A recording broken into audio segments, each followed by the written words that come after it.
Previously, in the Age of Ashes, through Roshin's dreams, I was finally able to contact my child and let her experience the powers her blood could wield. Armor off. Bed. It has not Stone. been working. Here. Dead Heartstone here. But you awaken, finally. Not even positive if it's the same year, or if you died in your sleep from your wounds. Well, you have me at a disadvantage, Miss Tamati. Tamati. And you'd shed everything else I gave you, save for that name and your eyes. And she steps a little bit closer, and you can see that she has the same eyes that you do, well, the same red eye at least, and in both pupils. Mother? Is it possible? It is. It is, my child. Strymalura! Rise! A draconic visage seeming to be carved of pocked black stone, mounted with enormous horns and a twisting neck down to a truly massive dark obsidian body. A dragon, full-blooded, full-grown. God, it's The Milani Scarlet charges me to Triad do. is nothing. They seek to make a deal with Strymalura. Why I've come here. Are you serious? They're going after her? Seek her aid. And I think our paths will converge here, whether you see the benefit in it or not. We have the heroic adventuring party on this side of the table. And the fully cannibals. Competent warriors, and we have these guys. I've been sustaining myself on corpses for 2 days. But I do. We didn't leave the tower! We didn't leave What have you been drinking? What? I have He's a water lizard. skin. He doesn't care. Did I gonna last you for Like 2 you whole walk days? in, you I think can just just go go out out. and You also have That means you left the rations! tower. Actually, I've got an entire alchemy lab. You're just gonna reach for your water. I You can also make have alcohol. rations! No, I don't. Why? He doesn't need them, clearly.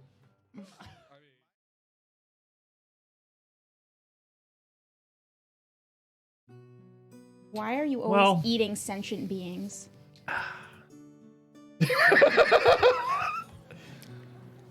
If he's not, I will. I don't care. It's like we never left. I have the same temperature shirt on and everything. It's been 2 weeks, so I have new laundry. Oh, you can tell time has changed because it Crimbus.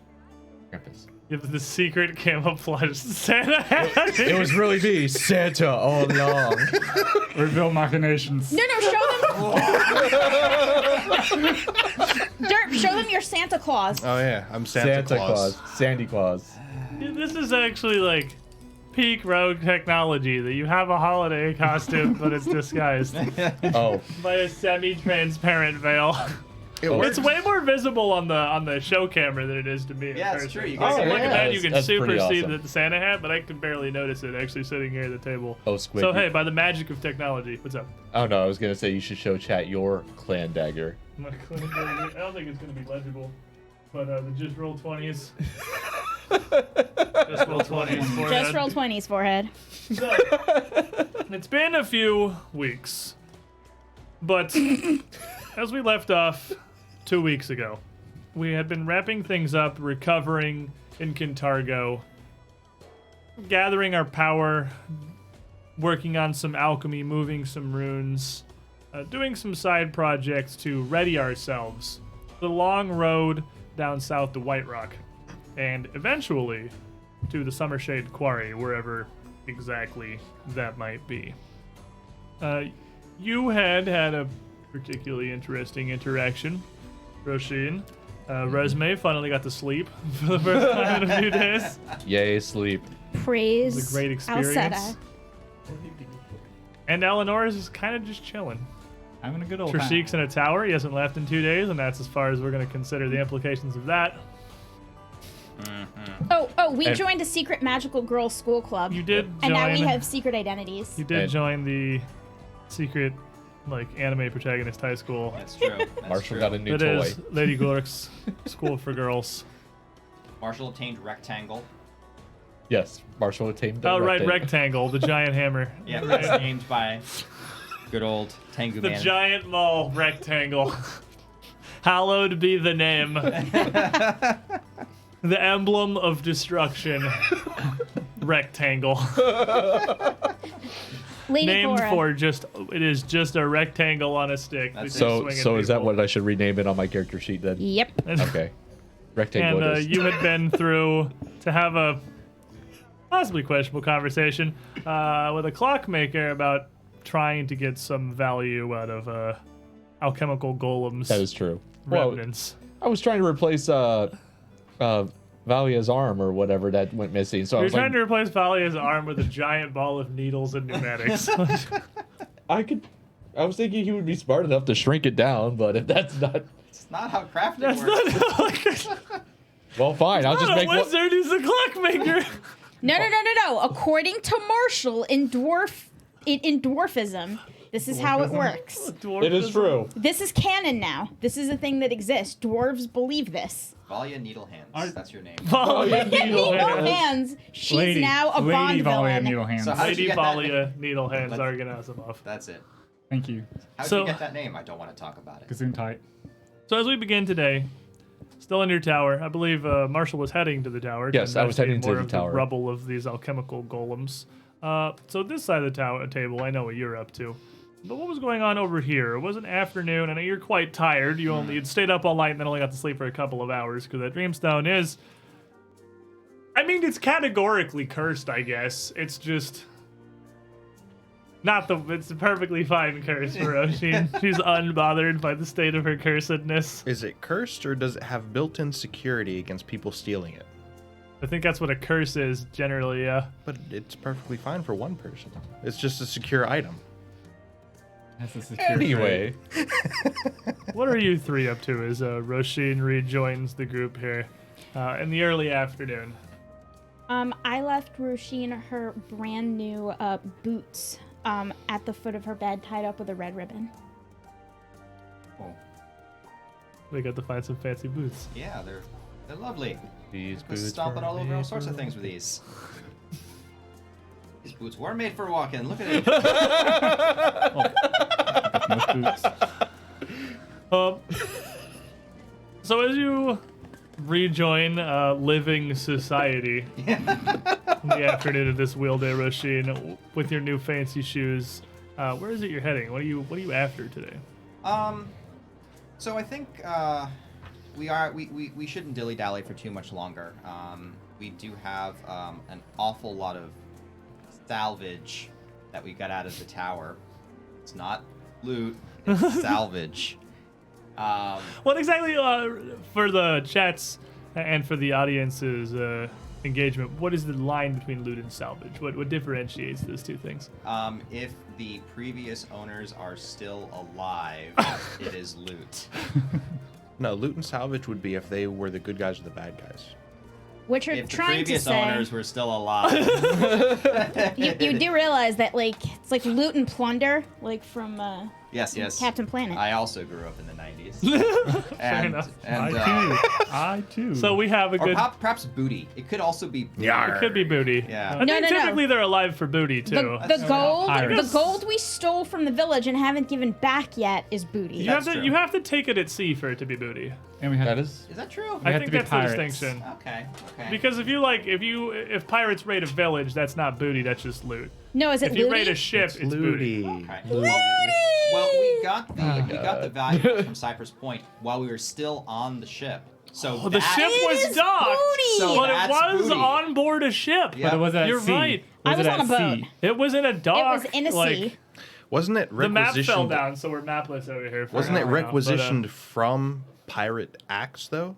No, it think was we're off the topic. Guys, townsfolk's this goods. is getting way lawyery. Well, no, it's like No, there's way no off chain topic. of custody in this case. well, no. you just If look you at whoever take owned it last. if you take it from pirates, isn't it treasure at that point? Welcome everyone to the Loot Lawyers, where we discuss. Where we justify our good alignments. Good Heroes. alignments. No, protagonists. Protagonists. That's a different line. You can- Protagonists and those guys. So, Roisin, you have quite a large bag of mixed salvage and booty. Thank you. Thank you. I think is where we landed on that Roshin's one. got plenty of booty. And boots to back it up. And boots. 20 charisma booty. That's it. That's it. Is there anything better? We started where 22 we ended. charisma. Progress made this session 0. How did we go backwards? I just don't ask. So basically, Roshin is probably going to spend the day visiting craftsmen, shopping about, and basically turning our salvage treasure booty into the results of the spreadsheet that we calculated over the course of 2 weeks. Because we decided it was a good idea to not go through all the numerical minutiae on the stream. That was smart. That was smart that we did that. High five. We're Big brain smart. plays. Yeah. You should do a Sorry, didn't realize separate. that was the wrist hand. It's But, okay. The brace keeps it from hurting. Fair enough. You should do a separate stream where you do all that for the viewers who want to see it. It would be a different type of viewer, but It I would would be a- find them. It would be a podcast. It I'm would not be like convinced there's an audience for the minutiae of market Pathfinder transactions. You of You do tell the- us, not chat. understand. Rachel. Yeah, that's- well. I was about to say we. I might watch it if I wasn't doing it. I'm a little sick in the head. You haven't figured it out yet, but I am a little sick in the head. Fair enough. So you'll be spending much of the day dealing with the bank, handling things here as... I guess you just got promoted to party mom. I'm not sure how this happened, but Because I'm the Mom. one who, out of character, keeps track of it. fair enough. So what about you two, Eleanor and Rasheen? Eleonora is actually planning for a big performance before we leave this night. So it's the last minute getting everything together. Okay. And probably at the bar the tavern bar where we're staying at. This is a celebration of leaving Cantarga. It's been fun, but I'm ready to go. It's been real nerds. And you're fairly well known here, so throughout the day, it would, if you wanted to use either like diplomacy or perform, if you're trying, are you trying to draw a big audience here? Or is this more for your own like personal benefit? It's a little bit of both. I wanna give the bar one last good huzzah. Okay. So give me one of those two. All right, we'll just give you a basic performance. Hey, look, you're not playing Extinction Curse, but you can pretend you're playing Extinction Curse. Ooh, advertisement. So, you haven't handed us. I rolled the wrong die that doesn't roll good. I said I was only going to roll for initiative. You haven't handed these to us yet, but I'm going to go ahead and pass this to you. Why do you because still have that? Because it's from You last never, time. been yeah, 2 you never weeks. took them from me. Fair enough. Yep. Do you still have yours too? Yeah, I Nick do has still have his. mine, So so just here, give you I'll that take to mine. Jen, one, and then I'll just hand these two down this way, and then this is yours. Bam! I did forget about. Wow, it's been 2 weeks and I forgot everything. No, I you rolled a forget to natural do 20. it. Nice. So it's with a normal performance, it's 41. If it was a dance, it'd be 45. And you are throughout your time you've spent in Cantargo, already fairly well known, somewhat of a local celebrity. So, what is both a farewell performance and just really anything from the magnificent Eleonora here is sure to draw a decent crowd. And when Rasheen or Resme, whoever returns back later, the inn is going to be busier than usual, to be certain. Out the door. How about you, Resme? So now that I have all of my falsified documents and I kind of have my persona set up in like bureaucracy world, I'm going to go make an appearance as myself, as my new identity, and kind of just get them established as having been here and as having done something interesting. Something you've lain roots for is just kind of a personal whimsy before that Lady Golrick has helped you solidify into a real personality. So is there a botanical gardens or someplace like that in Cantargo? Sure, absolutely. Throughout Cantargo, both in the White Rock district, up where Kite Hill is, in the more noble area, the Greens, as it is, or down across the water on the other side of the canal in Jarvis End, where you found the leatherworkers and the artisans. There is the opera house is down there. Not too far from that. You can actually, if I bring us over to the map here, it's completely visible, just because it is such a large area. Right down behind some of the larger areas here, there is a pretty big park. Large enough to have a full quarter of it just be a massive, well-maintained lakefront, and some ends of it around are cultured botanical gardens, and the northern half of it is largely just open greens, much like a smaller Kite Hill. I will go and request kind of a private tour of some parts of it. Drop my family name. Your new family name? My new family name.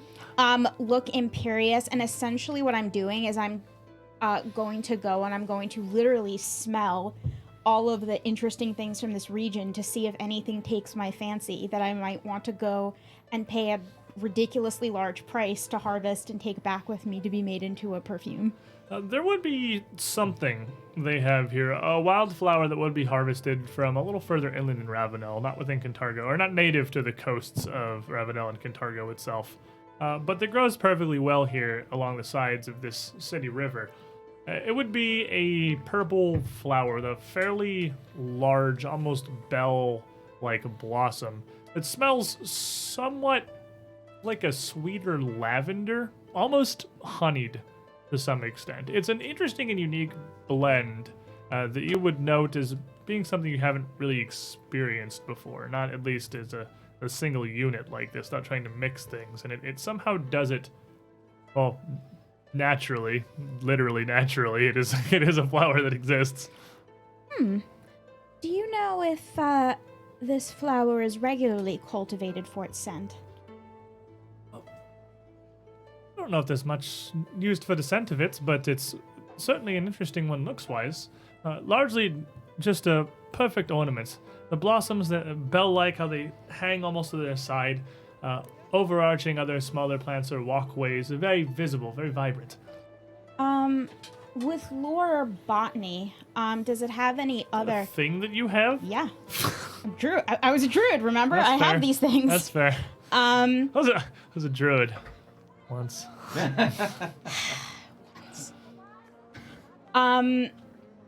Does it have any other interesting evolutionary modifications that may give me any insight into other effects or things that it may have?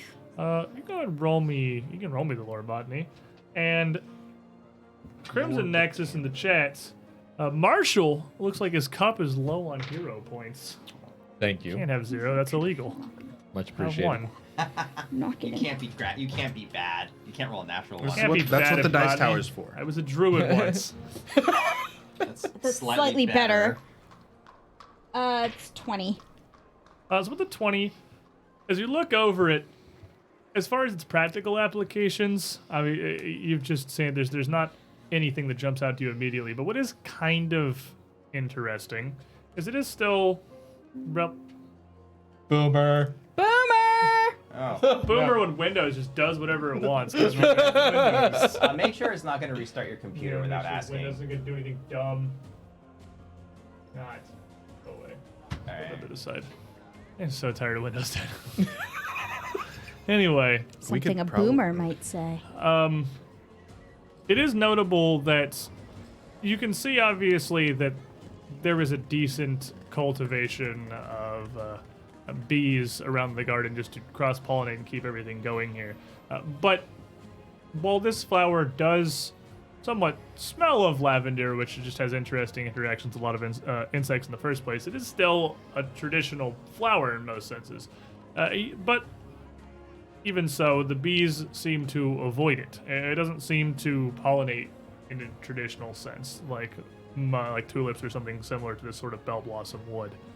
So there's definitely something at least a little different about it, but whether that is due to anything useful or just a strange oddity of the plant itself, uncertain. All right, that's interesting. Then I guess for the rest of the day, I'm actually going to go into the market district and find an expensive scent seller and see if I can get a sense of whether or not there has been I missed this. perfume. Did you? I really did. if there has ever been a perfume made from this flower, and if not, she's actually gonna start trying to find samples of it to see if she can come up with a formula to make one so that she can kind of get a market edge on some of the other perfumers in town. Fair enough. So, Marshall, leaving the clockmaker's small little humble business, you were heading back to the tower itself. Yep. So back across the bridge and back up to the academy, the Yep. tower where Trishik still is. I imagine on the level with the alchemical golems. So I was about to say, I think it's the same. yeah, level, it's if I on that same floor with the. Have you? You all right? You okay? I'm so sorry. I went down the wrong way. But- Roll the one. I'm sorry. The flower scent is too strong. Roll a 1 to breathe. Okay, it's all right. It's all right. You I all made right? my con. There's a reason nobody has made perfume from this flower before. I made my fort It save. smells It's gonna of be freshly okay. dead corpses.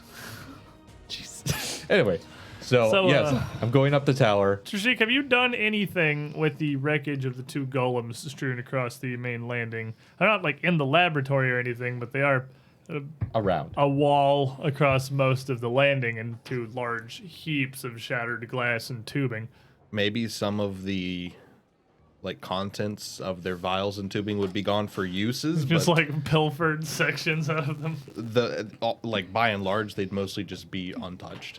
Well, I'd have inside no reason to move them. So. their workings, you would find a hero point. Oh, very nice. Oddly enough, which is a strange metagaming object to find in the body of a fallen foe. But TNT, You never know where you're going to find them. DMD here.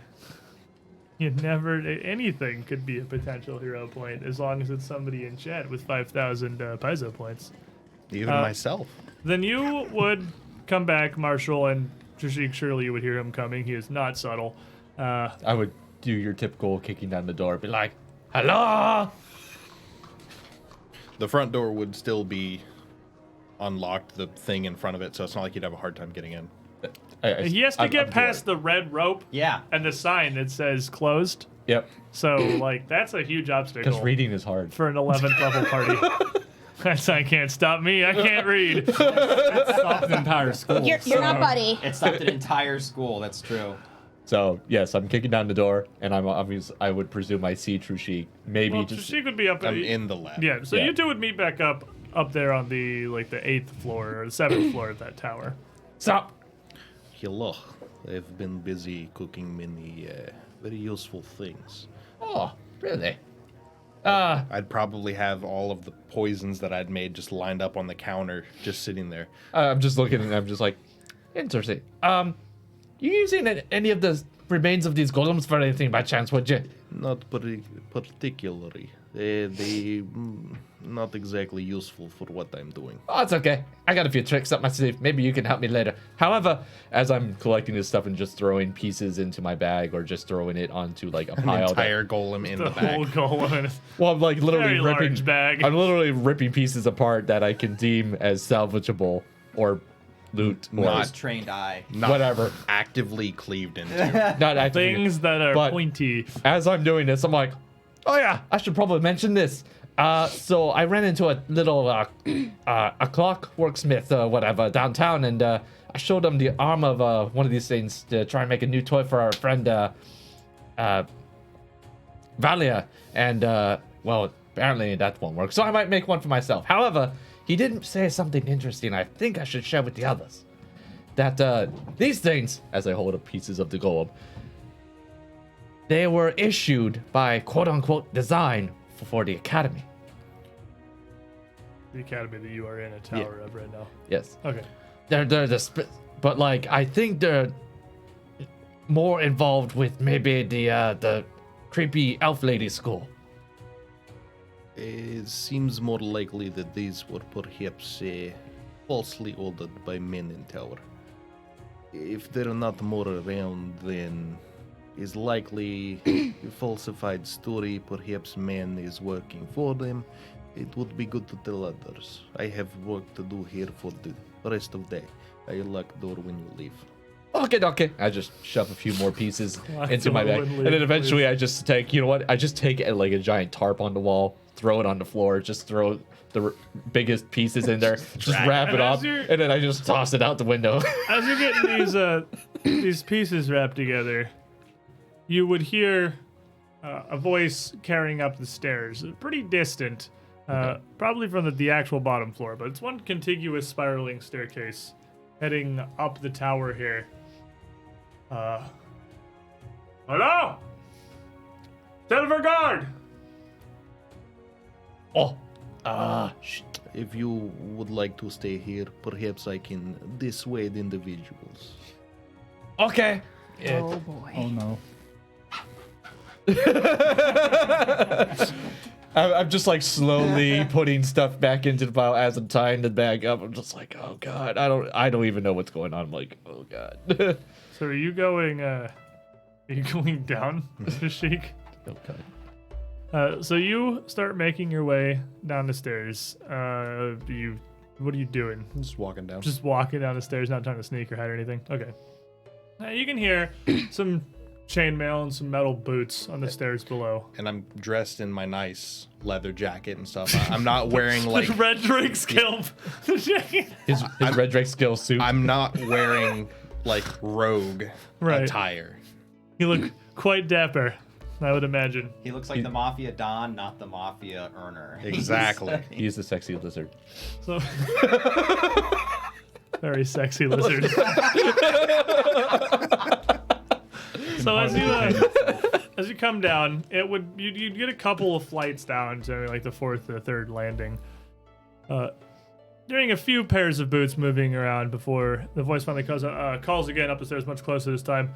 Hello? Is anyone up there? Yes, that would be me. Come down to the lower level, slowly. Hands visible, no weapons. Easy enough. I don't have any weapons on me currently, so You don't have your bow or anything? I left it upstairs. Oh, I okay. gotta Yeah, look that's fair. inconspicuous. That's fair. So you don't have anything. So you It's come okay, down. I kill you with bare hands. Yes, I have pointy finger. So I'll do as they say, coming down, hands up. Claws And up. What exactly is the honor of meeting gentlemen today? And you would see a trio of uniformed guardsmen there, each with a badge up on their breastplate of the Silver City's insignia, and each of them bearing a longsword at their hip and a spear. Oh, I have a spear. And a spear from the Proud Mountain. Ooh. And a spear in their hand. I'm growing a Proud Mountain, guys. That's great. Yeah. And as you appear, the guard was a little caught off guard. Wasn't positive what was coming. Was not prepared for dappered, sexy lizard.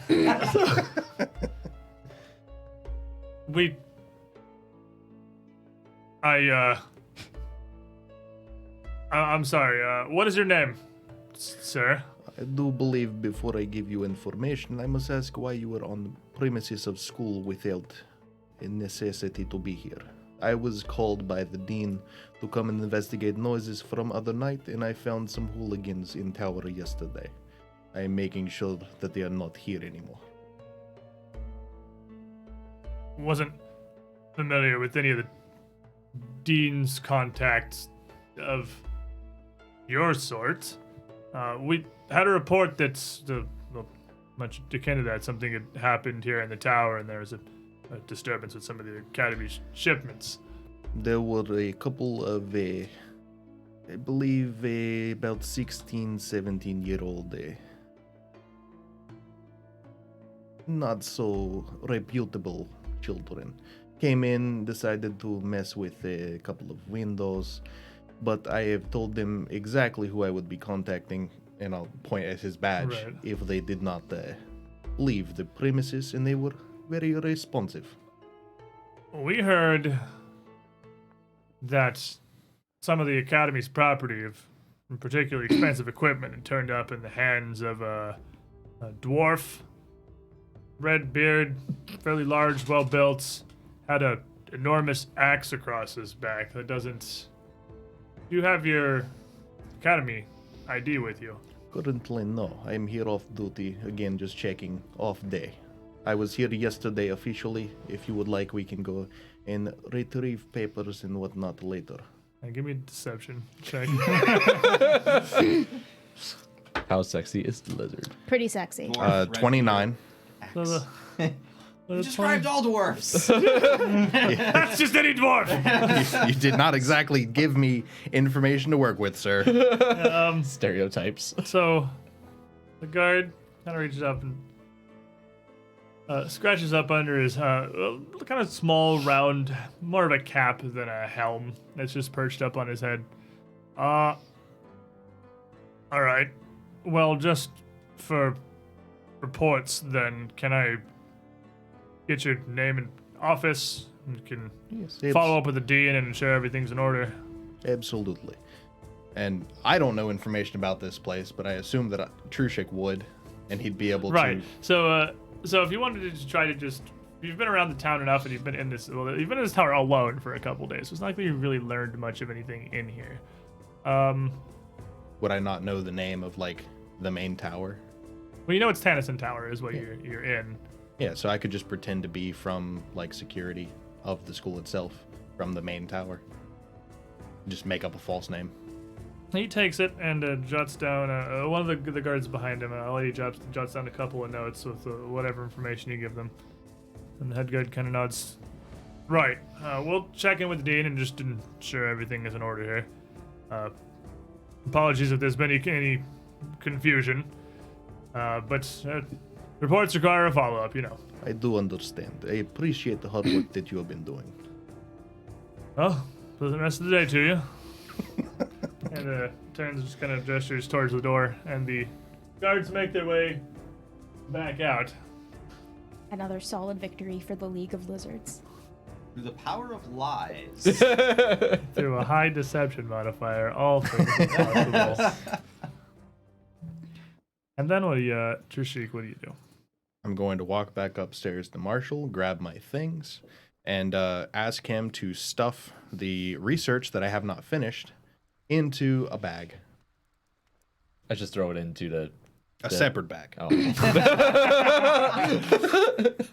You see Marshall start picking Gotta up the specify. papers. Yeah, but You're like, we'll, no. we'll go on ahead and put all the stuff that I finished away, take the one that I haven't finished, put that to the best of my abilities in its own separate container for later, and we're going to leave.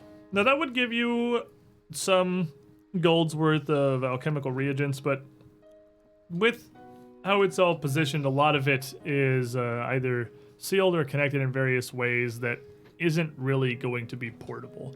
So what you'd be able to end up taking is basically expanded alchemist tools, but not anything that you would be able to finish up elsewhere. Yeah, so I'll just grab a set of expanded alchemist tools then. Okay. Don't need it, but it is money. It is money, and having things is nice. That rogue mentality. And of I- course, I relaying don't- to you that I they'll don't- be coming back and we should leave within 10-15 minutes. We should leave quickly. So I will quite literally kick out the remaining parts through the window since taking them down the stairs takes too long. You're on the seventh floor. You cannot make that fall. Certainly your No, your I'm not jumping out of it. I'm not jumping out of it. I'm just dropping the remaining big parts of the robot or the gold outside the window and just picking them up when I get down to the bottom floor. stealth. I will already be going down the stairs. Whatever Marshall decides to do to get himself caught, I am gone. So, as you get down to the bottom, Trishik, making you out, knowing things are happening here, you can see there is quite a commotion outside. As well, the tower itself is shut down. It is in the middle of the harbor district, or the Valigra district, and also there are guards here that made it about halfway to the dean's office on the side of campus before giant robot parts started falling out of a 7-story window from a clearly visible tower, clashing and shattering onto the ground below. This has gained interest. What a performance. This is why we can't have nice things. I need a trombone. Womp womp. Now we have elven diplomacy and dwarven stealth.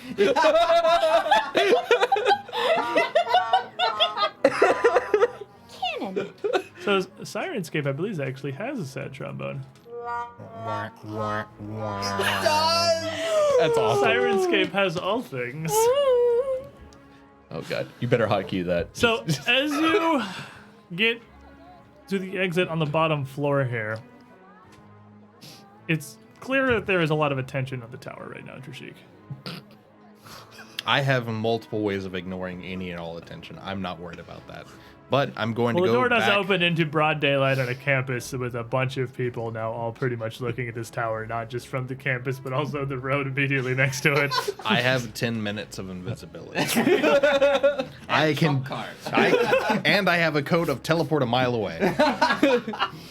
But, so what are you doing? Going up to tell Marshall.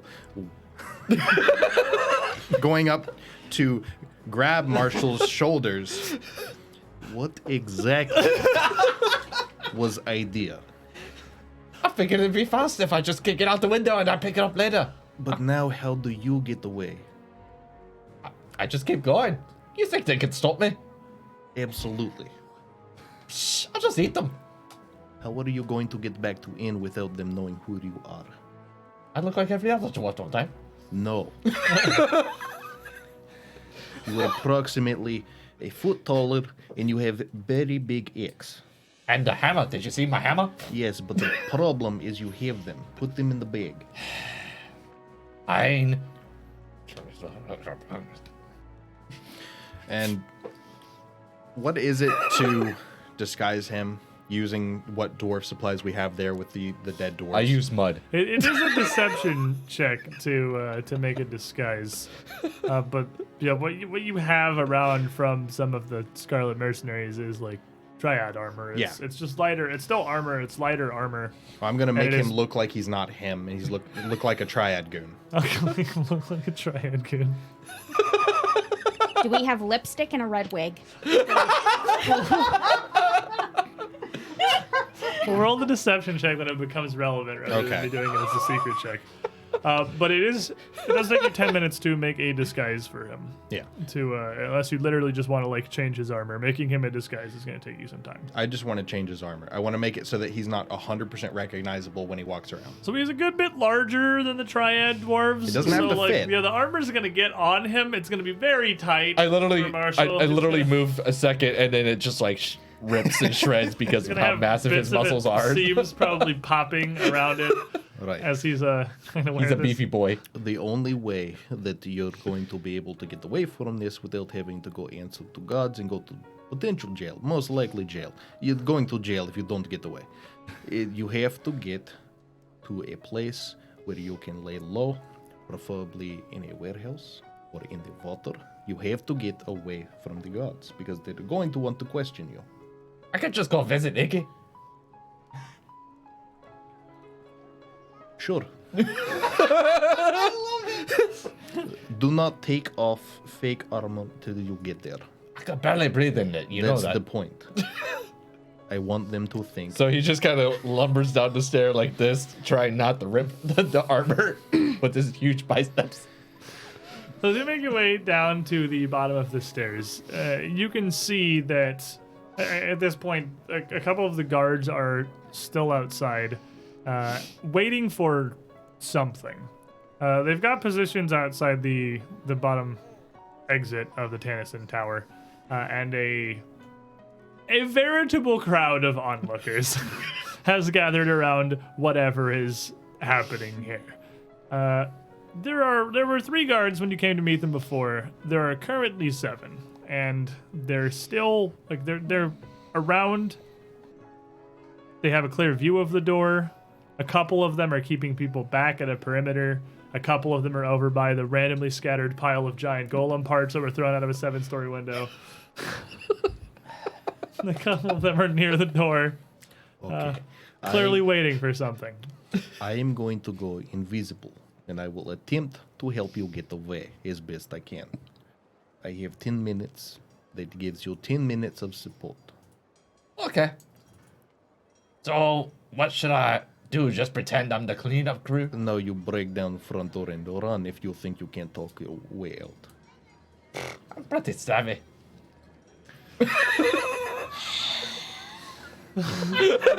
Absolutely nothing can go wrong. Ignorance is bliss.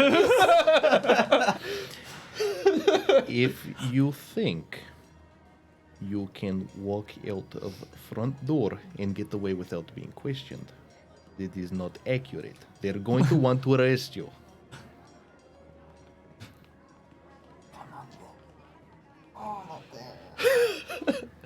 All right, I'll do what I can. We're currently here, right? Right. You are here at the southeastern tower of the Alabaster Academy, and you're actually not very far from your inn, which is this bang right here. And is this the war cage? That is the war cage. Yes, that was the war cage, and this one down here is Sunset Imports. How Okay. close are we to the outer wall?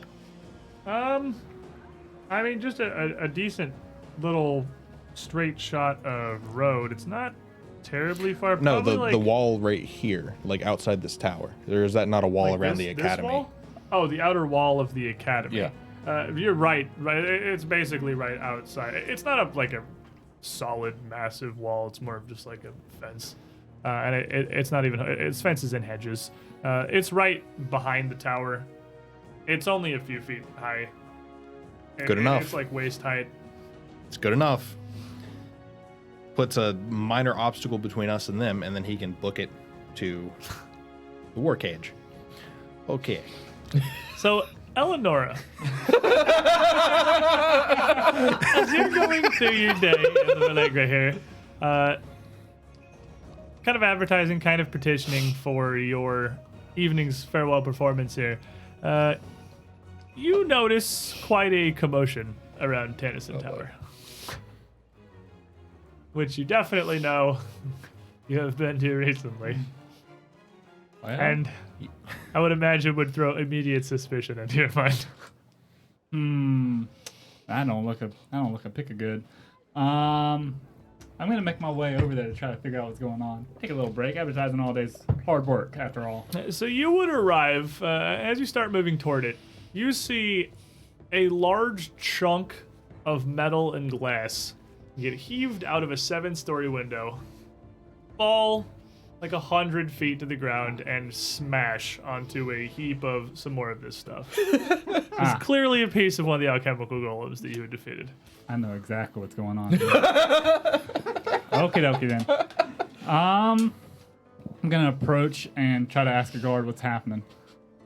At the moment, none of the guards would be there yet. Yeah. There would just be a couple of people who have noticed as this is clearly happening there in the street nearby, walking by the academy.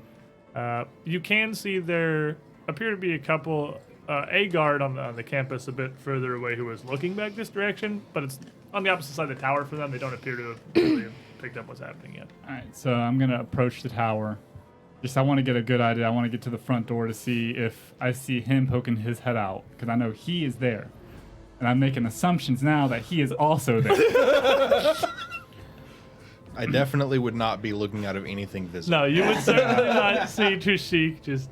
peek up You against might the see window. Marshall doing that. Dirk single style. Just So I'm here. The crowd's around the tower yet, or is this before? This is the crowd. As the pieces are being thrown, just a couple of people are watching and wondering what's happening. And as you were looking around, you do see a pair of guards hurry over from across the street, near to the harbor district, just seeing and hearing this commotion, unaware of what's going on. Where was everyone at today? No, he was in the tower. What was Marshall doing? What was Resme doing? What was Roisin doing? Did these people not communicate what we're doing throughout the day? How am I supposed to find them? I guess I'm just gonna wait here to see what happens now. Now I'm interested.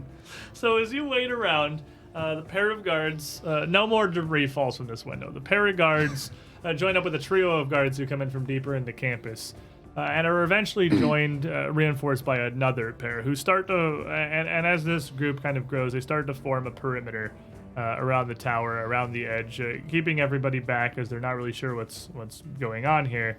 But the three of them that came from deeper into campus, staying together closer to the door until they send one of them off. You would know in the direction of the headquarters. All right. So as soon as there's a big crowd, And this whole time, there's just civilians I'm gonna coming start- in because I'm gonna stuff's start- happening now. Get myself in the middle, and I'm just gonna whistle as loud as I can, and start eyes on me, attention on me. Come, I'd like you all to know, if you don't recognize me, I'm Eleanor Beatrice Roger Oleander, and today is my last day here in Carthago. And if you have yet to see one of my performances, I highly recommend you make your way down, because it will be my last performance here in Carthago for, well, hopefully the rest of my life. So at this point, inside the towers, the two of you are discussing what you're going to do. You hear Eleonora call out over the crowd outside. Is that Ella? I do believe is. I have one more idea. You're not gonna ask me to dance, are you? I'm going to ask you to go to second floor and stay in second floor until gods go past you, and then we leave. Fine. It's more me just. Well, if they're in there, they're gonna come out eventually. But, but it's more me just advertising. I'm building this up as advertisement, trying to draw people away from the front door. So hopefully the guards come this way. Hopefully not. But I will do a little performance too. Okay, give me a performance of the crowd here, Eleonora. Yeah. Protagonists. Protagonist. Yay. This is great. Potentially. I'm a master performance. That's 10 people I can target to try to fascinate with fascinating performance. Okay, so you could definitely get all of the guards. Yes, and then everyone else is just watching me perform. Yeah. So. Nice. For a 31. No, More than that. more than that. You're right. 41 to dance. 41. 41 to dance. Is that 20 again? Oh, Yeah, no, because 16. you get a bonus if it's actually dancing. Yes. Yeah. So with that 41, the guards, as they are confused, not really sure what's going on, and other than the couple who were just in the tower, this isn't like a clear and present danger situation. They just don't know what the heck is going on. They're kind of chuffed they have to be here dealing with this. So all of them turn their attention to you, your direction. So hearing that, I'm gonna stop you, From inside, you can see the guards all Yeah. kind of turn to watch Eleonora. I'm gonna stop you halfway up the stairs, and it's time to go. We're leaving now. No running, no stomping. We walk, Fine. and I'm going to lead him away. I'm grumbling the entire time. Make me a stealth check, Both of us or just him? both of you. Oh boy. But there is an action called Follow the Expert that we can take. Are you trained in stealth at all? Are you untrained? What are you? Are you a master of stealth? Mm-hmm. So you can roll your stealth, adding your level if you wouldn't normally, Okay. with an additional +3 from Trishik's guidance here. So, Okay, so I would add 14 altogether. yeah, to you'd be whatever I adding roll. 14 to what your normal stealth untrained stealth roll is. For That's not bad, actually. Trishik's assistance. I got a 30. I got. Hold on, I can math. 23. It's not great, but it's better than Well, what the I guards would are also normally. fascinated, which means they take a penalty of their perception checks and their perception DCs because they are looking that direction. So they take a -2 to their perception because they are fascinated with Eleonora right now.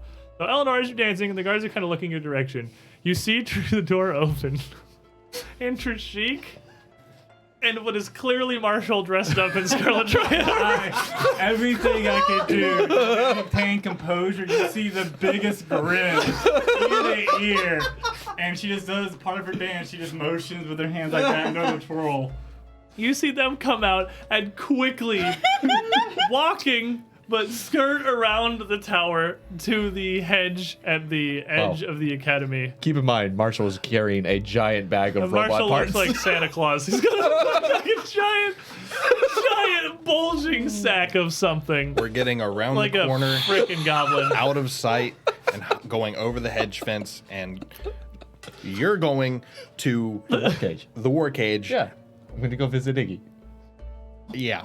I'm going to let you do that. As soon as they're clear, as soon as I think they are clear, I do a good old bow. And if you'd like to see more, please make sure you stop by. And I forget the name of the tavern. It's been like Galubulus Inn. Galubulus Inn. The Galubulus Inn to see me perform a full performance filled with drink and merriment. And do a bow, look around, and You get some scattered applause and some, from the interested folks here. And the guards kind of smile, wave at you, and the town knows you. And they turn back to what they were doing.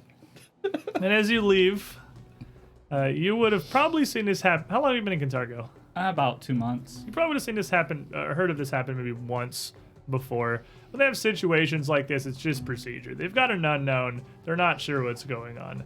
They have the Silver Marshals. A Silver Marshal shows up, which is not Marshall. Damn. But it almost looks like a machine. It is a man in, I guess, basically the medieval equivalent of an EOD suit. Incredibly thick, gleaming full plate with a full visor down over his face, and what can barely even still be called a shield. A massive rectangular tower on one arm, and a huge, almost lance-like implement he has to carry under his other. Is stomping over towards the group as you make your departures. Do do do do do do do do do. There would be some strange news chatter throughout the town later, perhaps about the weird occurrences at Tennyson Tower and the Alabaster Academy, And the large amount of dead bodies. myriad corpses that were found Some of them brutally not entirely slaughtered intact. within, half-eaten. Words of a ghoul infestation spread throughout the academy. Fears of a plague. And we all know whose fault it is. It is certainly the talk of the town. It's that engineer for making those alchemical golems. It's his fault. Yeah. Yeah, that dude. might Yeah. Nah, it's- man, haven't you been keeping up? It's those other guys in that other country with those other people Yeah, we the hate. doll. Yeah, the doll, the- totally doll. the- There's the doll! It was the dog. That was Nidalee's shadow worshippers! Bringing fools into our fine city. Cold iron. Umbral Council! It's all cold iron. It's all It's cold all iron. cold iron. Follow the money. Follow the money, forehead. Well, that was surely interesting. All right. Back to my day.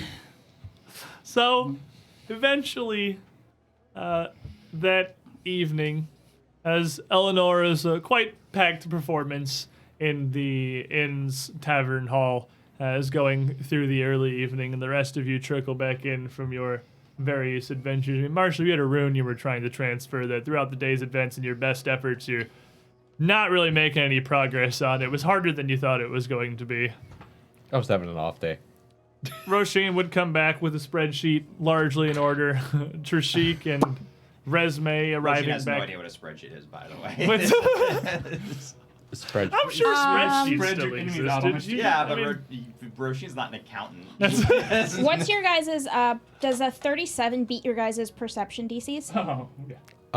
So I'd have to have 27 plus 27. I'm that pretty sure I beats have the highest, and mine's a 29 DC. Okay, then no, you don't see resume. Okay. Nobody sees Resme come I was back about in. to say. Because I'm in my disguise still.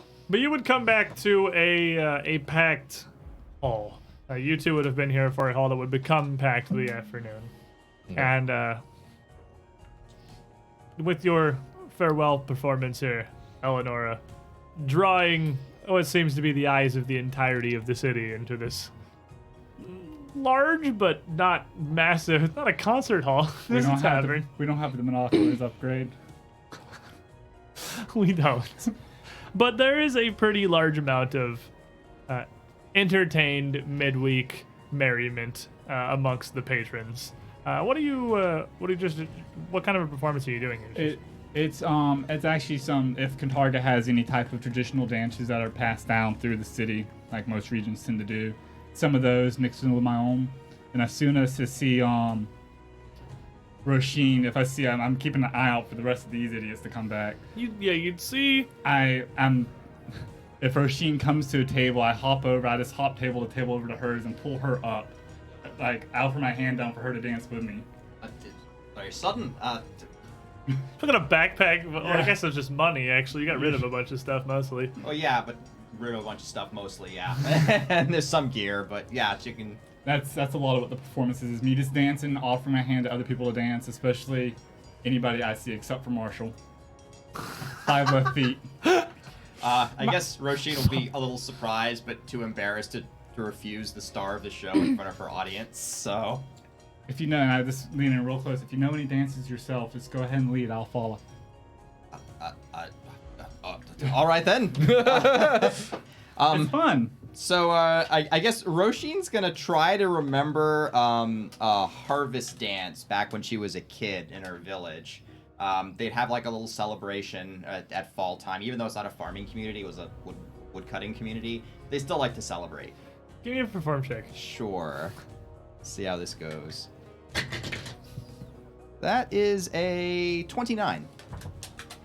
That's actually fantastic. That's not only is it something that it's a distant memory perhaps, but still one that you've really held on to. Roisin is my 20 charisma super jacked battle oracle, who also is apparently a spectacular dancer.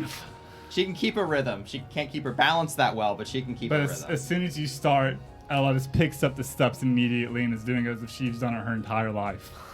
She's just a prodigal and a prodigy at this. So that's mostly what my night is. And then, of course, drinks. Everyone has to be drinking. Everyone will gladly be drinking. There's Everyone no has to be concerns drinking. there. So, Resume, as you make your way in, you would see this. You would see Roisin and Eleanor dancing across the tables here. Obviously, you can tell none of them recognize you. Trishik and Marshall, I imagine, are probably in your... Are you down here? Or are you in your rooms? I'm not showing my face for the rest of the day. Don't go outside anymore. I was told to hide out at Iggy's until it was deemed safe by True Sheik So you're hanging out at the standards. work cage, swinging swords around. So you would just see the girls who clearly do not immediately recognize you amongst the throng of patrons. Eventually, I'll walk over to Roisin's table and hand her an extremely gorgeous purple flower. What's... Goodness gracious, I'm getting proposed by 2 beautiful women in a single day. I'm sorry, I don't believe we've met. Oh, of course not. I'm sure you wouldn't recognize me. And then she'll give you a little wink, and she'll kind of give you a mischievous grin. It's me. So are you flirting with me or not? It's Resume. I'm practicing my disguise, the one I learned at Lady Gora's, my alternate identity. Oh, of course. Oh, goodness gracious, my heart's just about to beat out of my chest. I mean, if you want me to flirt with you, I will. I have not had enough to drink yet for that. But look, you pulled it off quite. I didn't even recognize you. What have you been doing? Have you been wearing like that all day? Oh, yes, I found a delicious new perfume that's just going to take the town wild. Do you drink perfume? I thought it was a smell kind of thing. Sit down, let me buy you something to drink. Now we're talking. I'm sure perfectly happy to take the attention off herself, at least for a moment. Roisin would find it almost physically impossible to purchase a drink for herself through the ocean of new suitors she would have discovered here in Kintargo. But You're welcome. such is the life. You will not drink from your own silvers this eve. I'm sorry, I'm living the charisma 20 life. I can't buy You this. will not drink from your own silvers this eve. To be fair, I don't drink from my own silvers ever. Other people's pockets are full of them. You don't have to be You just hot. walk up to the bar, take a piss over out of somebody's purse next to him, put it up for a drink. You don't have to be hot to get free drinks. You are a protagonist. Oh. But I feel like that's Pay for probably... it myself.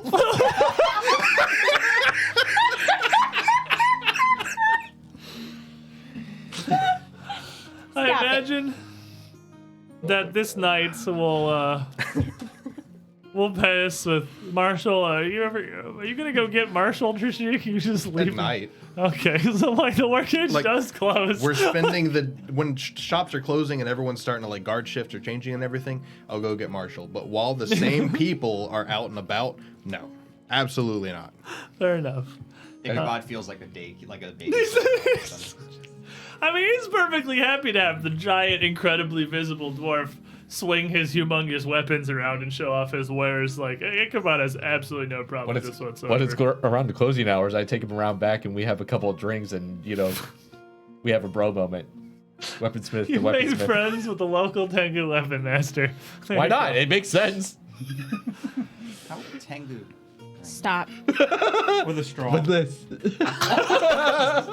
Like a doctor. They just pour the whole thing in and just Put the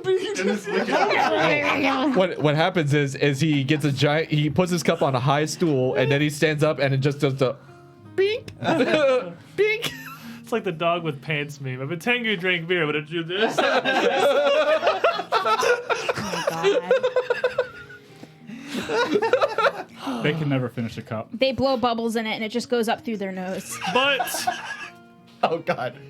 you would all eventually find your evening's rest here in the inn. You with your new Dreamstone that functions. You with your new Dreamstone that is a conduit if you choose to use it.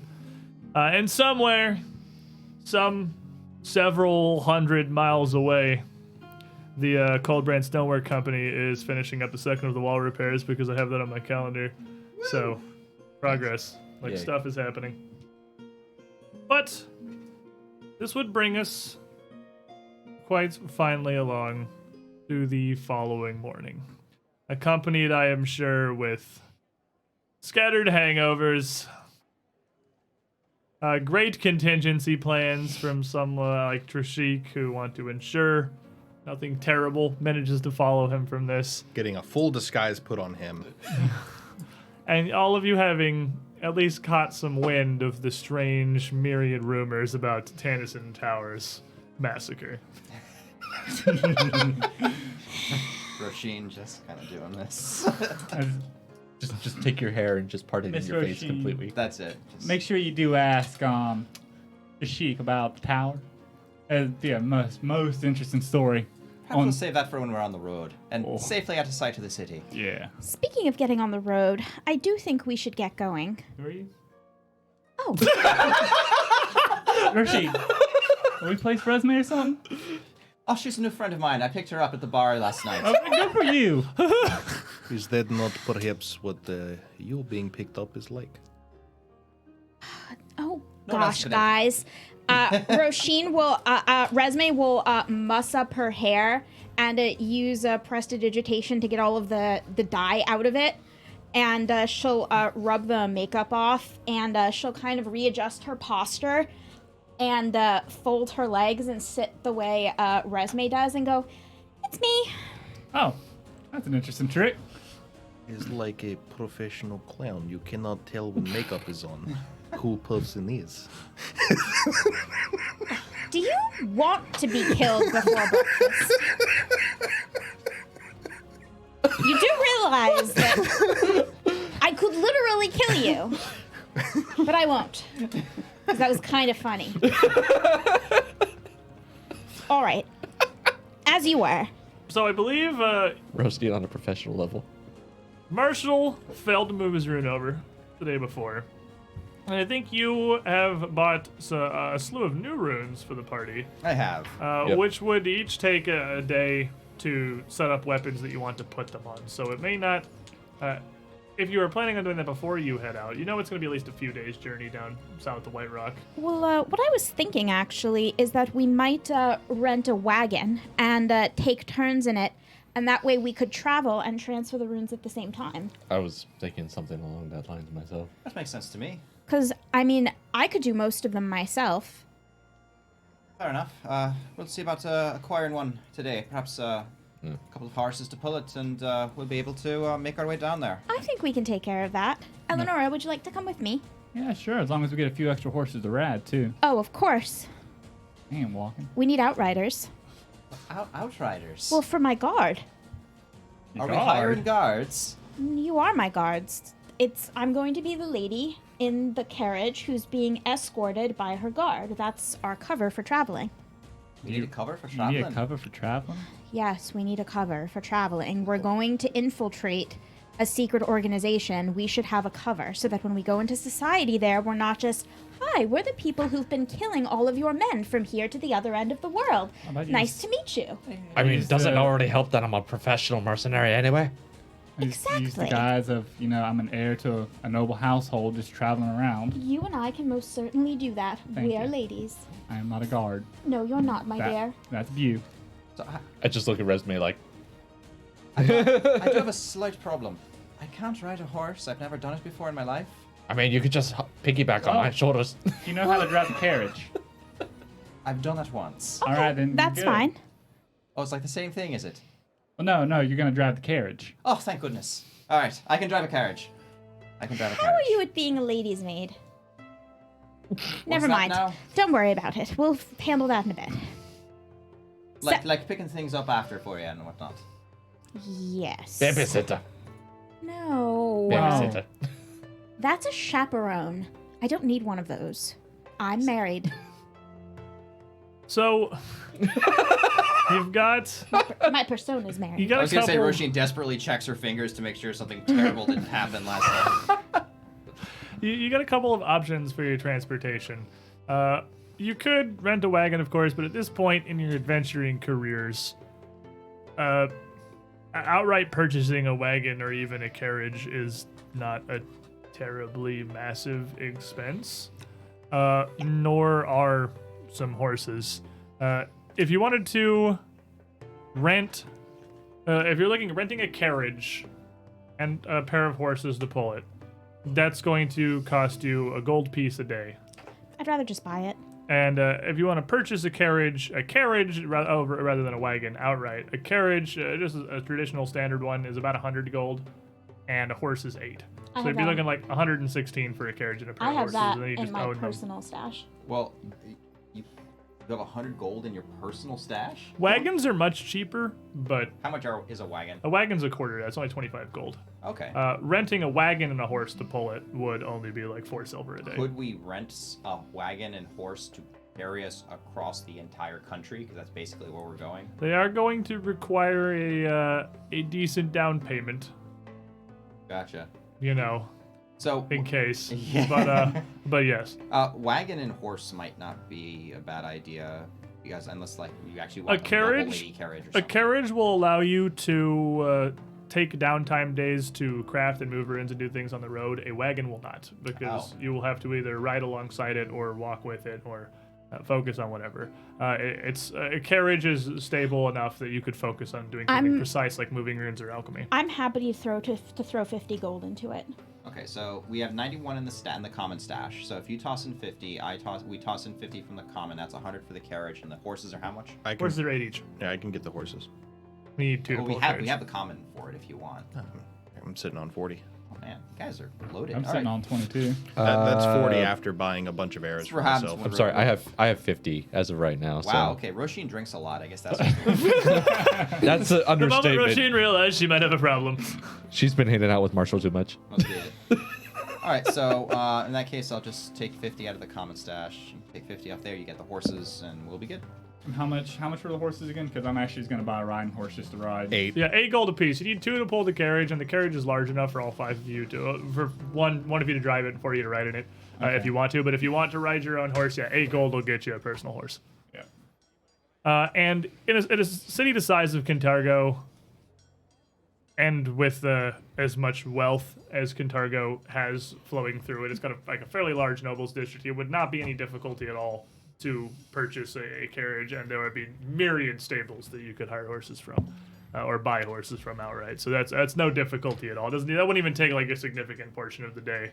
That is probably one of the more commonly traded things that moves through here, because there is so much trade, and since it is Kintargo and even Ravounel are new enough that there are still new businesses, new shipping companies, new organizations on the weekly, if not daily basis, coming in and out of existence that need new draft animals and new wagons and carriages to transport. So And it's quite a thriving industry here. I just know I'm not riding the carriage with him. That's fair. What? I like you. I don't like you that much. So Ella can get her own horse. You can get 2 horses in a carriage to pull, and that'll allow you to move runes and do things on the road Yeah. with no real difficulty. Because I'll be busy moving 2 runes to my hammer, and I'm gonna presume you'll be doing alchemy stuff. No, I was gonna move runes. Oh, okay. We do all the runes on day 1. We can do all the alchemy on the remaining days. That's true. So other than that, it sounds like we're about ready to head out from Kintargo and move south to White Rock. Sounds Yeah. good to We me. are. And maps of the area are no difficulty. Locating the specifics of Summershade Quarry is not something. It's not like they label all of the quarries on regional maps. But White Rock is probably one of the most major settlements in Ravounel, south of Kintargo itself. So you figure, planning out your journey with a carriage, it's going to take you 2 days to get there. 2 full days of travel. And then you would arrive there late at the night, 2 days later, if you leave this after you've gotten the carriage and the horses this morning. Okay. This is assuming, of course, that you're like breaking for the night and setting up camp and stuff, and not murdering your horses. But you just paid 16 gold for. While we're traveling, I'll give you guys the rundown on my established persona, just so you know exactly who I am and all the fine points of what we're doing and why I'm here and why you're escorting me. Or So, she might have you repeat some things. so you're telling me you're like my crazy aunt that collects cats in different personalities? Yes. Except I do it for large sums of money, and I smell very nice while I do it. You do smell very nice. Thank you. It's new. I have to get my hands on that soon. Marshall's just like, all right. Invented entirely new flavors. Lady Adele. Adele. Lady of Death. Yeah. Where's my... Okay. I think I can manage that.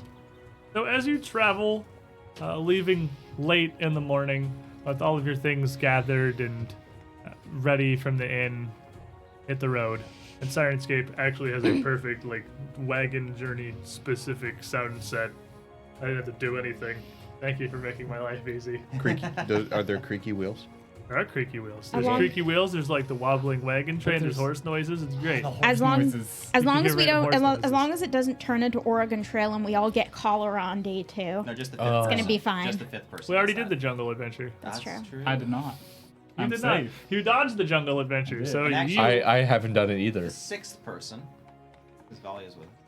That's true. A 6th person. Well, I mean that's even better than that. Yeah. Eleanor rides out because the carriage would be relatively 5 crammed. and 3/4. Plus, Were you putting all of you in there together? So Oh, yeah. Valia would come along, of course, for a lot of this preparation and setup.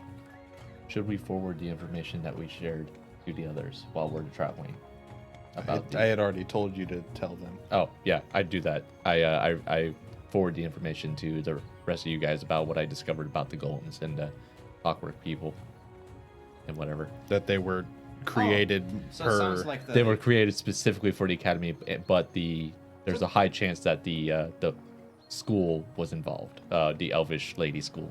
Well, Idigorak School for Girls was the Finnish school, which is also a front for a secret society, was in charge of building alchemical clockwork masterpieces and selling them to the university for research. Yes. I mean, that's not totally surprising. I suppose not. Everything else happens at that place. from what I've seen tracking the Scarlet Triad down to that tower in the first place, it seemed as if a lot of what they were utilizing had already been there in advance. I think Tennyson Tower was originally intended to be a place of alchemical learning and research. Perhaps the golems were a last investment before the tower had been shut down, or maybe in an attempt to try to finish up the construction.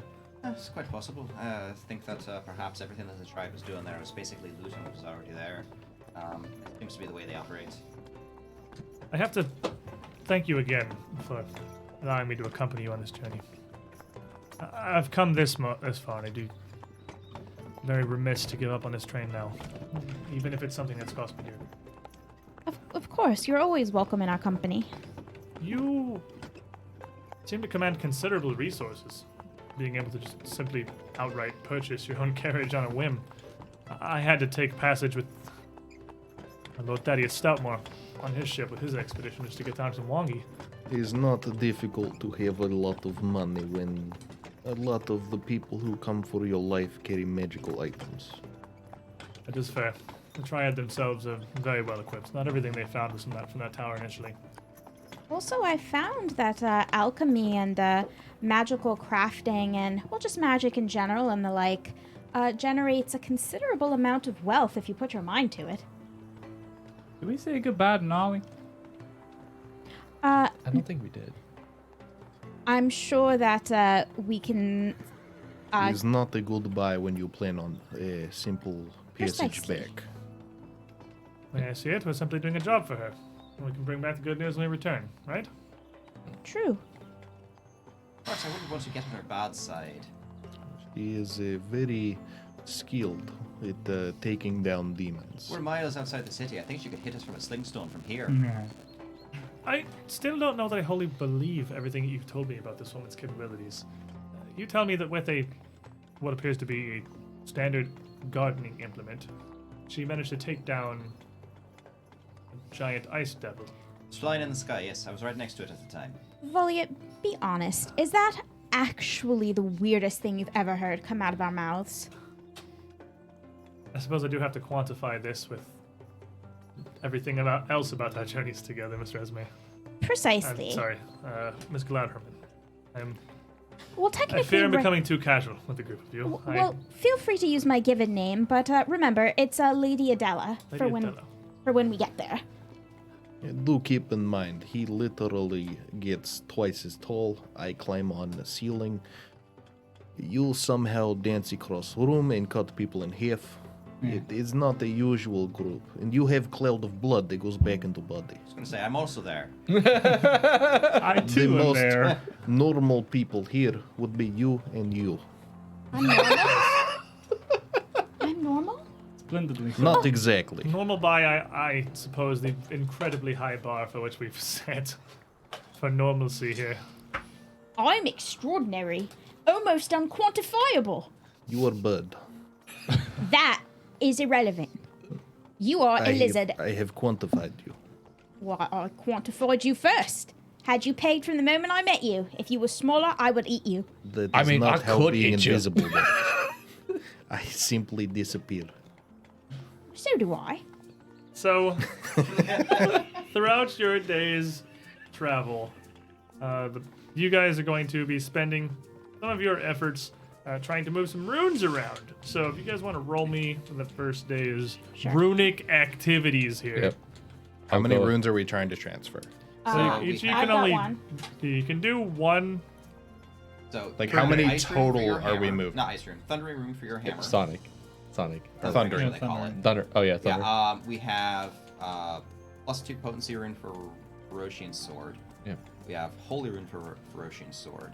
And we have, there's one more, isn't there? Well, I failed to put the striking rune on my hammer the other Okay. day, So so I that- have to Fourth one. redo that one. Yeah, so that has to happen first. Yeah. So that's this day's activity for That's you. what I'm doing. Do you want to do your sword or do you want me to do it? If I'll I take could care of it. craft a paper airplane, I might try, but I cannot. I got so it. I will let you do that for you. I think I'm very successful on, I'm on an that expert. Yeah. Yeah, so am I. one. I Actually, I'm master. rolled a 19 plus. Where's my crafting? Tough one. 19 plus 13, so that's Oh yeah, you totally. 32. The, With that the day's break, striking easily rune the has to be striking moved rune. first. He just did that. Well, he's doing that today. Today he could get Okay. the striking gun on the hammer. What are you doing? I want to move my invisibility rune from the leather armor that I no longer need to wear to my fancy leather jacket. All right. Oh, your mob suit. Yep. Give me a crafting check.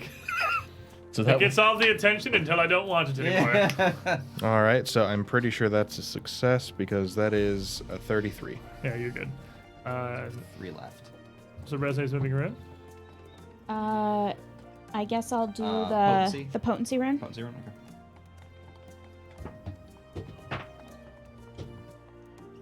That's going to be a 28. 28. This is just literally a +1 rune. +2. +2 potency rune. Oh, I didn't realize I was doing the post too. Okay, in that case, here we go. 0 point, really? That's your hero point. You already No. did you already use 28? your session reroll? Yeah, no. So these are session roll. 28 will actually succeed to move a +2 potency rune. Okay. And mistake, that was my +1, not my invisibility, because you have to move the +1 first. Okay, fair enough. It still succeeds. All of that succeeds, getting you 3 of the runes completed. And you were you doing one, Eleanor? I know you're on the horse. You're I'm not on the the carriage, horse. and you're I can't craft. incompetent. So Yeah. like, She's driving the carriage. I'm driving the carriage. That's right. I'm you're driving, driving the carriage. And me and Roshiner's having a nice little chat. Fair enough. So you would journey throughout the day, making your way south from Kintargo, where the land would very rapidly become pretty sparse. Kintargo is a fairly major city, quite possibly the largest city that most of you have been to ever. Like, I mean, you can comparison this, I guess, a Breach Hill and Cypress Point. and Cypress Point Ackerville. and Ackerville in Those the all sound Wonky Jungle. incredibly small. I've probably been to a few cities. I have been to several cities, but But Kintargo, I've been everywhere. being like a capital of Ravounel, there is not. It's a capital of a fairly well-off nation. Outside of Absalom, Taldor, Cheliax, and Varesia, there probably isn't much bigger than this. It's definitely on the grand scale of Galarian metropolises, metropolis, Big city. the Greek warrior I think of it's legend. I think it's Isses. I think it is Issus. I'm not sure. But you would be following the Silver Road, a very well populated trade route heading south towards the Chelish border. The land itself would quickly become untamed, rolling hills, sprawling forests, and wilderness. There would be a pretty decent amount of company along the road itself, as it only occasionally forks off to other minor settlements.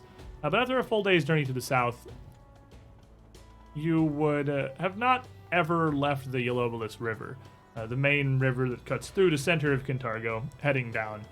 In fact, White Rock itself is along this river, and you're going to be following this all the way down to your destination.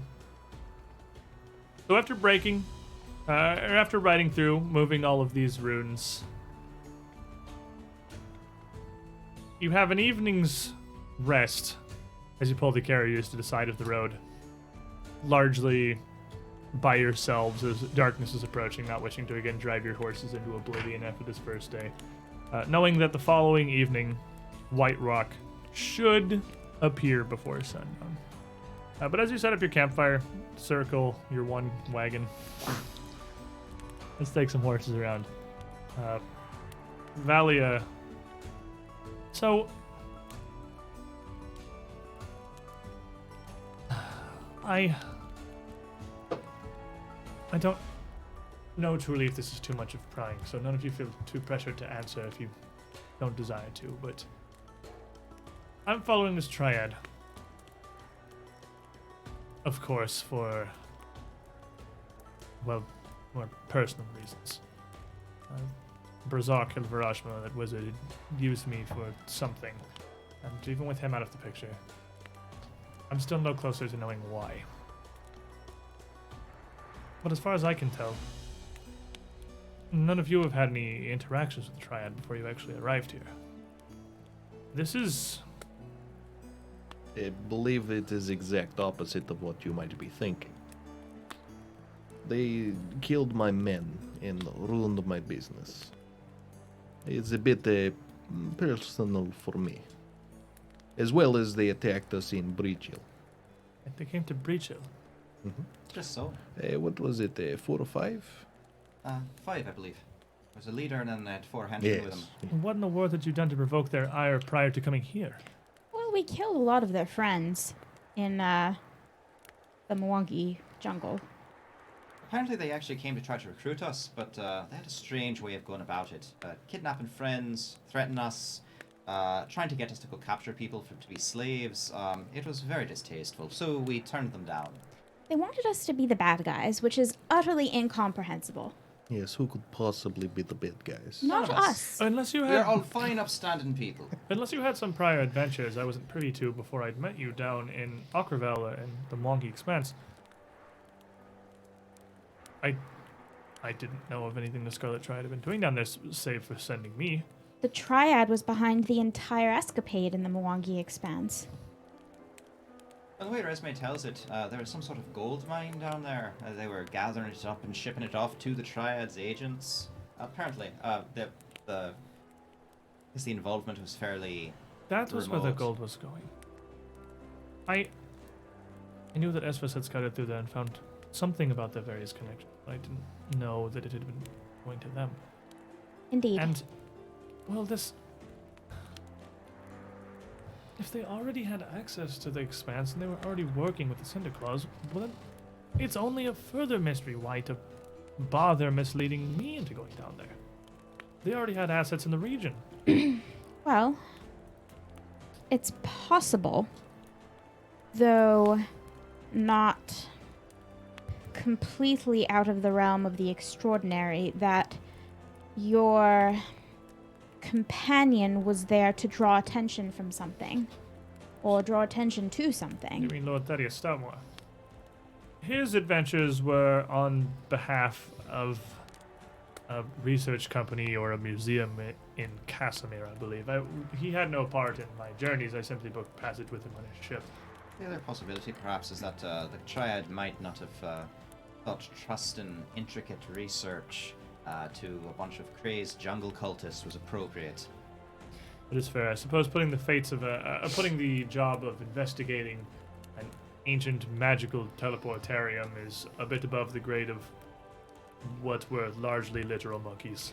I Y'all really gotta regale me of some of your stories from down in the Mwangi Expanse. Oh, Resume 'Cause- tells them very well. I can believe it. Like, that sounds like a good bedtime story. I was taking care of the horses, making sure they have water and food because no one else seemed that was pertinent. You know, for all that it seems like it was a grand romp, to tell you the truth, spending a lot of time in the jungle, getting bit by bugs and having to sleep on the floor, and I mean, I think we tend to gloss over our past adventures and put a sheen on them that they don't really deserve. I mean, looking back on it, it was kind of an unpleasant experience on the whole. No, Resume, you're doing it all wrong. You're doing it all wrong. It was hard going. We tramped away through the jungle, trackless wastelands, yet our hearts were strong and high, and we persevered on our noble quest. You gotta go like that. But I lost most of my friends. See? You have to gloss over that part. People don't want to hear about that sort of thing. Well, again, getting back to Lord Thaddeus Stoutmore, Don't think I'd anyone wants rather to hear not, about him if either. possible. but what I'm saying is, I really think that the Triad was covering its bases, as it were. I think they had a lot of different groups and factions in the region, all perhaps serving roles that may have been similar to make sure that no one failing would shut down their enterprise. From what you told me about this Stoutmore fellow, if he came across the ruins of Alceta's ring, it was more likely to blow them up than actually try to investigate anything about them. I don't think so. Alceta's ring wasn't really his area of research or study. I think he'd more likely try to sell them or their existence to somebody, and I think that the Triad would consider themselves quite the buyer, but he is a famous... He knows his stuff about these artifacts of the past. At least he likes to think he does, and so they might have taken his reputation as being someone who might be useful to have. He is quite widely renowned throughout many circles in Taldor as an established publisher. He's himself produced many of his own treatises on the history of the region. I think he was there as insurance. For whatever reason, they had me down there as well. Is why they decided to kill men when I found out they had me transferring slaves in secret stored about the cargo. I decided to tell them no deal, they decided to kill men, and here we are. I suppose I don't know what I expected broaching this subject, but even with the fading light, this has turned fair darker than the sky. Tell me, do any of you have cards? Of course I have cards. They're even fair. I would certainly hope so, but I would question why that had to be specified. Are you familiar with Sun over Osiria? Of course. You really, or are you just feeling? No, of course. She'll hand you the sealed deck of cards. And so this evening would pass warm enough without any particular incident. Unless we play some dwarven drinking games. No. Basically, every time a hand of cards is done, everyone takes a drink. Yeah. And only Marshall is playing. It's a dwarven drinking game after all. And It's called dwarven solitaire. And luckily, I barely have to sleep, so I might even be able to get some work done. Is it thievery or deception to cheat at cards? Depends on Depends how on how you're you're doing cheating. it. Specifically cheat. I think If you're trying to read your opponents and play with their mind, I would think it's deception. If you're trying to do sleight of hand, then I would think it's thievery. bluffing isn't necessarily Thievery. illegal, but Terrible. Yeah, that's what I was saying. If you're trying to cheat, Yeah. I feel like it's going to be more thievery. Well, that's a There's a nexus 25. that's thievery. that's Yeah. a 25. Yeah, thievery. You're frickin' cheating, That's it's a, you dirty lizard. the most blatant cheating ever. Yep. We're having fun, and I'm having fun in my I own was way. not participating in the card game. Drusik just absently just reaches out to the I'm center of the playing deck, takes the Dwarven top Solitaire. card, puts it in his hand. just He just takes another just card. takes it. Not even making an attempt to try to hide it, really. He's just doing He's just having whatever. fun. Hide it in my mouth. Under his tongue. The tongue comes out. What's that over there? Yep. The tongue. Iguana or something? Or... I'm a sexy lizard. Yes. That's actually his Latin. He's sexiest lizardess. That's what his name So means. as you get back in the wagon for the second day of journey down to White Rock, I think there's 2 more runes that still have to be moved. Yep, we still got Okay. the Thunderous and what was the other one? Holy. Holy. I'll do the holy. Neither of you should touch it. Good point. You're not wrong. Very, very good point. Being that I'm the only good character here. Hey, Oh. Ow. Of the crowd. Ow. Ow. All right, so I'm pretty sure a 30 would move my invisibility rune to my clothing. You're fine. Nat 20. I'm not sure Nat if a 20. You're fine. I'm not sure if a 25 will do it, so I'm debating whether or not I should turn in my. do it. Yeah. Well, I you'll should- arrive at White Rock, hopefully by the evening, but you know it's probably still going to be at least another day or 2 to Summershade. But you don't know exactly where it is. Because I can't remember. Because with the elemental rune, I don't remember what the DC is on that, so I'm just gonna. It's your daily reroll. Have courage. Might as well. Give. That was significantly worse. That's what you get for contemplating. This is the hubris of man. Yeah, so I'm gonna be working on. I'm gonna be working on this for a while. So, yeah, throughout the day, you're having a little bit of difficulty. Resumes just slides in. It's like, huh, who knew?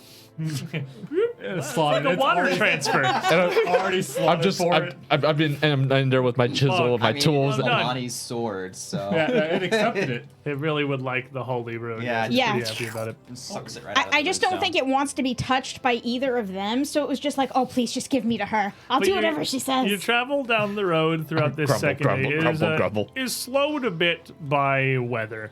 As late in the morning it does start to rain, softening the road and slowing the advance of your carriage enough that you're not able to make it quite to White Rock by the evening, but should be there pretty shortly the morning after. A strange, perhaps, twist of fate for the first of Desnus, as that god seemed to be showing you decent favor so far. But hey, nope, rain. Well, more Big time to ol' work on this hat, room. A big old poncho, More very time. grumpy looking. More time to sleep with my security rocks. Security rocks. So you would end up a few miles out, you figure, from White Rock, still falling down the river as you break to make camp in the evening. The sky is finally clearing after a gray day of intermixed amounts of rain. But as you're setting up your evening's camp here, almost as the sun is completely set as travel on the road, everyone else on their various journeys at different points are surely doing the same. You see a light in the distance coming up from the south. What appears to be a few lanterns, borne not terribly far off the ground, and in the fading sunlight, it's not immediately obvious who or what they're being carried by. South is where we're going. South where you're going, yes, you're heading south. Maybe it's Sal. Maybe it's it's sorry, totally what? possible. That's very possible. And just to be safe on off chance, I'm going to go sit in bush on side of road. I think I'll set up an alarm perimeter. I think I'll stand here and look threatening. I'm still chiseling at my hammer. I don't I think. think major trade road. Somebody is coming. Hides in bush immediately. Cast defensive spells. Giant sword. Leading My horses thought to process water. is it's Protagonists. no. My thought process is it's getting close to the end of the day and they're coming from where the sun.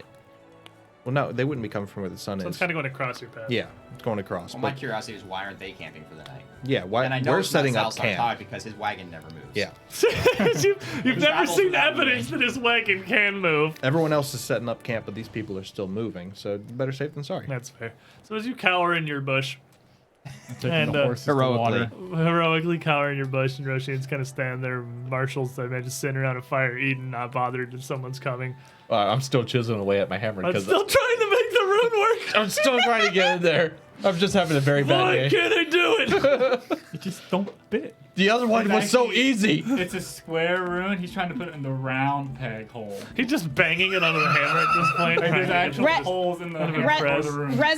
Resme has thought 3 times about telling him to just turn it counterclockwise a little, but she's having so much fun watching him get frustrated. Try turning it topwise. You would eventually be able to see that the group approaching appears to be a pair of halflings.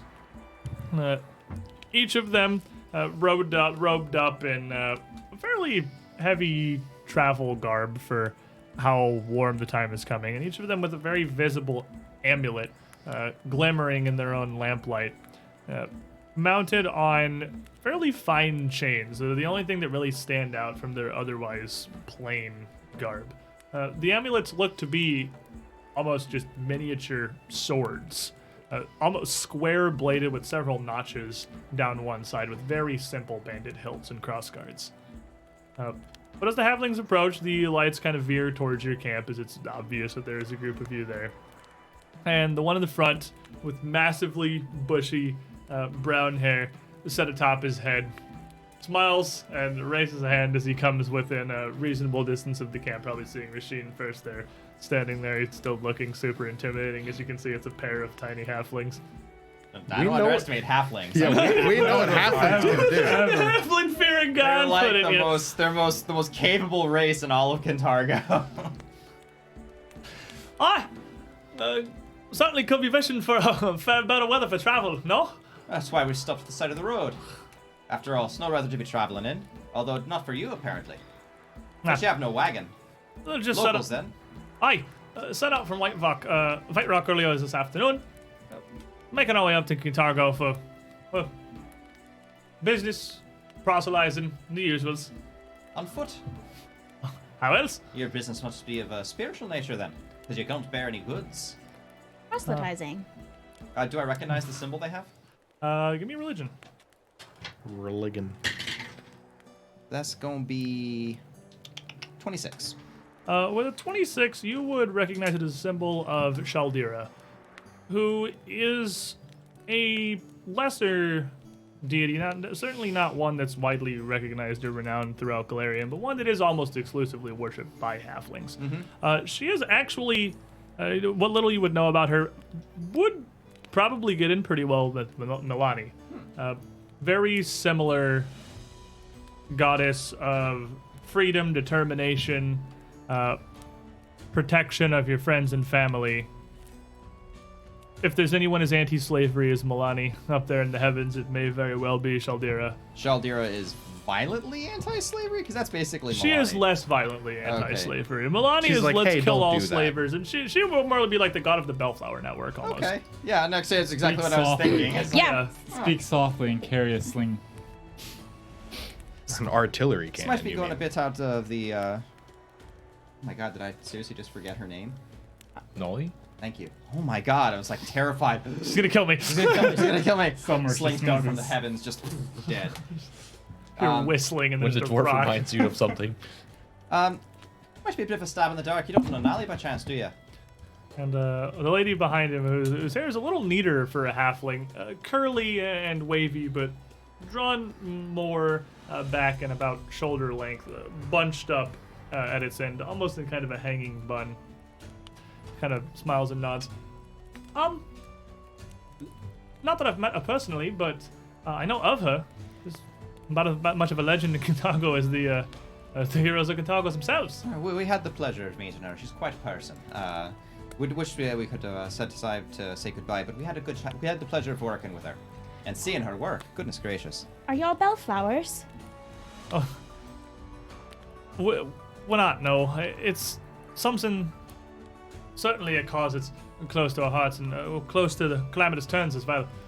But something we couldn't really put aside our lives for. Something we couldn't really commit to, and we don't really have the resources to help out proper. But it's certainly an undertaking that we believe in. And, well, are you familiar much with Chaldea herself? I have not had the pleasure of meeting her. Is she a friend of yours? The goddess Chaldera. I'm sorry, I'm not familiar. Please come to our fire. I'll take down the alarm. And as the I'll two of probably them, walk up behind him and join him at the fire. the two of them come up, and the lizard just kind of Looming shows out up of the darkness. behind them and kind of spooks, and they sit down, and the guy speaks up again. Oi, Lady Chaldera, I see that if I'm not mistaken, you follow in the bloody footsteps of Milani. I make the bloody footsteps of Milani. But yes, As I suppose is proper for her worship. she'd Chaldera, have it no other way. no would Chaldera, but understanding that the road to all things lay not behind a sword, necessarily. There are, well, easier ways to dethrone tyrants and challenge oppression.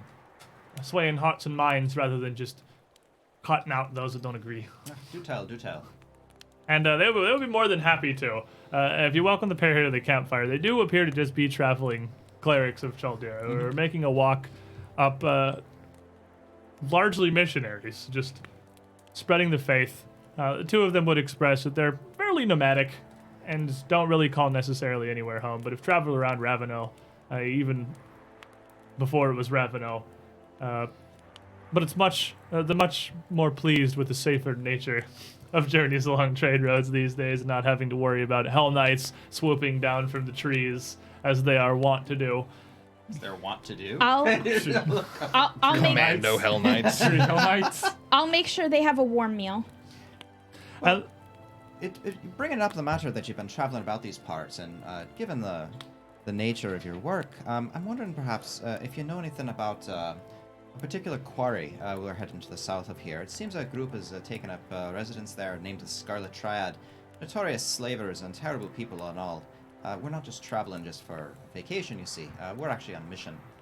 and the Right. lady peeps up.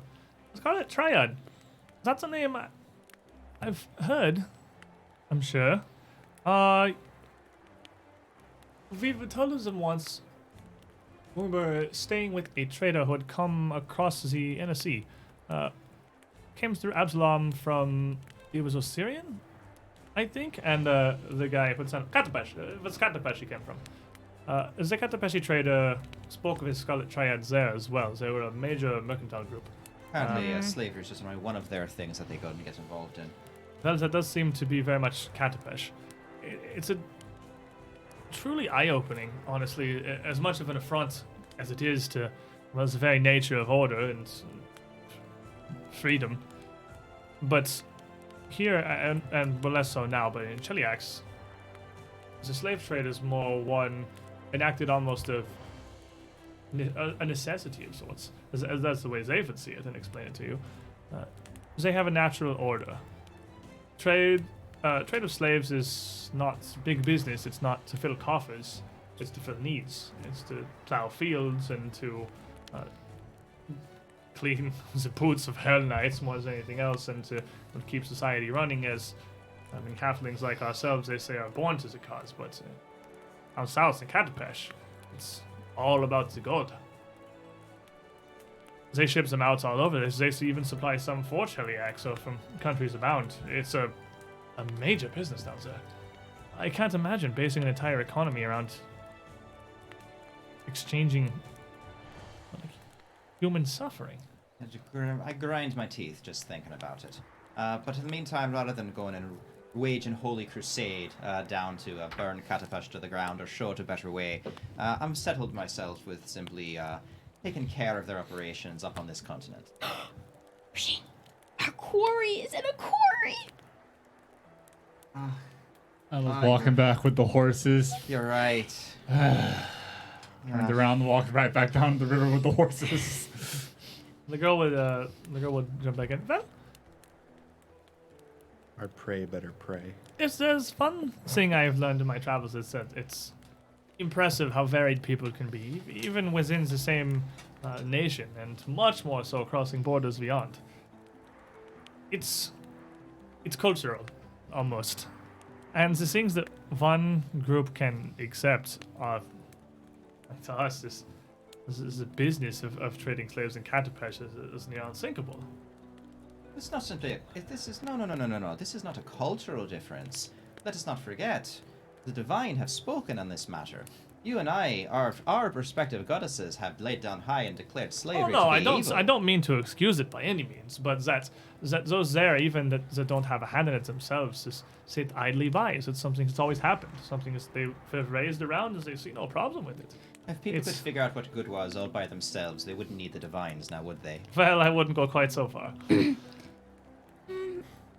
I've always been of the mindset that people who live in fear are willing to follow, well, anyone who tells them whatever they wish.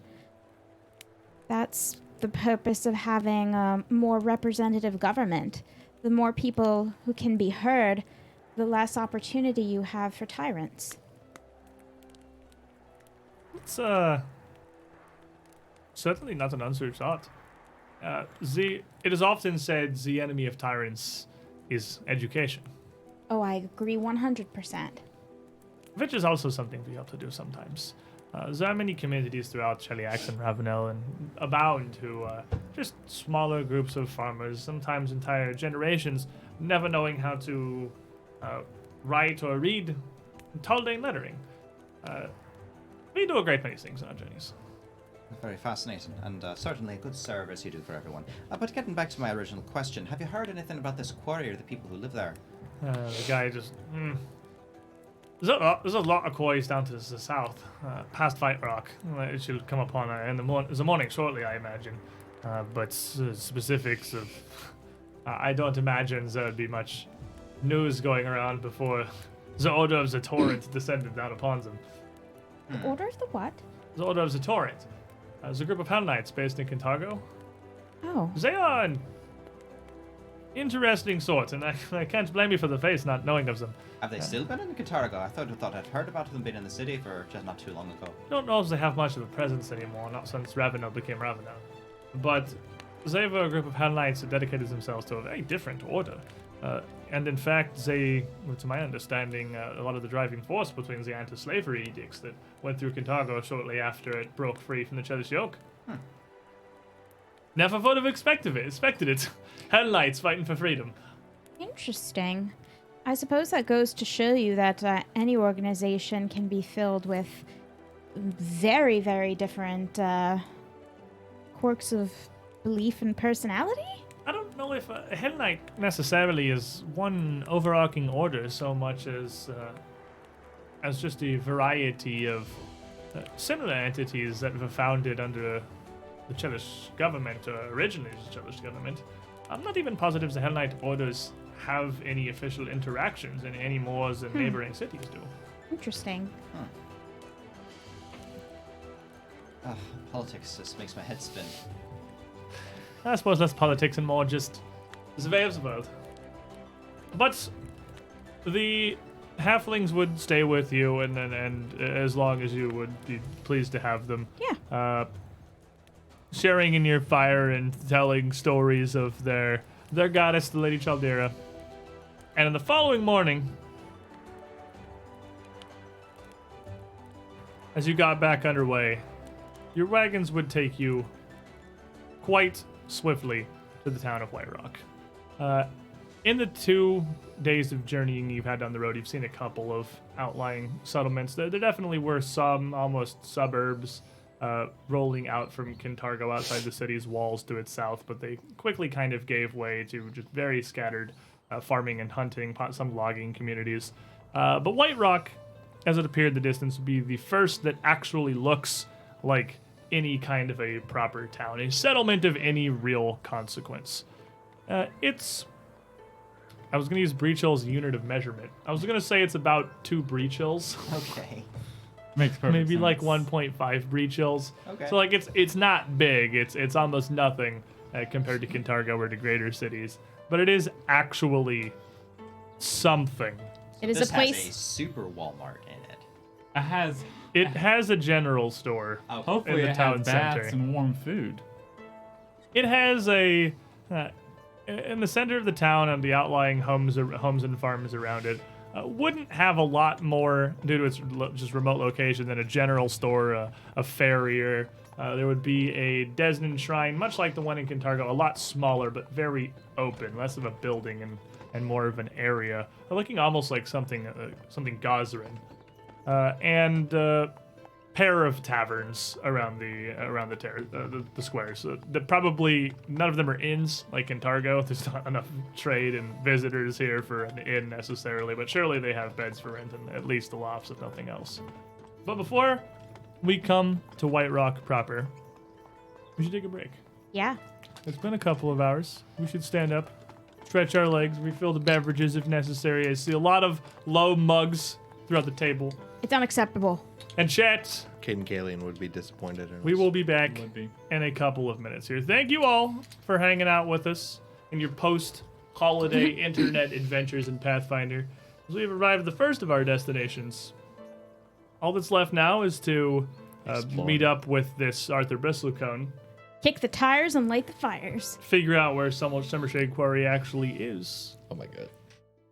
and slavery's canceled.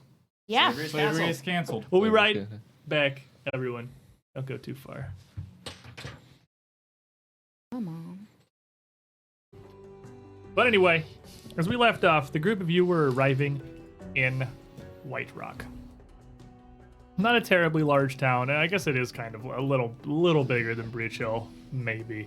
And in the town square, in the town center, there isn't much more than a couple of beds available for rent, a few taverns for drinks, and a very small little general store with a farrier. So, as you arrive in the town, what are you looking for? What are you doing? I suppose you should find a place to settle in first, and then we can go about finding this bristlecone person. Yep. Indeed. That sounds. Yeah. Sounds good. And the nearby tavern in the town, It's Moses. which is called pretty simply just a White. It doesn't even seem to have any real proper name to it. You're in White. There are exactly 2 of them. One of them is Croak of the Frog, and one of them just has a giant frothing bug on the outside, and no immediately apparent. It doesn't see- Bar. A temple We of have Caden beer. Karen. So, Temple without so one god. this village has enough of a literacy rate that some people can read the sign of that bar, and for everyone else, this one's just there's beer here. But either of them, they are similar in size, and either would have a few beds for rent if you wish to stay for any amount of time in White Rock. But it is early in the morning, and if you figured out where exactly it was you were going, it would not be. You would still have an entire day to travel and continue onward if you so wished. Oh, be fortunate enough to actually find where the man we're looking for. Might not even have to stay the night. Yes. Let's see if we can make ourselves conspicuous. Well, I mean, if you're trying to just find Arthur Bristlecone, it's literally no difficulty whatsoever. He's the mayor of White Rock. Like Yeah. any person can just be like, oh yeah, and point you to his fairly large residence. One of the only larger, well-off homes in the very small little hamlet. A pretty sprawling manor that resembles more of a hunting lodge than an actual house on the northwestern side of the town. So off to your right as you were riding in. Not terribly far off, and again, it's not like there's literally no diplomacy check or anything. Any person in the town would be like, yeah, Bristlecone's state's up there. All right. Back in the carriage. And it wouldn't even need to be the carriage. You could just walk over there. nice, Like, okay. this is breach-hill sized. Everything Got you it. It's 1 minute. All right, over we're walking. there. It's not even worth the carriage. But as you head over to his residence, Sometimes you just gotta do it to send a message. Like, I'm important. you would see a man probably on the early side of middle-aged, starting to lose a bit of his blonde hair up on the top of his head and compensating by not terribly effectively coming over.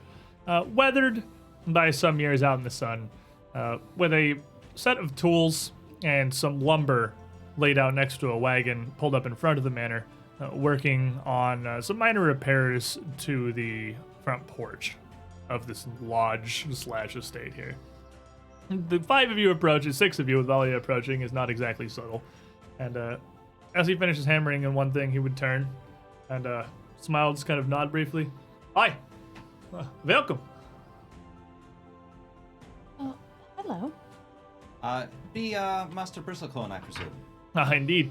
Arthur Bristlecone, at your service. Mayor of White Rock, and to whom do I have the pleasure of making the acquaintance this afternoon?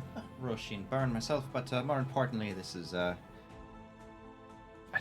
Adele, thank you. This is Lady Adele, who's here on some curious flower chase and expedition. I don't entirely understand it myself, but she can go and fill you in on the details if you're curious. But we're looking for a particular amount of plants grown about a quarry in the area, and we were told you would be the one to go and ask about it. Hi, my family, the Bristlecone lands owned a bunch of quarries around the area for generations on generations, about as long as we've been out here. Yes, Victrus solanus is a species of flower that only grows around rock quarries, usually on vines, in low lighting areas, dry, up high, highish altitude.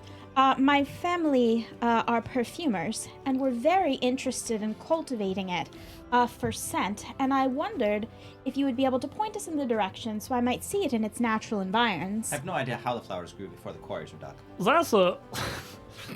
that explanation itself certainly carries at least the weight of a few platinum pieces beyond my understanding of botany and flowers, but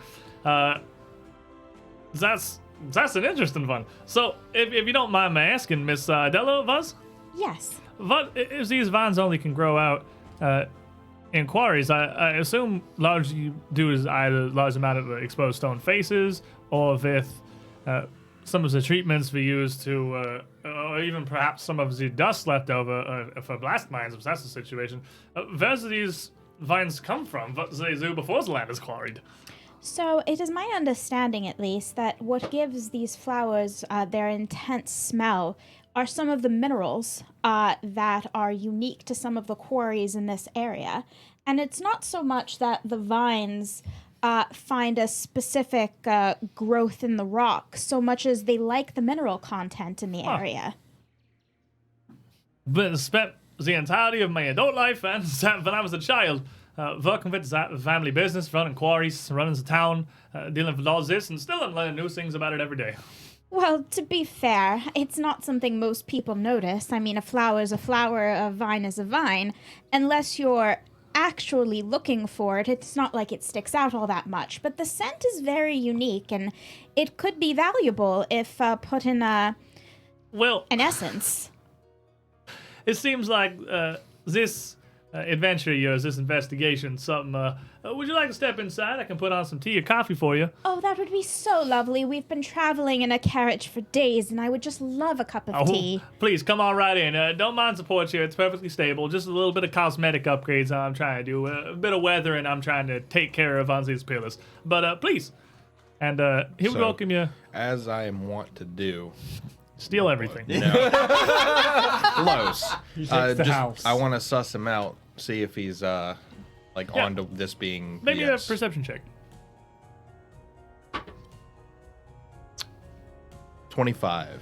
25.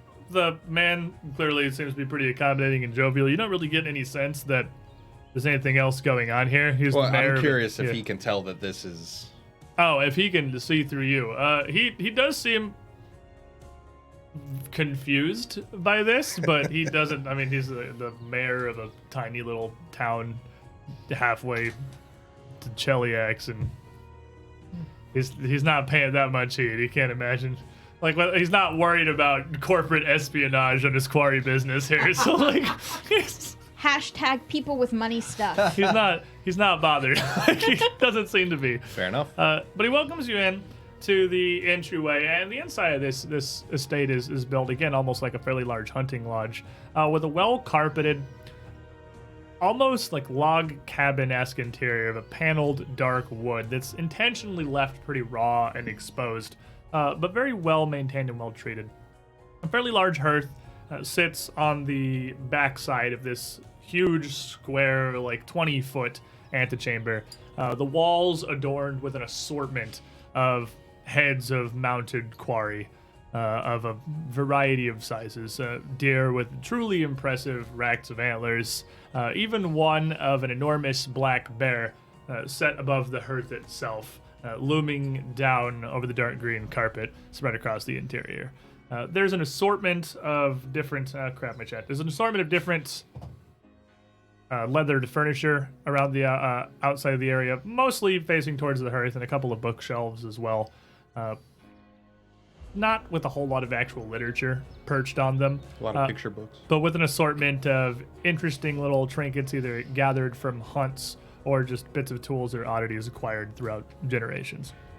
He invites you in, offers you all take some seats wherever, and heads back through just a big open archway into a kitchen and dining area, visible from the living room back itself.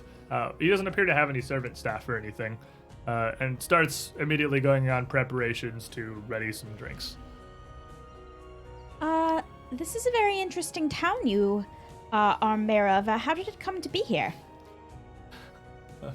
He asking me the specifics of how exactly some forebears some centuries ago picked this exact spot to settle on. Good hunting, I imagine. Whatever was going through the heads at the time, I'm certainly not privy to now. And Ellis is kind of walking around the room looking at stuff on the shelves. Like, this is odd. This is neat. Oh, my little brother would like this. do you get many visitors here? Oh, I mean, it's about the only real town to restock and resupply with a proper shop between Contago and the Chelis border, so, fairly frequently, but not many that have business with me personally. And as he's got a couple of two different kettles, one much larger tin one set next to a smaller one on a stove as he gets going. He comes back in the room. So, this vine or flower you seem to be after, we've got a couple of different quarries around the areas that my family's had for however long. Most of them granite. Is there a specific stones that it's attracted to, or is it really just the process itself? I think it's the process itself, although having never seen them in person and only in books, I was hoping to get just an overall survey of the land. If I could take some samples of the soil and different parts of it back to my laboratory, I might be able to get a good idea of what the composition is. Well, perhaps direct us to the different quarries that you know about in this area, and then we can go and conduct our investigations in the field. Well, we got a couple. If you're looking for something easy to access, the closest one here is maybe about half a day's journey to the east, and that one is Pine Rock. Pine Rock's a granite quarry, like most of them. It's got a full staff working it most of the time. It is a bit of well, at least it's the second now, so if you showed up a day before, it would have been possibly kind of difficult. It changes a month is a lot of stuff going on, a lot of business. But the foreman there should be able to see you perfectly fine. And the others? Are you looking to survey the whole area? Well, of course, if I can't get different soil samples, how am I to tell if it's just one species or several subspecies with not- different scents? Well, pine Not to rocks. mention we wouldn't want to actually have to come back here for new directions to a different quarry after our investigations didn't pan out. I suppose if you journeyed all the way down here, you're committed to the adventure. Well, Pine Rock's the only one that's really close, within a short journey overland. If you follow the river about more to the south, maybe a day or two, I mean, I can get you charts for all these if you're interested. Oh, that would be lovely. Very convenient. I You're did looking at about wonder if the limestone or if other acidic 3 or elements- 4 days journey down to Split Valley, and the Split Valley Granite Quarry is our largest zap we have going on right now. So that's got just the greatest amount of gross area, perhaps, that may nurture these kind of flowers or vines that are growing throughout. Certainly the most interesting inquisition I've had about the quarries in my living memory. I never imagined digging rocks out of the ground would attract a group of people so committed to finding strange flowers. Is this they have a word for it. It's a potion making it mixes in the open guitar go. Alchemy. Is this part of that something? Well, I do try my hand at alchemy, and I'm considered a fair hand, although my colleague over here is far better. But no, perfumery is its own art form, and there are those who do consider it to be magic. Right, perfume. You done told me that, sorry. This is a bit of a new one to me. So, if you want to head west out from here, west past Craig Castle, it's a small little farming community a few days' journey away, and just continuing down, it's a small trail. You're looking maybe a bit under a week's journey out to Redstone Splits. And Redstone Splits is limestone. Further out west you go, the less it's granite, the more it transitions into softer rock. Well, it makes sense. You said that it follows the river. As the river heads towards its source, you would expect the rock to get softer, and limestone is a more natural result of that. Well, truth be told, the origin of where the rocks we quarry come from is something that's never really crossed my mind before now. But you certainly seem to have done your research on this stuff. Well, the different natural environments that plants grow in influence everything about them. I mean, most of their scent and the way that they grow is because of the environment they grow in. So if you want to know where to find them, you have to understand the environment. Oh, fair enough. As far as I've always been told, and what my father told me, is that there's rocks on the ground that plenty of people are happy to pay money for. Fees dig them up and fulfills the desires. And my father says you should never take a quarry for granite. How's that tea coming? So, am I allowed to cancel my contract at any time? Or- Should be heating up here before too long, I imagine. I'm preparing a pot for tea and then fun to put on for coffee. You know, it's fairly early. I don't know if any of you take it. I can't imagine going through much of my day without it at this point. Of course not. Milk in first, though. But those are the 3 main quarries that the Bristlecone Empire encompasses. Hopefully one of them, hopefully the nearest, Pine Rock, will do good for you, and then this could save you a great journey out through near trackless forests, though it is very beautiful this time of year. Well, I so appreciate your time. You're a very gracious host. Oh, of course. I'm always happy to help. It doesn't sound right. There was another one that they were talking about. I can't remember the name of it for the life of me. There's another quarry that was that was being bandied about the name of, and I just can't place it at the moment. Could you rattle them off to me? There's a Pine Rock is the closest one. Pine Rock, and- Split Valley, Redstone Split. You did those, and then there was. It doesn't sound right. Well, I'm trying to remember. There's another granite one that's largely part of Split Valley. That's past Fork River Bend, but it's just as they think that one has largely been mined out. There's not a whole lot of operations that really happen at this point. We just the land exists. Obviously, the quarry doesn't go any further after it's done being used, but But it could be. Oh, but if it is an abandoned quarry, it means there'd be a lot of time for the greenery to have grown out without being disturbed by wagons going hither and yon. Ooh, Well, that does make sense, I suppose. that is true. And the soil might have some very unique properties. We should add it to the list just to be complete, you see. Okay. What was the name of that one? Whatever it was I just said 5 seconds ago there about a lot of time I hadn't forgot. Fuck River something.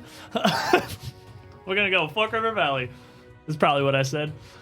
That sounds reasonable. You had said that you might have some maps. I've seen some older ones, but I'd be interested in looking at yours to see. Oh yeah, if... we got trade charts. Let me.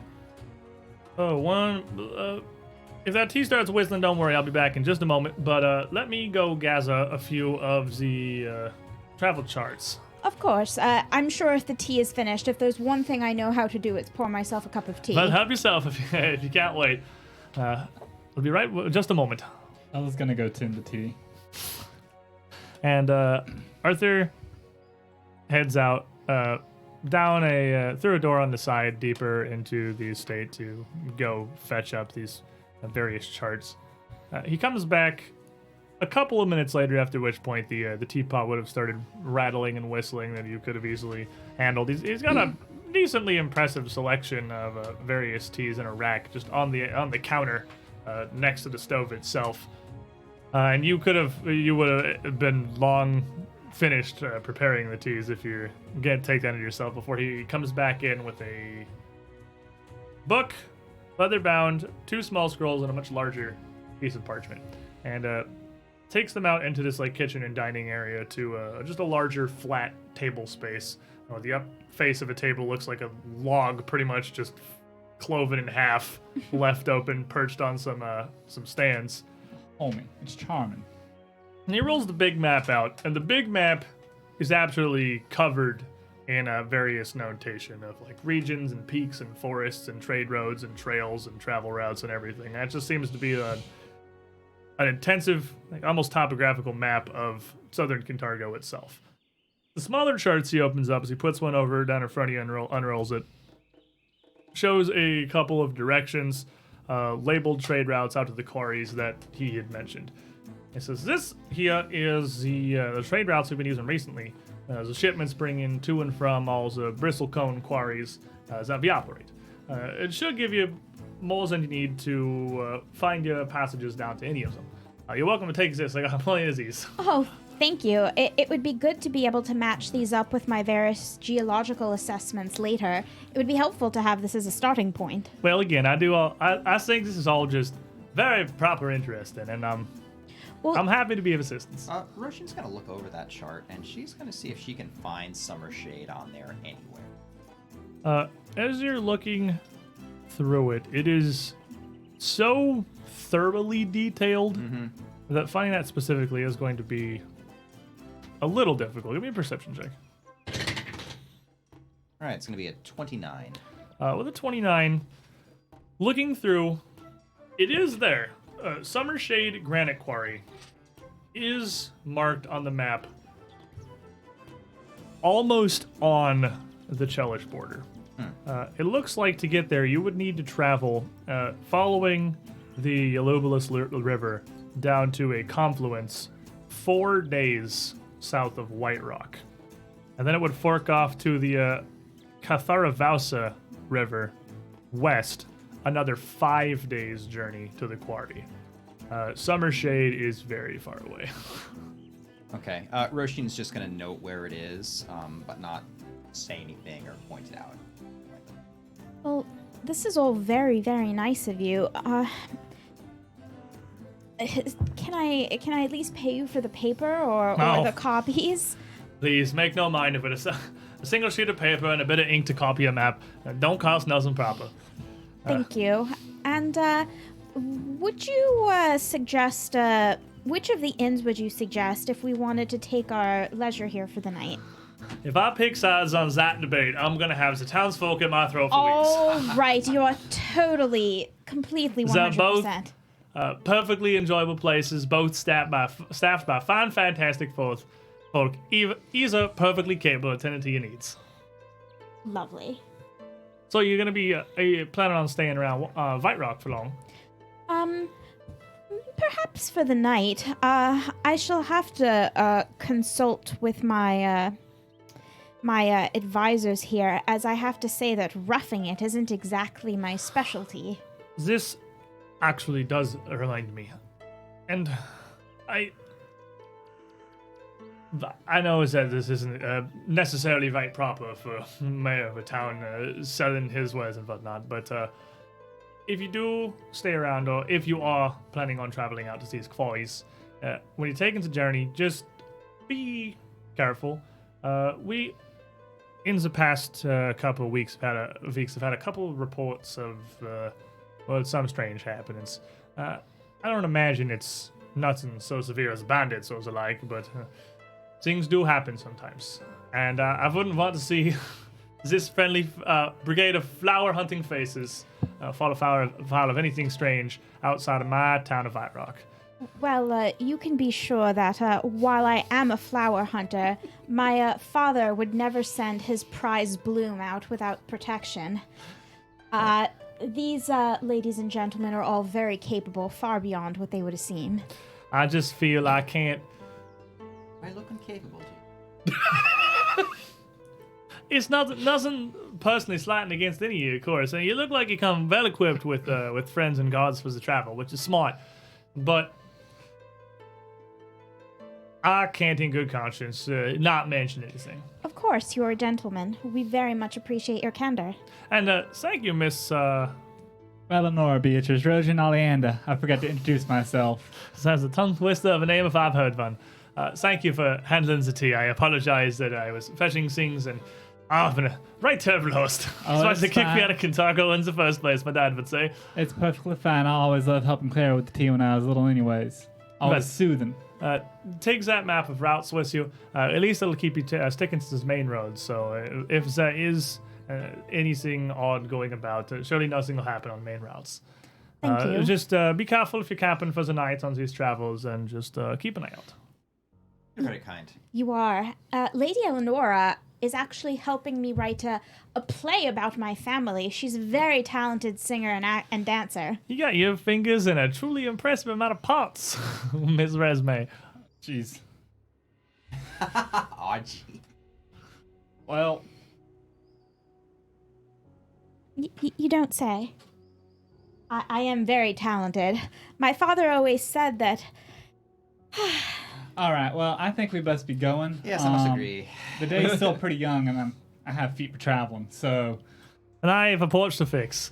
So hopefully that should be everything you need. It's been a pleasurable morning meeting a lot of you, truly. Hopefully you stay in White Rock is nothing but pleasant. downs the rest of her tea, sets it down. Thank you for the tea. These are so interesting. I wonder what kind of flora and fauna we're going to find. Well, we'll go ahead and plot out a lovely little route we can go, and we can hit all four of them. The Pine Rock, the Split Valley, the Redstone, perhaps even go over to the Fork River. It's a bit further away, but it could be lots of very interesting plants around there. Thank you very kindly, sir. You're going to be committing about the whole of Desness if you're hoping to see all of them up with the back and forth.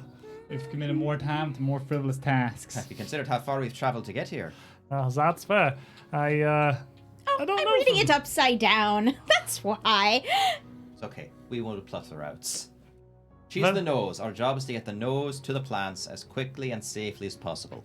Hopefully, a lot of you have the best luck. I hope you find this vine of yours. Oh, it's going to be wonderful. Am I going the right way? We're going back to the wagon, my dear. Oh, all right. Thank you so much again. So, with Arthur Bristlecone's help here, the group of you would head back out of this estate with a chart that definitely does not have Summershade labeled on it anywhere. But Roshin has a pretty decent idea of how to find the place. And once we're safely out of earshot, so looking over that more detailed map, I was able to actually find Summershade on there. It Oh, is good. incredibly far away. 4 days south, 5 days west beyond that, almost all the way to Chelish border. Hopefully we don't run into any border patrols while we're there, but it's you couldn't get more remote, which is probably why the Triad's using the place. Well, we could procure some more supplies, and now that we have a reliable cover, no one will hesitate to supply us with whatever we need, and should we be in the area and things got back here, it would very well confirm our story. Just so. And in fact, they'd be expecting us to be gone for quite some time, seeing as how we're planning on being a grand tour of all the local quarries in the area. Out of curiosity, you do not think that perhaps Cheliax is assisting them with all the devils and the slavery? My dear friend, With all the Trushi, devils and the slavery. would you certainly be suggesting that the evil empire of devils and slavery would be assisting the international ring of slavers in committing their evil? Exactly. Yes. It's that's kind of a hard line to draw. when you mentioned the Boulder Patrol, perhaps if we come across them, they would have been paid off. Oh, whether they would be paid off or not, I'm sure we'd be coming to blows one way or another. Or It's not often you get to strike a direct blow as an advocate of freedom against the actual real evil empire ruling over your continent. but then I don't get to act like an airhead. You can act. You're a natural Madeira. You'll find other places to do it. From what I've noticed, you don't really have to do much acting for that. Thank you. As long as you're yourself, who cares? Take it from me. Anyways, that's the flower hunting. Oh, That's the face of a flower hunter right there that's pointing at Marshall. As That's the smell of a flower The hunter. lizard. I believe a lizard. the lizard, I legitimately can see being a flower hunter. This, So as you head back to your wagon from Hired mercenary. Arthur Bristlecone's estate, who we're never going to talk to again because I, for some reason, decided to try to do Chelish Hick, and I cannot do that. Don't make me do it ever again. It was pretty good. We were like flipping back and It was forth hard. It between was them. real hard. What is the plan? It is pretty early in the morning. It's maybe only like 10:30. I'm taking another crack at my hammer. You can, I'm you going can to- spend the day working on the Hammer's Rune. Yep. Oh, I'm But, I going mean, are to you, assist. Nope. Are I'm you going getting to assist. back Okay. underway? Are you going to start moving towards Summershade, knowing how far it is? I think we'll need some supplies first. I wanted a to little get bit. It's some gotta go in the supplies tray. because Yeah. we don't really. What we brought was not designed In for the this tray. type of area or terrain, so I would like to reacquire some supplies. Yeah, and getting enough food and just general tack to Yeah. resupply, fill up your carriage to make sure that you've got, because you're looking at like 3 weeks round trip, almost down to Summershade and back to White Rock, not even back to Kintar. Oh, back to Kintar. We almost exactly 3 weeks back to Kintargo, about 21 days. I also want to pick up some supplies that, if I were going to harvest plants or dig down into the soil, I would need because Cover supplies. Cover supplies. But all things considered, even for a month's journey, you're not going to spend much more than Yeah. like a gold piece That's on fine. basic supplies and stuff. And the general store in the town center would easily be able to set you up with whatever you need, seeing as most of what comes through here are caravans being supplied for long journeys. So again, you are hitting exactly the mass market on the head. It's not difficult to acquire any of this and would only take you maybe an hour to get all organized and paid for. Does critically succeeding at an assist do anything? Gives you another +2, I think, right? It gives Also you... do it. It's +1 if you succeed, +2 if you critically succeed, 3 if you're master. So you get a +3. Because I got a 30. That's a 24 then. 24. If it's only a level 6 rune, if it's not as high as I thought it was, 24 will succeed. So over the Oh, course okay. of the day, you will put the Yay. fundraising in. The rectangle. So supplied and ready as you are, We're heading off. the time for journey has begun, as you will cover the many, many miles down to Exploration. Summershade Quarry. cute No. montage. No. It's a. Oregon Trail! No. It's very possible that what the Bellflowers have been thinking about wasn't Miss Long Road, wasn't actually Summershade, but one of the closer quarries that is currently functional under Bristlecone's umbrella here. Most of which are a bit closer. The trade route that he gave you does denote a couple other quarries that are up to 2.5 weeks journey away, some almost literally on the Chelish border. But most of them do appear to be relatively small, and he only gets any kind of a shipment or transaction with them every other month.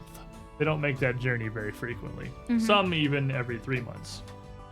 So, Sirenscape, giveth unto me the wagon, because we are going to travel 5, 6, 7, 8, 9.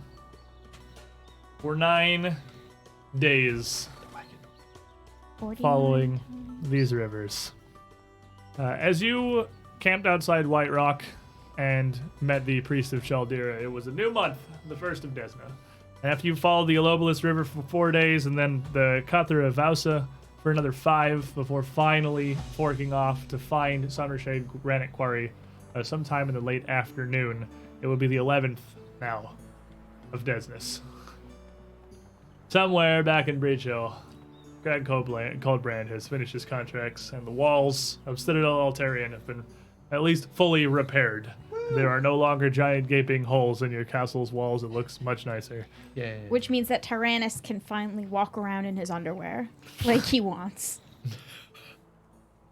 The goblins still live in the castle. In the basement of the castle. They live in Goblins the don't basement. Goblins don't care at all. Basement goblins? He's singing in the shower. We have basement goblins and we have 2 basement kobolds. We have You both. have basement kobolds? Zerkin Sniggles, the heroes of Breach Hill. Mascots. my God, With that large map that you had seen, Summershade Granite Quarry sits in the shadow of a pretty large mountain range that spans the border with Chiliax. And one of its greatest peaks here in southern Ravounel is Summershade Mountain. The quarry is burrowed into the side of a fairly steep peak. This isn't something you would realistically go hiking or even rock climbing up, as a large part of the face is near sheer. So it's the entrance to the quarry that the trail leads up before it expands up to, with no real indication or signage or anything left anymore. Simply expands out into something that is cleaved near squarely down into dozens of stone feet up, further up the sheer mountain face itself. It is a pretty impressively large quarry, commanding a decent chunk of a truly enormous mountain. But with how large Summershade is, the mountain, not the quarry, it would barely even be visible from the mountain's peak itself. There is not nearly as much lush foresting as you move south here. As this far out from the coast, it kind of splits a bit more into mountainous, kind of scattered, scraggling shrubs, little bits of small, squat, almost evergreen-looking trees around. But the entrance to the quarry, fortunately, is still not terribly difficult to find. And around the shoulder of the looming Summershade Mountain, this path, which you wouldn't be able to bring, the path starts to narrow down to a walking trail that at this point is overgrown enough that it's difficult to bring the carriage through. It's all right. I'm going to shrink item it and put it in my pocket. Carriage. We'll keep the horses for riding, but the carriage will go in my pocket. Roshi will walk. So after a nice 10-minute incantation there, you have tiny carriage. Get tiny. What Get about the tiny. what For about the just 10 horses? minutes. Probably tie them to a tree if we're not going to use them. Well, yeah. Shrink item the horses. Just sticks. No. Just kind of leash them off and stake them out here. Yeah, if they're tame horses, as long as we leave them some feed, and Yeah, I mean they're not going to go anywhere. they're not going to go anywhere. So you set them up, tie them off not too far from the carriage, and as not really imposing as this kind of nice mountainous area looks, you know you're here, and if you are not chasing shadows here, the Scarlet Triad should be near. You would like I could go invisible and scout ahead just to get an idea of what we're dealing with. Sure. Visibility might not even be necessary, given the confines. It looks awfully tight, but Better safe than sorry. use your best judgment. Of course. It'd be a good idea. Well, then, for the sake of precaution, I'll scout ahead while invisible. Okay. We will follow at a safe distance. So, as you cloak yourself and head in with this rune from your armor, the path that narrows overgrown to just barely like a hiking trail that cuts forward even as the hills and mountains start to steeply rise up around it, does, after a few dozen feet, open back up pretty widely into a final steep, stony ascent that leads up to the quarry proper. And from here, you can see the near square cleave into the side of this mountain, this man-made valley that, though now somewhat overgrown, is clearly the entrance of the quarry itself. At the top of this rise that goes up about 30 or so feet of gravelly stone path, you can see 5 figures clad in a breastplate and helm, crossbows hanging at their hips, standing tall, silhouetted against the quarry behind them. Yes, fireball. You cast fireball? You can't see this. I mean, you're ahead invisible. You're the first person who comes and sees this, and I mean, like, obviously they don't see you at all. Just in the background here, fireball.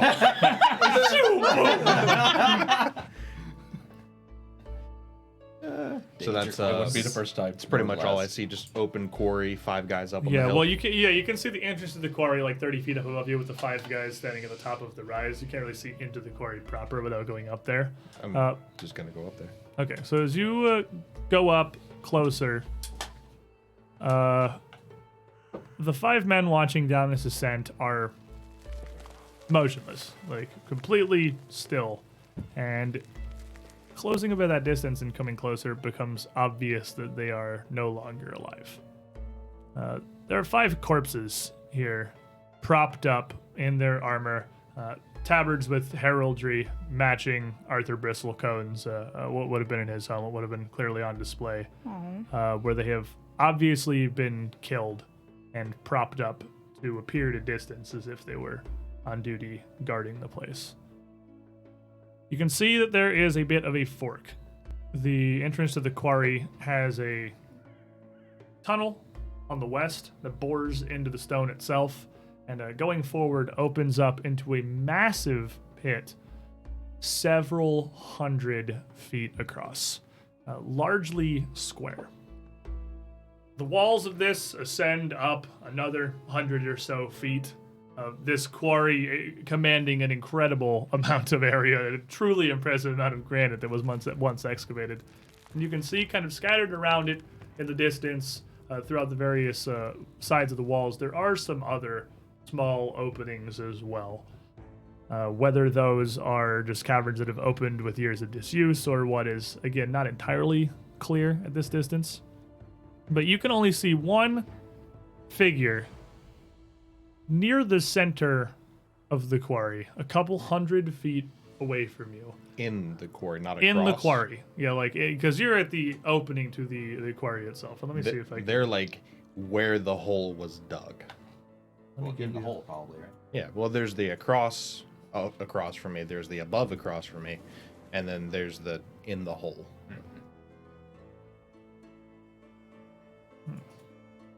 1 second. Let me know We're able getting to. the quarry, boys. I'm going to give you Aquarius. Just take us back to the Mwangi quarry. Curious. Oh, there we go. Super zoom in on that one. So where is the player view box? There it is. Come yonder, comrade. Okay, I'm not entirely sure how this is going to display. So bear with me. Well, preferably because- on the screen. Well, yeah, I know. I'm going to get there, but I haven't switched the view of the stream over either. It is real big. Wow. Yeah, This- that's real big. Is the This is a ascent. quarry. You, tiny green blip, I am tiny green would boy. be out ahead. This is this goes 30 feet up and many feet forward to where Jesus. it finally opens up, and you can see there's that little and this is where Aquaforge gets a little weird because this map is so big that it actually has some difficulty displaying all of it at once into a massive quarry, hundreds and hundreds and hundreds of feet across. So there is one figure standing in that huge stone quarry. About 2/3 of the way back across it, you can just like make them out at this distance. You have no idea who they are or what they're doing from here. It is like a speck in the distance that is there. Okay. Well, if I have established that those people are just dead bodies and that I don't see anything really like out here in the immediate area, while I've still got plenty of my invisibility left, I'm going to come back and probably come up to Marshall, tap him on the shoulder, and it appears to be clear up ahead, at least to a fork. There is man across, but it could possibly be another body. There are 5 dead bodies on top of hill, made to look like gods, but there is no one. Okay, I'll go on ahead then. All right. And that would just be me getting all of you saying that out loud. Should we? I think we should investigate the fork going into the mountain, the tunnel. It's probably where they'd go and hide most of their nefarious activities. It would be safer. I don't want enemies like Resme throwing big fireballs at us. Or at least half a dozen men with crossbows raining down from on high. Big open area is not fun. So yeah, you are faced largely with the choice to continue out into an enormous quarry or to fork off into this side passage. But all of you from here can see into the square of the quarry itself. And you can see that the sides of it have largely been overgrown with thorny brushes and lichens. Look, Resme, perhaps that be one of your flowers that you're looking for. Well, you never know. I have been known to wish things into reality before. There he is. Yes. Gracious. It's part of the charm of being able to master the elements of the universe and call them to yourself and harness their power. Miss Roisin, does she talk like this often? Okay, Quite all the time, actually. You haven't been around it very often, have you? it's time to No. go in mouth of mountain. Yes. Right. Professionalism. And I'll just, while invisible, just kind of guide you over that way while you're looking out at all the plants and stuff. Pushy. Yeah, let me cluster the team real quick, like. Do mountains really have mouths? All Yes. this stuff goes in them, don't they? Yes, I do. As a group of you It sort of implies they have a digestive system. head off That's called magma. into this side passage. It is a fairly open passageway, about 10 feet across in all directions, that leads up further into the rock of the quarry itself. And this is going to be a very interesting map to navigate, so bear with me, because this is going to get real neato. Okay, we have Oh. somebody. Also, I set this up long enough ago that it has Buddy on it, not Eleanor. He feeks. Oh, we're close enough. That's the same family, right? Yeah, it's the same family. There you go. Close enough is exactly what we're going to call that. Okay, so what did we learn today? It's really hard to tell with how small they are. Make a That- map that's freaking huge on Arkan Forge. Even upset. if I I go think giant, it's everyone- gonna be hard to I see. think everyone has a hard time with this map. This is a Arkan massive Forge or not. map. It is a very, very, very, very, very large map. I like how piecemeal it looks. Yeah, so as you continue forward Seamless transition. down this Fifth tunnel, grade it's art project. completely. Well, it's actually interesting because they gave me a zoom to they have the huge map, which is freaking gigantic and has like the rooms vaguely on it. Yeah. But I also have like a cutaway version of it that they gave us, so I just used the Arkan Forge's multi-level thing to do that. Ah, clever. Good, look how smart you are. You would Big see brain, this please. heading forward into a chamber that appears to be fairly well lit. There are some torches spaced pretty widely up and down this massive passageway you've come through so far, so it's not completely dark. But this area ahead of you seems to both be much more well lit and opened up, and you can hear several voices speaking within. Well, then I will do my thing. Walk forward, assuming it hasn't been 10 minutes yet. This walk has been long enough with you climbing up that. It's been close, but not 10 minutes yet. And as you head up into the room here, Trishik, you would see that there are a quartet of what are clearly Scarlet Triad grunts sitting around a table playing some kind of a dice game. They are pretty invested in their gambling at the moment. Oh, are they? Lucky for you. I'm gonna go over and make it look like one of them's cheating. Oh boy. All right, Shashik, so as you come up to the table here, what they're playing is a game that appears to be based around some pools of dice. Each individual player has their own pool of dice, separate from a stack of coins, and appears to be betting in both dice from their pool as well as money on various rolls around the table. You're not, at immediate glance, positive what the goal here is or how exactly it's played, but it seems simple enough that moving anything from somebody's pool to somebody else's pool is going to cause some hurt feelings. That is the point. So make me a thievery check. Are they playing Warhammer 40k? No. It sounds like me. So, that is a 27, and I'll give you my session reroll because I want this to go well. We're gonna roll my new dice. You knew Oh. dice. Roll better. Nope. No, got slightly worse, but still not bad. I'm invisible and I'm tricking people who are clearly focused. So, thievery 24.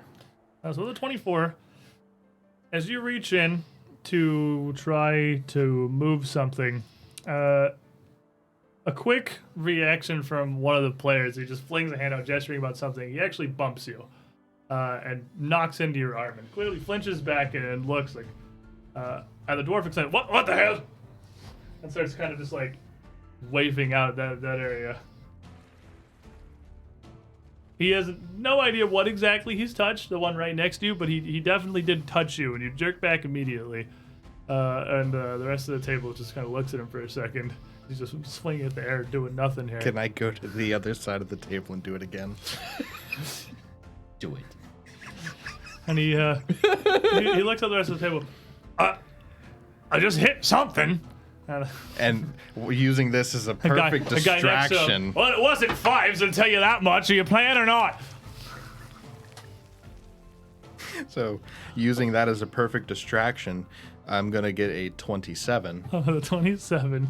You're able, from this guy's calling out here, to quickly move a couple of things out from his pool to the dwarf next to him, sliding over suddenly a couple pieces of gold.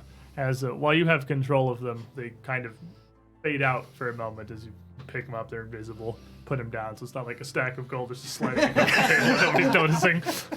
Like just slowly disappearing from one stack and slowly appearing in another. And then I'll start walking back to the group and letting them figure out what's going on at that table.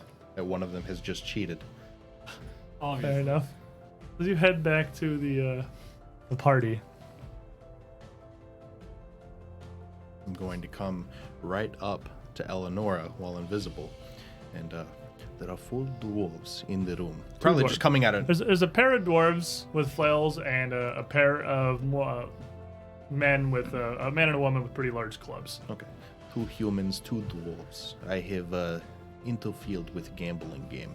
It likely caused distraction in about a minute or so when they realize one of them is cheating. So, we use that as cover if you'd like to organize.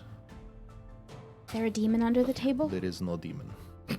Oh, thank Did you God. check for a demon? There's probably no demon. I don't believe. Well, there's no roof in this room, so I suppose it'd be safe. There is a ceiling. He could be in the mountain. Did you look up? I did not.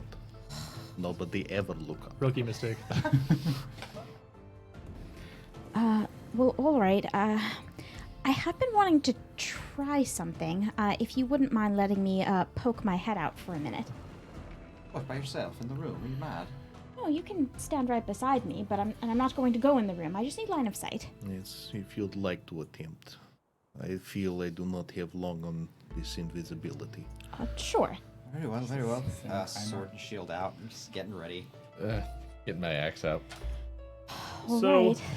as the group of you move up here, clearly there has been disagreement at the table. There is a little bit of less than good-natured argument going on amongst these men about who put what where and who has how much gold, and it is escalated rapidly. But as you come into view, an army of people coming around the corner here, they're not exactly quick to drop their personal debates, but they are certainly going to turn your direction. And I'm going to need you guys to roll me some initiative. We can't have that.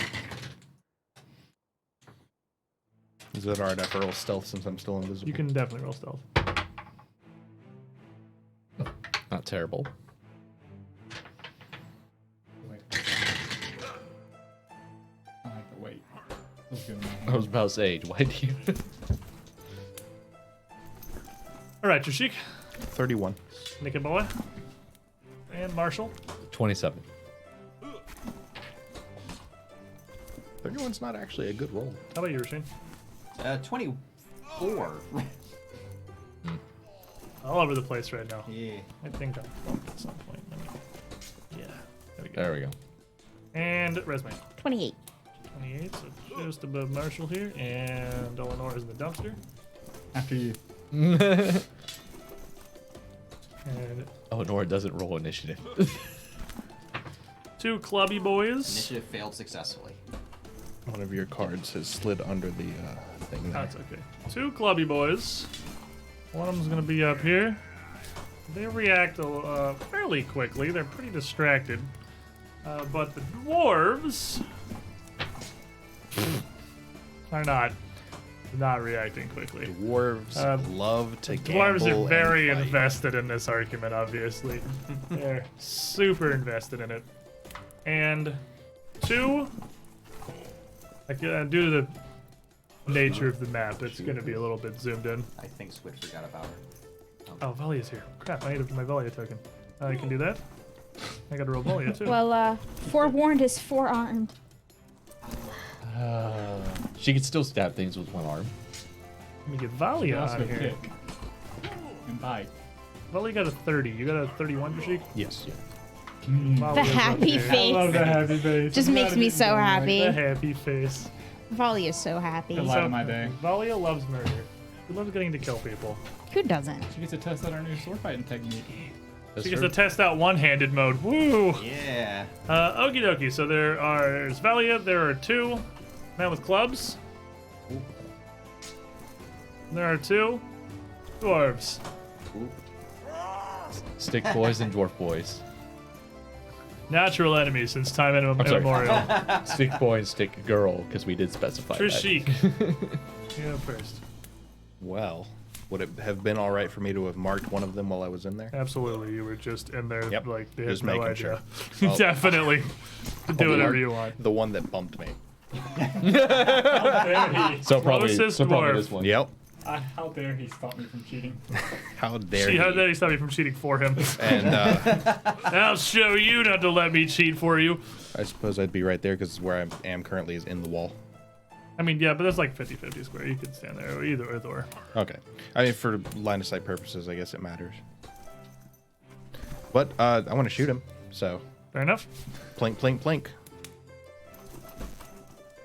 Shot number 1 is a 27 against his flat-footed. 27. Let me go. We got the yield and spread. I'm sure 27 is flat-footed. Yes, it does. Alrighty. So 5, 10, 14, 16, 17, 21. Okay, he's bleeding. He is now bleeding for D6. And on to the next one. Just gonna tag the going counterclockwise. So Okay. this club wielder. Tag about the guys closest to you. Yeah. With the nat 20. Woo! So, this man is going to hurt and he's pinned. Yep, he is pinned to the chair. He can't stand up. I see a couple sixes 12, in there. 16, 17, 20, 40, 46. 46, and he is super bleeding. And just moving down the line, this will be at a -6, so While you do math, I'm gonna see if I can get the 16, dynamic lighting to work on this. I don't know if I can, 29. 'cause the map is so freaking huge. On which one? 29 on the second dwarf. 29 hits him. I'm the target suddenly. So 10, Jeez, man. 18, 23, 26. And the two dwarves are bleeding for a d6, and the human is bleeding for a d12. Ow. Open volley. What was the total damage? 12, 16, 26. 26. That's pretty good. Quack, quack. Rogue the second. Plink, plink, plink. So Valia, Oh, we all got moved.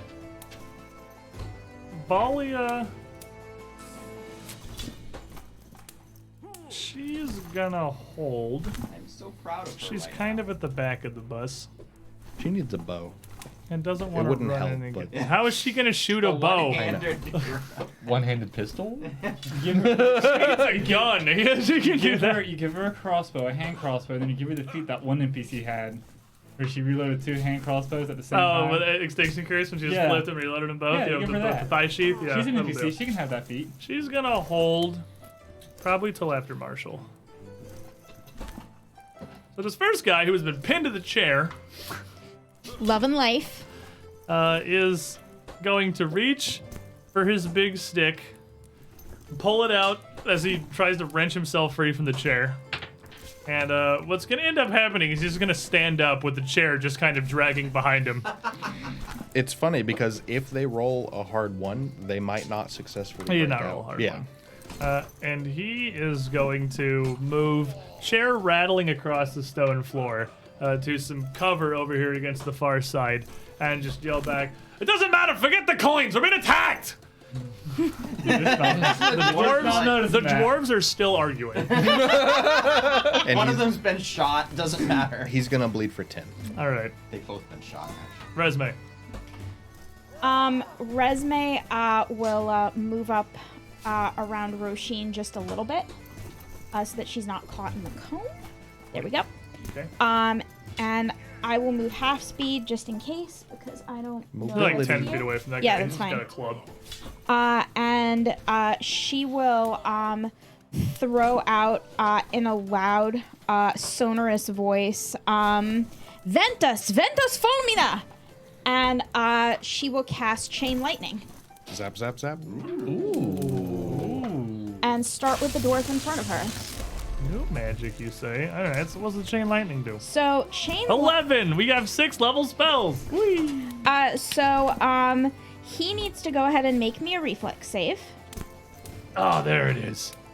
I Yeah. was trying so hard. Now I can make this regular sized. I was trying so hard. I did. Of course. I had to remove everything. Okay, so dwarf Reflex save. 21.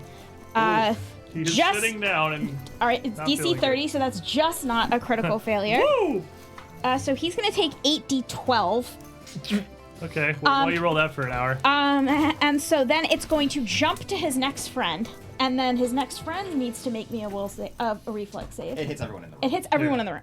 Enfeebled doesn't affect reflex at all. So No, that would be clumsy. clumsy, okay. All Yeah, 3 I'm just people gonna that do I hit 4 are enfeebled 1 for 1 round. Multiply by 2. Okay, that goes this side. Nice.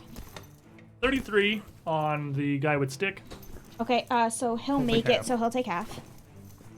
And then the third guy, 28, so fails by 1. so he'll fail. And then the fourth guy.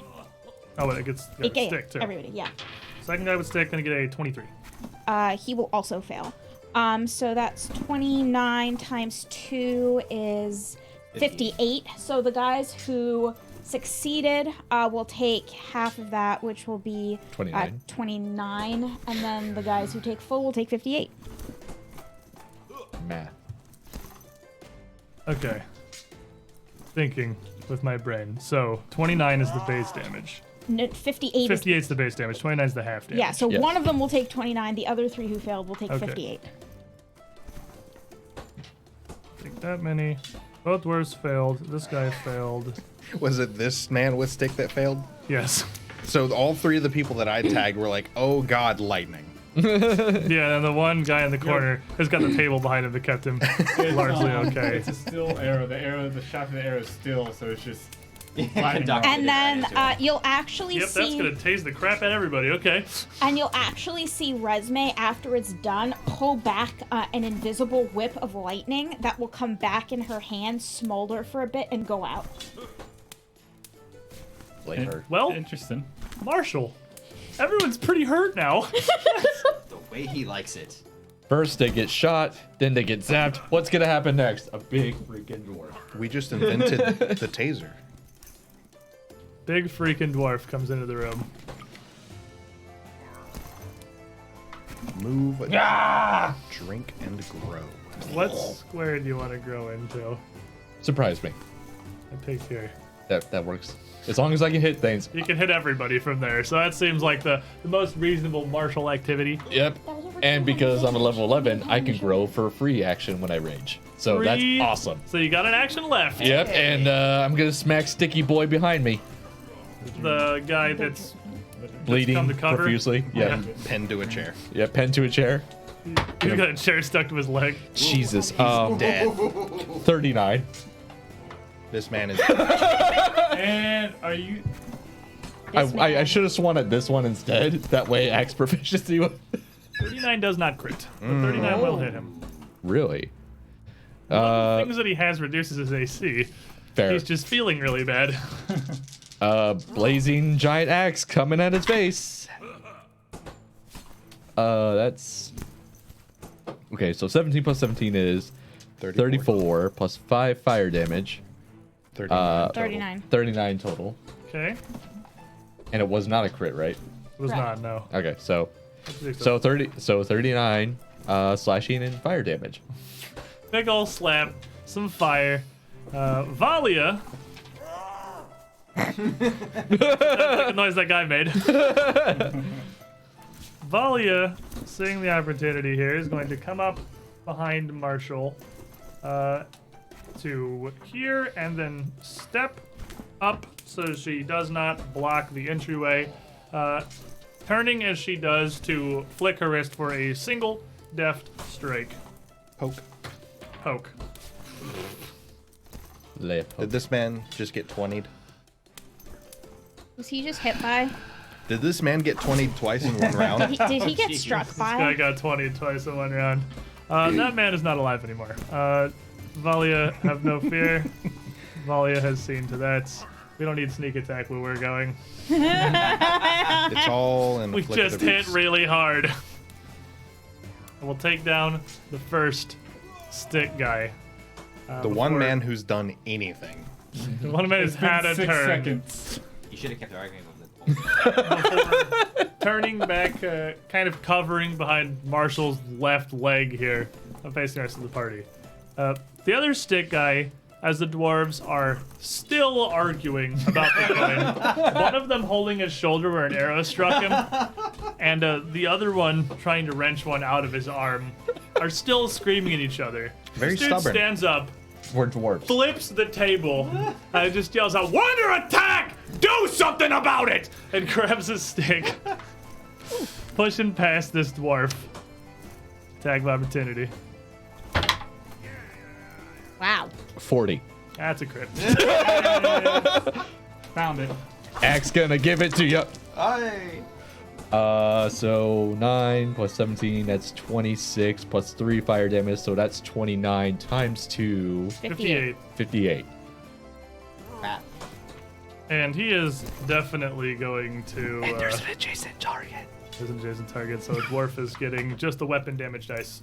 So that would be 9. 9. 9. Unless the fire Whoa. kills. It was a 9 on the dice. Okay. Does he get the? Oh, he doesn't get the. Doesn't get the fire. The bonus. no, he just Yeah, gets so the he just weapon takes damage 9. dice. Onto the dwarf in the back here. You just slam through them both. And this guy is rocked, slams on the wall behind him. You hear his armor smack against it as he comes down, stumbling to put his hands on this club. And just give it the one good swing that he can give it. Bringing it down from like overhead as he almost falls off of the wall where he got like Looney Tunes back into it. Just trying to bring that heft down into an overhead smack. For a... I'll just like stay over here. That's going to be a 36. On me? On you. That's a normal hit. Yes. Okie dokie. The good thing about leveling up. It almost was a crit. Not a crit anymore. Not a crit Would've been anymore. a crit last level.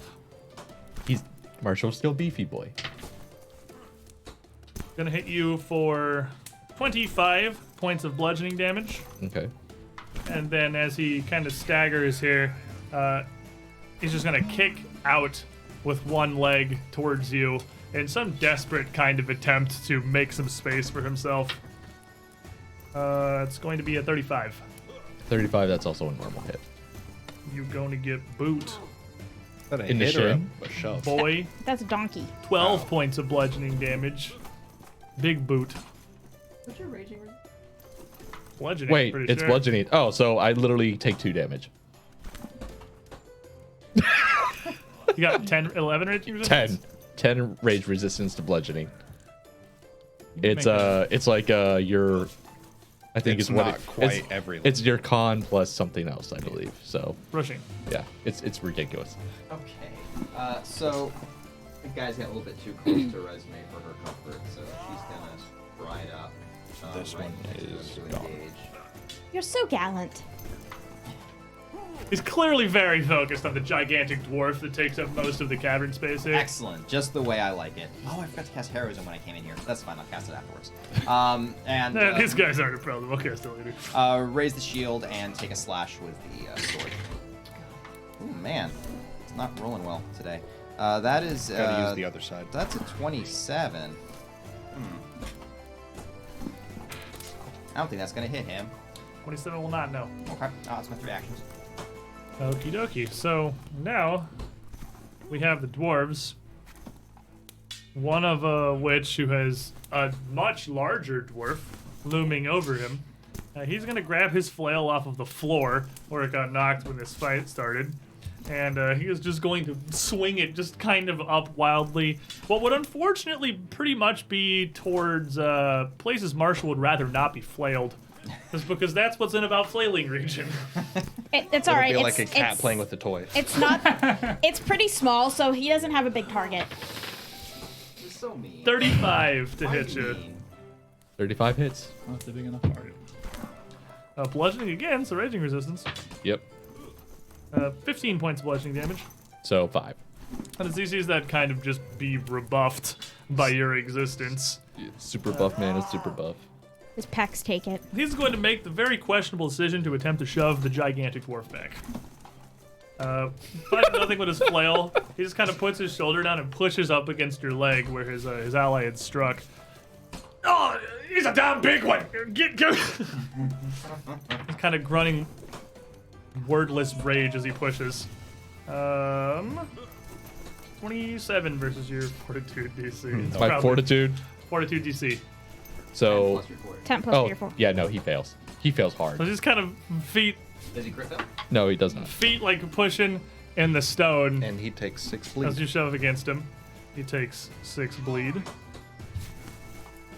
It's The nice other- to roll decent bleed numbers. Normally I get 1s and 2s. The other dwarf, as the table is flipped here and he sees everything kind of happening, looks for a second at the army coming in the room. Look, you cheat me out of coin. I ain't letting you cheat me out of my life, and starts scooping up money off of the ground into his arms. Am I allowed to take an attack of opportunity? Absolutely take an attack of opportunity. 32. That'll hit him. This is what greed gets you. Dead. He is taking 15 plus 17, so that's 22 Oh, he's plus. dead. Yeah, plus, yeah. He's just smoldering axe straight down. No question. That man is not alive anymore. Eleonora. Well, going that plan. I'm going to just run all the way around behind the other dwarf. I have 55 feet of movement, so I think that's still 2 moves. That's Can why I run tumble through them. Marshall? Oh yeah, you can. So Since like he's an 5, ally? 15, 20, 25. Yeah, you can move. You can move through. As you go to pass through, the guy with the stick, seeing you coming, is just going to kind of reinforce it and almost use it to try to clothesline you as you come by. That's what I thought. Nimble dodge. Nibble dodge. I'm going to use a villain point on that. Because I have a bunch of them, and that's a 2. So give me the one from Dragonic Soul. And now this GM is sponsored by Link1429 because all 3 of my villain points are from him. That's better. 27. Does not hit. Yeah, no chance in hell. Slip by it, dancing around Marshall to the backside of Dwarf. Yeah. Zooms in. And then I'm going to hit the dwarf once. I like to imagine that you're Naruto running across the room every time. I know it. 34. I'll give you flanking. Given the situation, I will say he is effectively flanked. That'll crit. This man has nowhere to go. Yeah, you're literally completely surrounded by a giant dwarf and your entire party. 18, 24, 48 points of damage.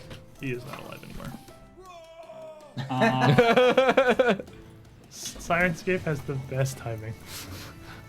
I'm not even doing it intentionally. That's just happening. That's awesome. That makes it even better. that was a crit, right? That was a crit. Dang it. Don't you have an ability that follows up or whatever?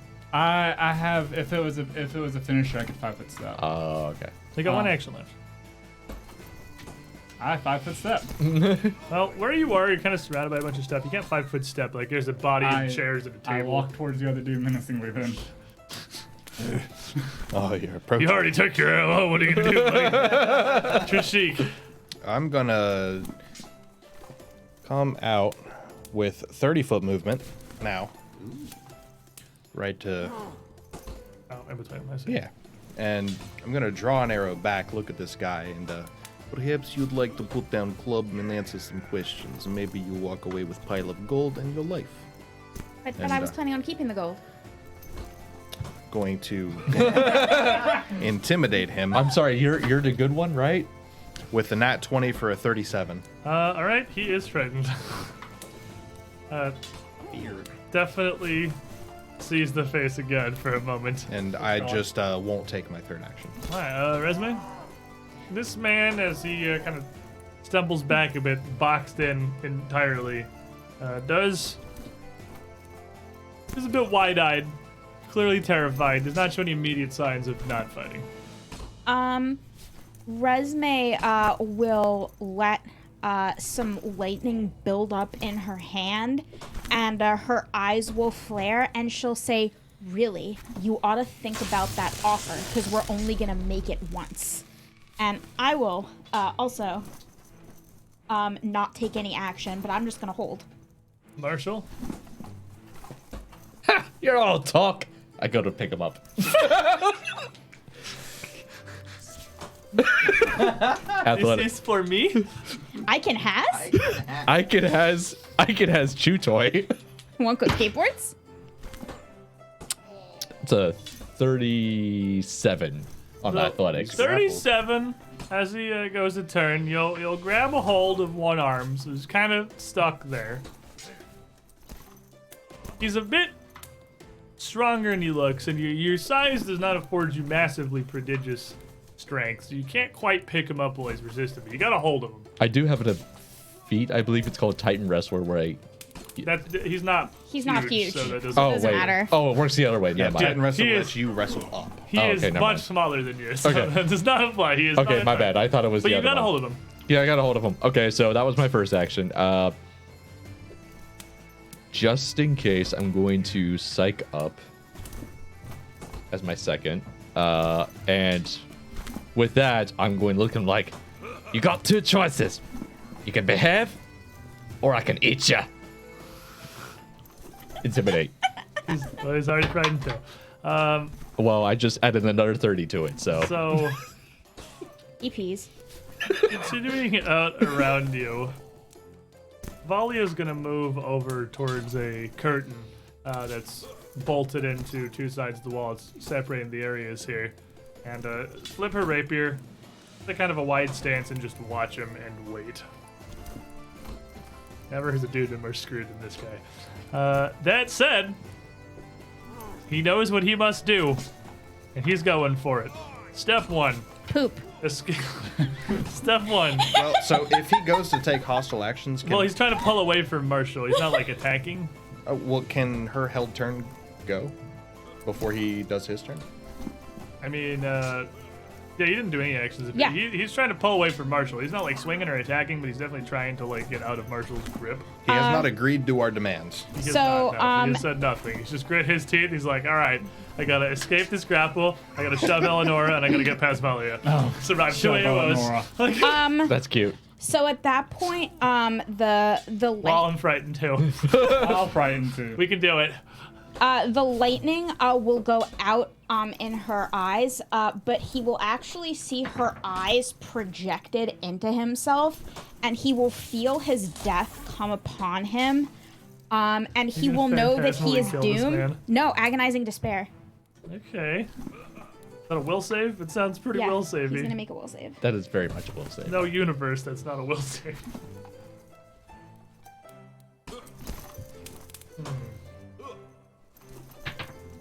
Are you scared?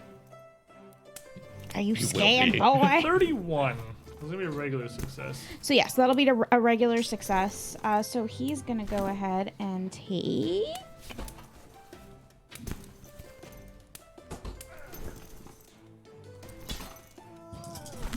All this bookkeeping over here for a spellcaster. He'll go ahead and he'll take 13 mental damage. Okay. And if he has any more frightened to be, his frightened condition will go up. But I don't Well, he's think. frightened too. So I don't think he can get more Uh-huh. frightened than that. Unless a success gives him frightened 3, which No. I would look at a spell up I don't think so. immediately. I think he's just he feels that. All right, it's time to break out of Marshall's grip. Right, all you got to do. Let's try. You got to break out of Marshall's grip. You got to shove Eleanor in. You got to run past Valia while not dying to Marshall's AOO, or Valia is ready to attack. It's what all the cool kids are doing. You have 50 health. You can do it. All right, step 1. He's failed immediately. Did he critically fail? You got a 20 versus your athletics DC. Which is 10 plus my athletics, Yes, correct? he probably So critically he is, mine is the 32. So Yeah, so he critically failed. So yeah, he failed step 1. can't do anything. He's not. Although- as he tries to do this, can I just tighten my grip around him like now? He's not getting That's out of there. exactly You might be what I interested to know that if he had critically failed, he would be frightened 3. He is super stuck. Critically failed the escape attempt. So now it is time to swing wildly Stab. at the dwarf that is hanging on to him. That's cute. He's gonna attempt to bring this around, and he's gonna try again. As you're just kind of huge and looming over him. He doesn't have a ton of range of motion. They're not fighting fair. This dude's gonna panicked, try and bring this great club up right between your legs. Good luck. That's a natural 1, so. I guess cry is the follow-up. Is this man really resisting, or is he just like trying to get closer? Well, to the Marshall wall? is huge and is just kind of holding him. He's like, yes. He can't reach Marshall. plan- Marshall's got his hand on his head, holding him back. It's like in those fights where I'm literally doing this, and he's just like, Yep. Plan A failed. Plan B failed. Let's All try right. Plan C. Swinging failed. Kick him. Kick Eleonora. It's a 3. I thought a 5, a 1, and a 3. He clearly has realized that he has lost. You have 1 action left, sir. Escape, attack, kick. I think the attack Got attack takes one action. Oh. Single actions because Oh, he's got a flurry thing. Monk I things. still vote for poop. We're gonna shove Eleonora. I'll try. He's sad. He's trying to push Can he even somebody out of shove when I'm holding frustration. him? Yeah, just 8. barely. On a natural 1. Not even like he This man is not having a he good is day. prone. He He falls over. A prime example of what 2020 does. To shove and fail. He didn't want to surrender, but he appears to have surrendered. Rasheen he's- is so confused. Rasheen What is- just happened? You can tell he's trying, but like Oh my god, I've never he seen attacked so me. much. Marshall's just hanging on to him. He's like on the ground now. He loses footing trying to push Eleanor out. At this of the point, way. I'm just resting on my axe like, like he's just really? he's, Really? he's just lashing out wildly, just grunting as he swings completely pathetically in everyone's direction. He's having a bad day. He's having a bad. It's a day. Monday. I legitimately look at Rasheen and go, just put him out of his misery at this point. This is pathetic. If you're gonna egg me on. So Roshin's gonna drop her shield, two-hand the basket. I feel so bad. I feel like I'm bullying this guy. He's I would, prone. He's doing his best to fight you. It's just not very good. Oh. I would feel sorry 34. for him if he was not so. Evil. Okay. Yeah. He's frightened 1. He's Are you sure? 34 will hit. With everything he's got, that's not a crit. All right, so let's see here. 17. Curse isn't active, so that's gonna be 19, 23 points of slashing damage, and he's bleeding, which I think He's already bleeding. He was already bleeding. I right? haven't hit this guy. Oh wait, no, he is. Yeah, He is now He is now bleeding. bleeding. Both Uh, in the bleeding club. Both And bleeding. yes, there you go. And Okay. bleeding. And I've got another action. Let's try to hit him again. He's Fine. alive. You'll get it. Hit him again. Hit him again. Maybe not. Let's see here. That's for the 28. 28 will hit him. Flat-footed and Yeah. Grappled. Footed and Max Wow. damage on a Frightened lot one. of stuff there. All right. See, 18, and Is it more than 9, 27? 27 more slashing. what do you do to him, Machine? execute him. It's almost like she's chopping wood. It's just a very clinical like stab to his primary hand, slash to his primary hand, make him drop the club, and then just take the head off with a slash, and then boot the head a little bit further into the room. But I'm because- holding the head. Huh? Oh, in that So the case, body it's goes. still in your hand. Then. Yeah. Oh yeah, you have a holy rune. I do have a holy rune. It didn't crit though, so it didn't trigger. But I mean, It does I was extra hoping- damage. It does do extra damage. I Yeah, counted he is it. evil. And so. he's evil. Well, he took that extra damage. The sword is flashing a little bit while I went and slashed into him. Look at this go. So, as the last of them falls in a very concentrated, quick effort here, I shrink back and just go toss the head behind my shoulder. I'm like, oh, that was boring. Now what? you can look. You can look around the state of this chamber now. I'm getting the gold from that guy's pockets. I saw where it went. And he didn't even manage to get into his pocket. He dropped and started grabbing reached for it, for and it Marshall and- just freaking executed him immediately. So like he didn't get to looting the gold. He just had the thought and then died. As long as I get a piece, I don't care. But the northern side of this It's room going in the comments. has a small trunk as well as a pair of weapon racks set up against the wall with an assortment of simple looking swords and longbows on them, armaments for the Scarlet Triad. There's a couple hundred gold pieces scattered around the floor from this table you flipped over here. Into the bank.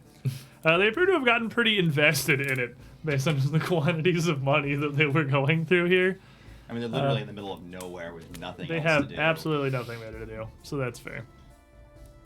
Valia, near the curtain, as she sees this is completely handled, turns, and then quickly says out to the party, "This curtain's heavy. There's more voices on the other side, clearly, but they sound distant. I don't know if they're far or just around a corner. I can barely make out the sound. It's possible they didn't hear this. That was quick." We're It getting was good at actually this. very quick. Yeah. Yeah, some 12 seconds. He Pretty just much. walked in and killed everybody and walked out. I do Reach and wonder. clear. I do wonder what's in that chest. You go ahead and check the chest out. I suppose I'll gather up all these coins. Wouldn't be doing to leave Yeah. them around. They'd be a slipping hazard. I'll collect the weapons and add them onto our, Most of the weapons are pointless garbage because you don't need a 4 silver longsword anymore. I don't imagine you bother picking Yeah. that up. But looking through the total, the weapon racks and the trunk and the coins, you got about 252 gold pieces on the ground. Wouldn't mind a composite short bow. About. About 252 gold pieces. You 6 figure silver, 4 estimate it's copper. around 252 gold pieces. Some lint. Uh, Several buttons. A piece of candy. You have a pair. And let me just, since you don't care about specifics of weapons anymore. No. No. Not One, really. 2, 3, 4, 5, 6, 7. You can just literally write +1 striking weapon. 7 +1 striking weapons between what they were wielding. If there's ever something interesting that we haven't seen already, let us know. Yeah, and 2 +1 weapons. At this point, +1 striking weapons is literally not worth the effort of note taking to delineate what the weapon is. It is the value of a +1 in a striking rune. Just sell it and 7 of make- those, Yep. 2 +1s. Okey-dokes. Most of the weapons in the weapon racks do not have any runes or don't even really appear to be a particularly interesting make. There's no reason for you whatsoever to grab them. Is And there the any food? trunks are full of basic supplies, some cleaning equipment, some simple tools, some food and Marshall water is immediately skins. going to snack on everything. I'll have a drink Bite- of water. a That bite of was everything. that was tiring. If I lick it, it's mine. While everyone is clearing out the room, would you like me to check ahead and see if perhaps is another group like this? I do not have invisibility, but I I am can take care of that. fair enough. I don't believe will be necessary. Yeah, so I think if it's just like this, I think we can just walk in there and deal with them. At this point, you can just turbo murder Scarlet Triad, and it's not a huge deal. So I'll just regular sneak ahead, and if I see anybody on the other side of the curtain, I won't go anywhere. All right, so give me a stealth check.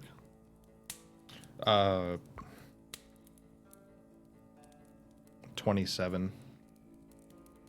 Because assurance. Okie dokie. And if it's a failure, it's a success.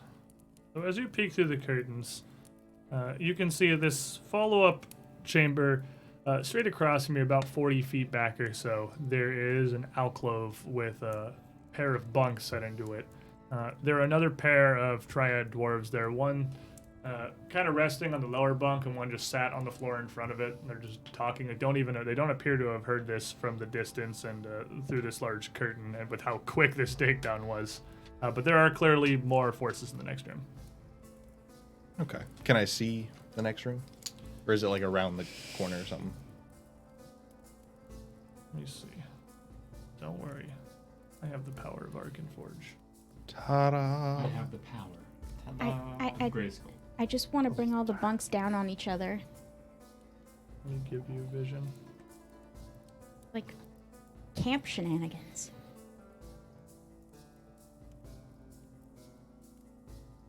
Peeking. Okay. There you go. I can even do peeking. I'll just go on ahead and close 'Cause I it can back just up then. move this. Hey. Now you see him. Now you don't. Arkenforge is neat.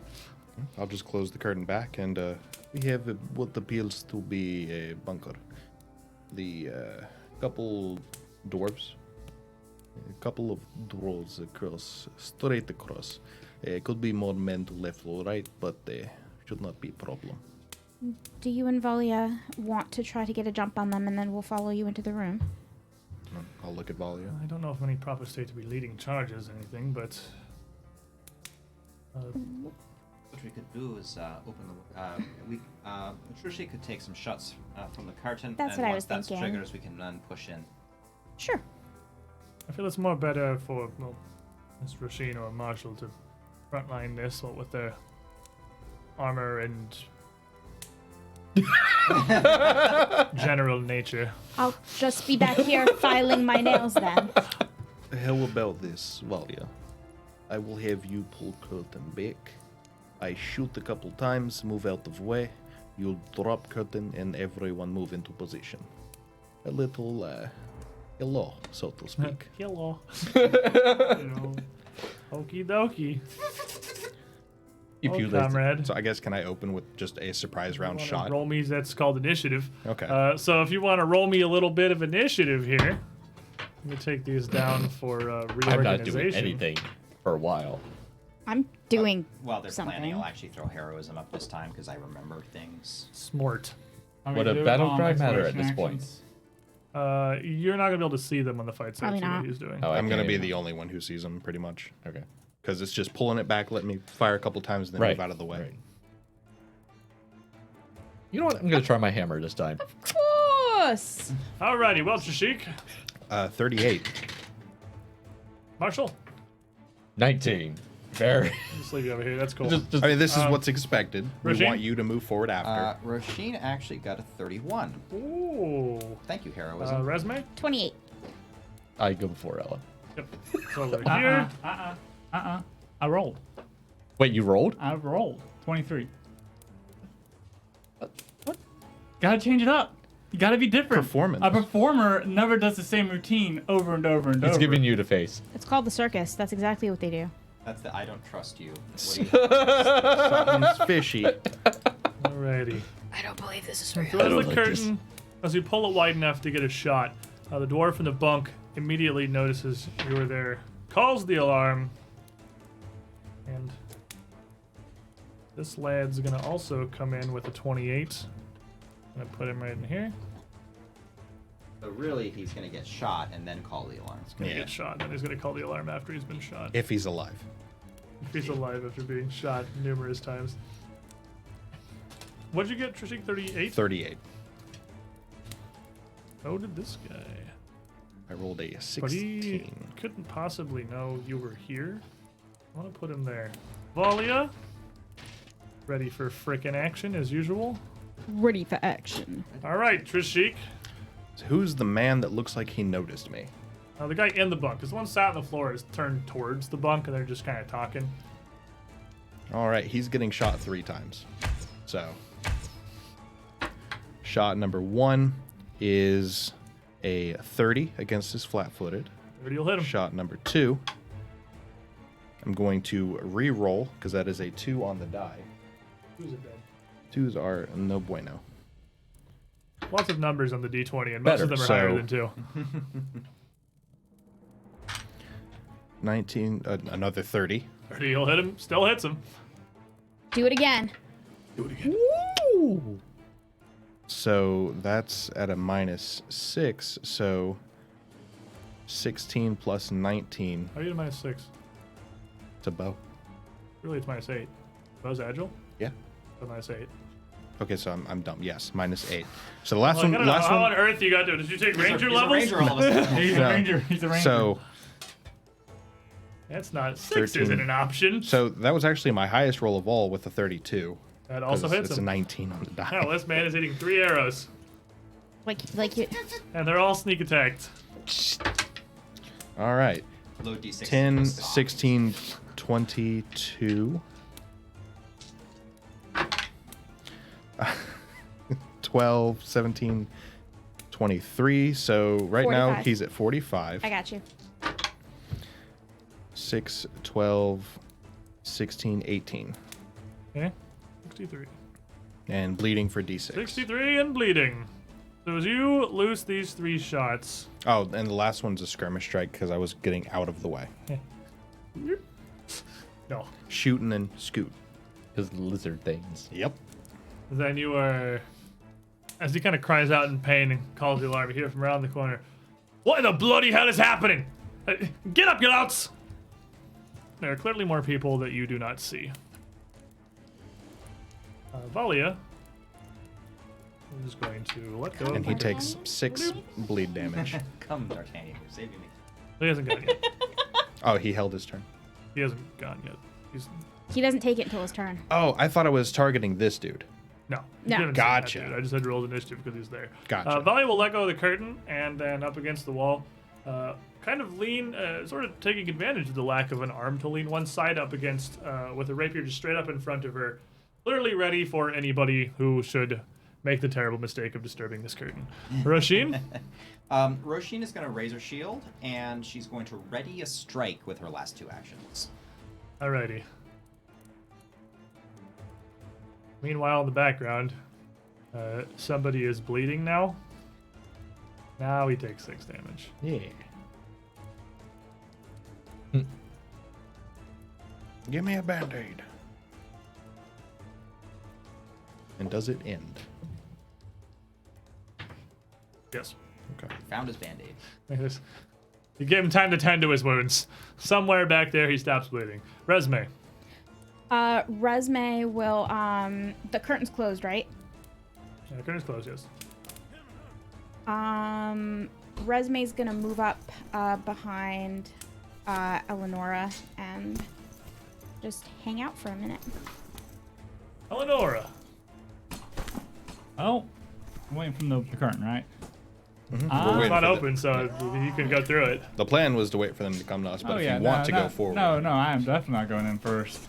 That's dive for in? Marshall. You want to dive into a blender? Yeah, I'm gonna hold until I see what Marshall does. Well, Marshall? You What gonna does dive Marshall into a do? blender? Is Marshall crazy? I mean, yes. Don't ask that. But We already Marshall is gonna be taking out his wine one more time. He's pre-gaming. He can get mad. Well, you can't. I guess you know his enemies there. You can get mad. All I have to do is sip my wine and I get mad. So there you go. Is it that bad? Yes. Terrible. It's terrible wine. It's a family tragedy. So I'm like, well, let's test out my hammer. And I rage and grow as I like go through the door. Okay, so if you're gonna be here, you're gonna shunt or shade. Do I have a choice on that? I guess I I don't. mean, I mean, I'll go through the door he and then I doesn't grow have as the I go. space for it, so like you can choose to deny him getting large. Okay. I mean, I will let I could him not just grow large, but shunt Oh, you. are we keeping him on this side of the curtain, I guess? Well, he's pushing through the curtain, and the bulk that is him is going to remove the curtain. Here's a bunch more dwarves. And ready. And Sticky Boy in the back has his stick on his back. And as you surge up through the curtain, he just looses an arrow and a bow he's holding, pointing there, waiting. Because he ready in action. well, okay then. Ready in action is a really good thing to do. Like it's the same thing that we did. You just see a giant dwarf bust through the curtain. That's going to be a 41. That is a But crit. He's got a very perfectly good line up to the enormous dwarf as he is growing. Jeez. And then we're going to take 38 points of piercing damage as this arrow catches you perfectly as you grow up through the curtain. Okay. And you see ranks of flail-wielding dwarves, both hands down their flails, ready as you surge up and reveal all of this. And as he looses the arrow, the man in the back just yells, "Kill them all! Take them down! No prisoners!" Well, and that as this is going on, I come in and be like, "Meet my new toy, the rectangle." Barely got faith to swing this in this passageway here. You're kind of more Yeah, smush. So That 39 on the dwarf that's right in front of me. That'll do it. See, having no room to swing means they have no room to dodge. That's true. So as you see this hammer coming down, you see like the head of the maul like vibrate, almost like as if it's quaking, like a little natural earthquake on its own. I love them all. I do too, because well, except for that, but that's still 7 plus 17, so that's 24 plus 5 thunder damage. 29. 29. Yes. 58. 58. That's the number of the day. Fortitude save. Apparently. 58 on dwarf number here. And also, because you have crit specialization with whatever you're wielding when you're raging, right? Yeah. It's going to knock that guy right in front of you prone. Hammer crit specialization is you literally paint him. Bah! So he's flat now. And he has to make a fortitude save. He is very deaf. He's Tinnitus. laying on the ground. He can't hear anything. And most of his mouth is broken. All you hear is just It's like a bomb just went off. Specifically for him. Saving Private Ryan. Eleonora. I don't like the looks of that room. That's a lot of people. Fireball. I like Behind my, me. I like my new hammer. Behind me. So I'm just going to drop my sword, pull out my hammer, do a little twirl to perform. I had a completely different plan when I rolled for initiative, and that plan is now down the toilet. Welcome to Pathfinder. Welcome to Pathfinder. Please enjoy your stay. I'm gonna do a little dancing performance. Okay.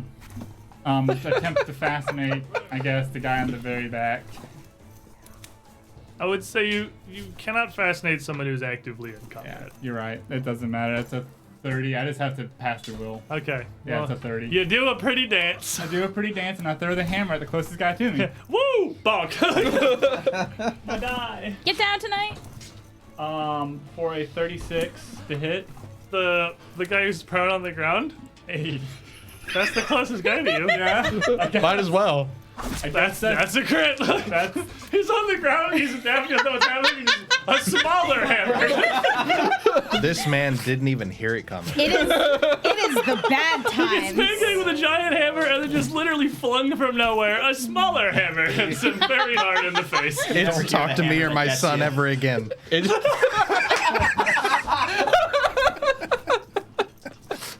Oh, baby rectangle. 32 damage total. As it hits him in the head, bounces back. Oh, it's returning. At the return of the hammer. Do you have crit specialization? Yes. He's double prone. He does a whole flip in the air. He gets knocked down, he's confused, he goes to get back up and just falls back down again. It's like Home Alone.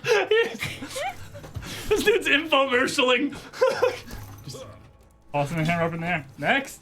You have an action left, right? Let's drop the weapon on the tree, pull a Oh, weapon, you didn't have the hammer out. dance, and then Okay, throw fair it. enough. I had a completely different plan. Sorry. Oh, it's fine. You're right in front. That's my job. All right, Trishik. Well.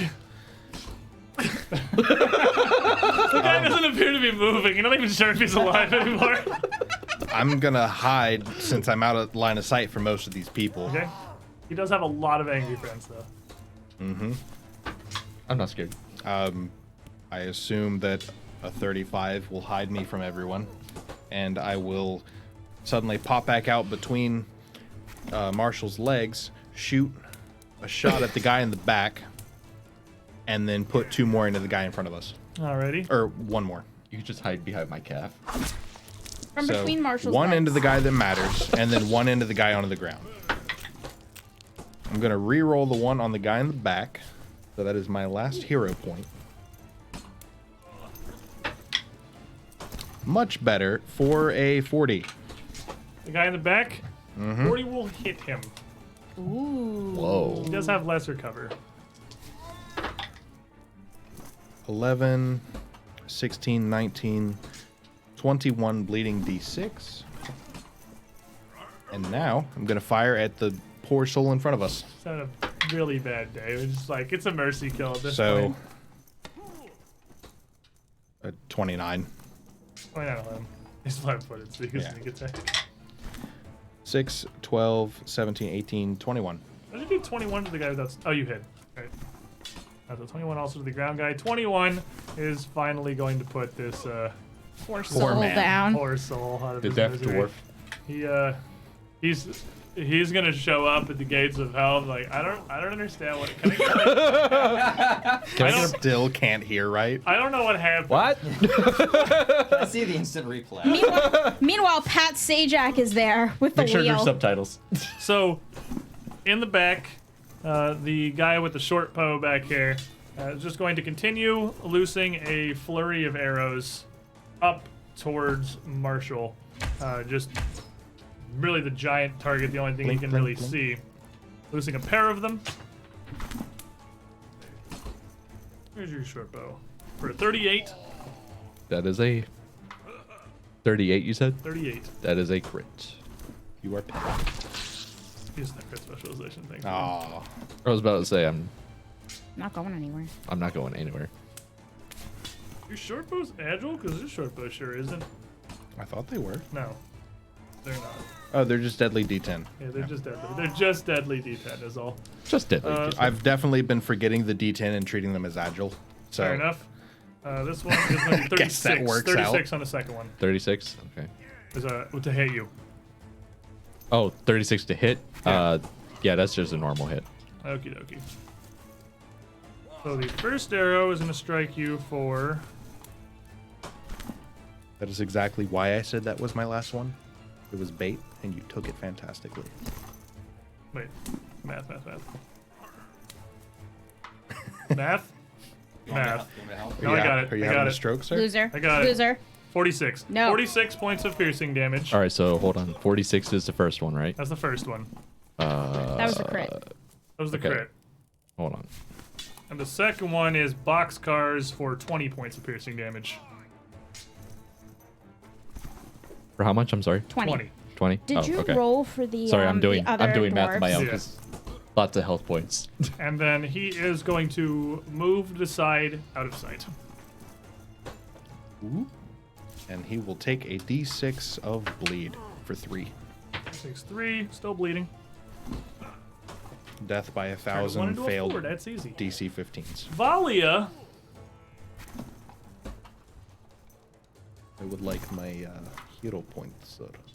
A hero point? Oh, you do get a hero point. Say in fact 10. Who says that's your last hero point? Delve deep into Kados and stack him back up. Valia is gonna hold her turn In just one hand. and just call up to Marshall. Well, either go forward or step back. Rishi. Alright. So, this is not how I anticipated this fight starting off. Dude, So, Marshall's getting pincushioned. well, That's yeah. an everyday thing. That's usually how fights go. So, let's see here. So can I push past Marshall? Can I get past him? Or is he basically gonna kind of block me off? Yeah, here? it's gonna be difficult terrain basically, so it's like 10, 20, 25. 10, 20, 30 actually, because that's also a body, so it'd take you 2 moves to get past him. I don't have enough. That's too dangerous because I don't have time to reach the shield and I'd get dogpiled. So Do you want to walk into the everybody? yeah. So Roshin is going to kind of focus past Marshall and raise up Arumbantia, and a golden morning star will kind of appear and grow out of her hand like a rose briar before flitting across the room to appear between the 2 dwarves directly opposite Marshall and smashing at the dwarf that's Marshall's next to. Okay. So this is spiritual weapon, and spiritual weapon attack is gonna be a 29. 29 will hit him. It just does force damage. And I have something for you now because I made a little sword token. There is a little Hey. sword token. Cool, there it is. Very nice. I think I add my casting ability to this. That's how it wasn't first. Huh? That's how it wasn't first. Yeah. So that's gonna be 15 force damage. Okie dokie. And with my last action, I will raise my shield.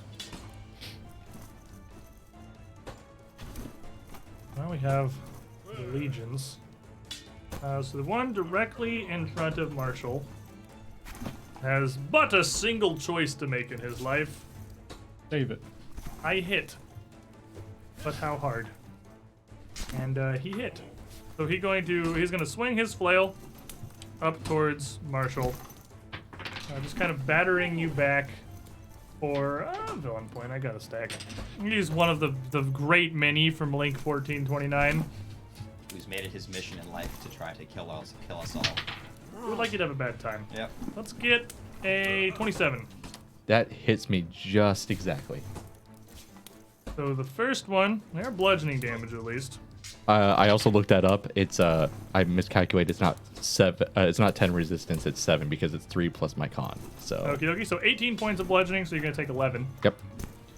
So I apologize for miscalculation. Then that's fine. He's gonna slap again. I think it's literally the first time it's come up. Just swinging this flail kind of wildly up towards you, not really able to land anything of substance after that. He's trying. Another dwarf. So you need to go to the top. Thank you. Another dwarf coming up to fill the space here. Oh wait, it's more, it was just 5 feet. Never mind. No, he did have to walk up there. He was 10 feet back, which is, he is going to provoke. He's going to provoke. Bonk. Le Bonk for a 32. 32 hit him. Rectangle. Commence bonk. Very nice bonk. 22 plus 3, so that's 25. 25. As he kind of stumbles from that, continues forward to reinforce the line here. Swinging the 31. That hits. 15 points of bludgeoning, so you will take 8. Okay. Second swing is going to miss. And then the other 2, I'm going to kind of form this second rank in the back. Each of them fishing for javelins. The one that has to step over into the line only going to get to throw a single small javelin from his back. Just going to sail forth for a 26. 26. Miss. Little piece of wood just kind of bouncing off your massive pecs. Other guy gets to pull one, throw it, and pull another, but still only gets to throw one of them, which is just going to be deflected harmlessly as well. The artillery in the back not nearly as effective By my as a liberal pecs. guy with bow, who is doing much better. Resume. It is a small hallway. Resme will, if Resme steps to the side, can she still see the guy in the corner, even the Here? lowest bet? No, the other way. The other guy. The guy who... You can see this guy. You can see this closest guy here.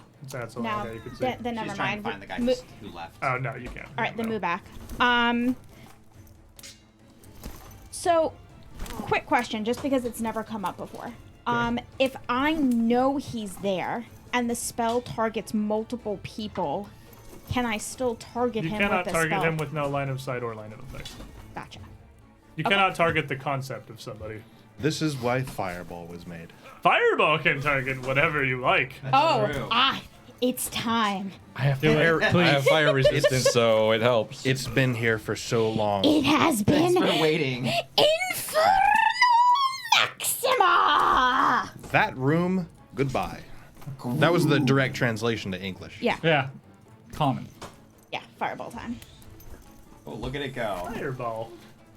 Does it hit your spiritual weapon? It does, but it can't take damage, so. So are you just eating it back here into the room to hit these three, or are you going to try and hit everybody? I want Blake to try to hit everybody. Okay, because we have the rule of perfect geometry comes with you save as well, but you get +1. You do 1 degree of success better. So you So fling that's a reflex, right? Reflex, yeah. reflex. Yep. You fling this fireball down the hall. So that's going to be. So I get a +1, right? You said. You don't get a +1. You get 1 degree of success better. Oh, okay. I got a 30 altogether. Then That's a normal success, that's a so normal it's a success, crit. so crit, so you take no damage. Yep. So you're good. Sweet. That's how it works. Plus fire resistance, because I'm a dwarf. So the extra- True. Your beards. So you take extra no damage. Extra. I literally. I'm just like going. Did I fart? It smells like I farted. This is a pile of dwarf, Brimstone. so it's 29, right? No, 30. 30 DC 30. Yeah. Yep. So 3 failures and 1 critical success. So the one for the bottom right, the injured one critically succeeds. He's hurt. He's already seen the face of God a little bit. The other 3 are all taking full damage. Okay, And and I will tell you what that is. man has a 35, so he's taking half. Man with bow. Ooh. Hello. I rubber. So that's gonna be 32 points of That's the full fire damage? damage. That's the full damage. Okay. 16 to man, nothing to front. Yeah, I think you cheated yourself. I think you spent a little 5 slots. That'll. No, because it's. Yeah, you're right. I did. I'm done. But yes, that The damage, damage is correct. She Okay. just wrote the wrong spell slot down. Bunch of fire damage It is. as that explodes. Kaboom. Great success. And at least you have 1 action left still. Shield. No arrows, Marshall. please. So Leshy and me is very Marshall is happy. having a kaiju battle with a bunch of regularly sized dwarves. There's like javelins and Pretty arrows much. bury themselves in him. A bunch of dudes just beating him with flails, and he's just oh. He's pretty much the equivalent of Khan, just like. So 2 dwarves right in front of you I'm. are looking a bit bloodied. Yep. The 2 further back, one of them is barely staying up and has 3 arrows sticking out of them, out of him, and one of them is doing much better. He's pretty much only taking the fireball. Okay, well, I will psych up, get my temp HP going, because I know I'm going to take some hits, as always, and I'm going to take a smack at the guy right in front of me. Batter the legions. 30. 30 will hit him. That's all that matters, as long as I hit him. This guy. As long as you love me. The damage not so great, This but that's still a 24. Okay. And then with my new toy, I can shove, if I remember correctly. Yes. So that's me attempting to do athletics to knock him prone, right? Push him back. You can, Push him back. You can't trip him without letting go of your maul. Okay, well, I'm going to go ahead and shove him. Don't So push him back. It's going to be -5 because it takes the multiple attack penalty just like your swings do. So Okay. athletics at a -5.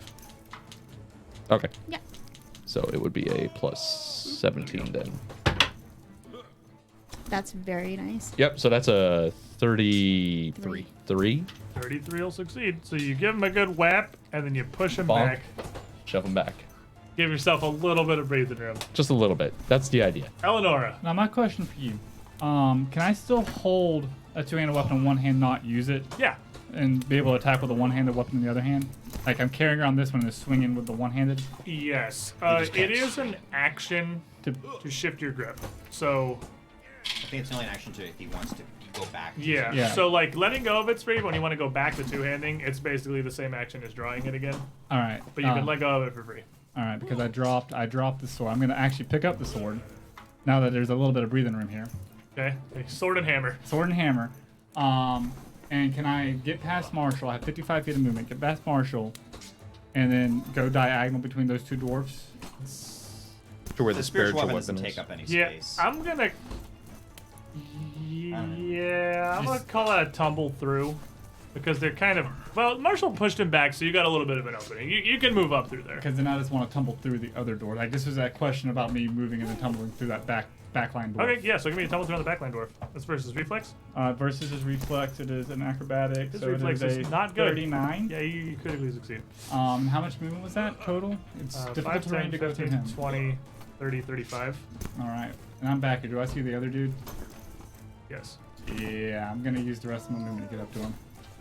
Hello. So you get back here and see not only this guy, but you also see that there is clearly an opening here on the northern side of the room. I'm going to move it back, don't worry. There's an opening up here, which looks out over the main floor of the quarry itself. Beautiful. And I'm going to critical finisher because this is my last action with the hammer. I'm gonna swing down on the hammer with him. Just bonk. It's agile. So it's agile. That's why I have it. It's also hostile. Big bonk. Big bonk. Well, small bonk. Here you go. Doop de doop doop de doop. Justinian 9's gonna give me a nice little. Did you only have the one? I only had the one. Yeah, boy. You kid us. For a 30. 30 will just catch him. You got him enough off guard as you come flying out through this tunnel like an anime pro tag through all these doors. Doing flips and tumbles and twirls. So you catch him just off guard enough to get him get one good hit. 10, 27. 27 damage. Bonk. Bonk. He still has his bow out, And then it right? He returns to does your still have his hand. bow out. Cool, I'm gonna sit right here next to him. He's got a big stick on his back, but he's got his bow He's out. got a bow out. Trishik. Well, there's a bunch of And this reaction dropped the hammer after I bonk him with it. Bonk. Second knife drop. He just threw it in his face, man. Whap. there's a bunch of friendly Call it Crappy Thor. gentlemen out here in front of me. Various stages of injured. So you can see pretty clearly that the guy that you would put 3 arrows into, back here, he is very injured. Though he's not in imminent danger of bleeding to death, you hurt him a lot. And he is by far the most hurt of the dwarves in front of you. That's why they put him in the back. Marshall, if you'll be so kind as to move up, and I will, Well, he's just chilling. yeah, and I'll hide again or not. Good thing that doesn't matter. Nah, it's not worth it for just hiding. And I'll peek out and shoot the one that I have already hit. Oh, has he taken another turn while he was back there? Big man? Yeah, did he another He round. got D6. D6 He of stops already. damage. He took 5. So I will peek out and shoot the one that I have already been hurting. Just a normal shot for 27, 27 will hit him? and he will take Just barely with the lesser cover of his friends. 2d6 for just 6 damage. Just 2d6. Yeah, it's not sneak, Doesn't quite put him down. it's not sneak attack, but I have one more. So, Uno mas. seeing as he has not gone down, I'm going to aim directly for his foot and try and pin him there. Okay. Not quite, but that is going to be a 31 and hit him. Yeah, 3 will catch him. You could put him down with 2d6. It's 8 damage. 8 damage will put him down with He 2d6. missed the foot, hit the femoral artery. Yep. Ah, dang it. All those critical arteries running through your feet. He didn't know where it was. It was the ephemeral artery. Dwarven biology is confusing at best. I mean, I wouldn't say much, or anything, but So as Eleanor That's comes also flying out ephemeral. and bonks this dude in the face with a hammer, He kind of reflexively just tosses his bow up in between you, just sort of as a almost distraction. Yeah, bow. Pocket sand. Reaches back with both hands, and even as he's pulling the stick out of his sheath, he's leaning forward to put as much weight as he can into bending this down towards you.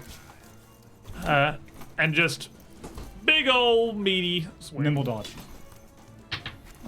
Big ol' meaty swing is gonna be a 34. It hits.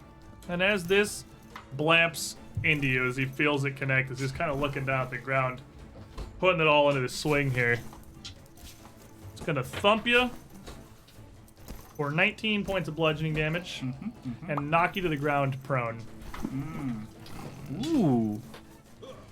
And as he knocks you down and puts this through, I ain't much for hitting women. And just kind of grins and kicks you while you're on the ground. Yeah. What does that say about his opinion? But of if you're you? bringing it to me, kick gonna be 23. Any flat-footed, probably not gonna do it. No. By it, does he mean herpes? What? And then we're going to come back to Valia, who is just still here. Seeing us clear out a little bit, but not really of the mind to follow Eleonora's psychopathic journey. And she just looks back to Roisin. Is she insane? I wonder sometimes. No, I'm pretty sure her name is Eleonora. Oh, my audience awaits. Marshall, we got the weight of numbers, but not if you're fighting them all by yourself. Roisin. You think Eleanor yell about Rashid? I had to make room first. I can kind of see. I have no idea where she got to. Whatever. Hit you. When she'll whip her finger around, and the spiritual weapon's gonna flip around and smash at the guy in the back. Smack this guy now. Smack that guy. So that's gonna be a 37 flanked. Flank? Marshall. Oh, the guy in the back, in his back, not in the Yeah. back of the ranks. Yeah. Yeah, 37 will critically hit. Woo! That is 4. 34 points of force damage. Ooh, okay. Jedi. Hey, the two guys in the front are now exactly equally damaged. There's another guy in the front. Well, the guy got shoved. Oh, okay. Mentally, he's in the front in my heart. Oh. As far as Marshall's range is concerned, that is still the That's front. still the front. That is still He's the in front. Marshall's reach, he's in the front. So yeah, Roshi is really bottlenecked. She can't do anything. I'm here. trying. So she's got 2 more actions, but I can't sustain a spell more than once, can I? You cannot know. All right, so I'll just raise my shield and I'll kind of look at Valia and shrug with my other action. Team Dwarf Intimidate. team. This guy is striding back up. He cannot step because that's difficult terrain, so that provokes. Bonk. Le Bonk. He's going for it. It's probably still a bonk.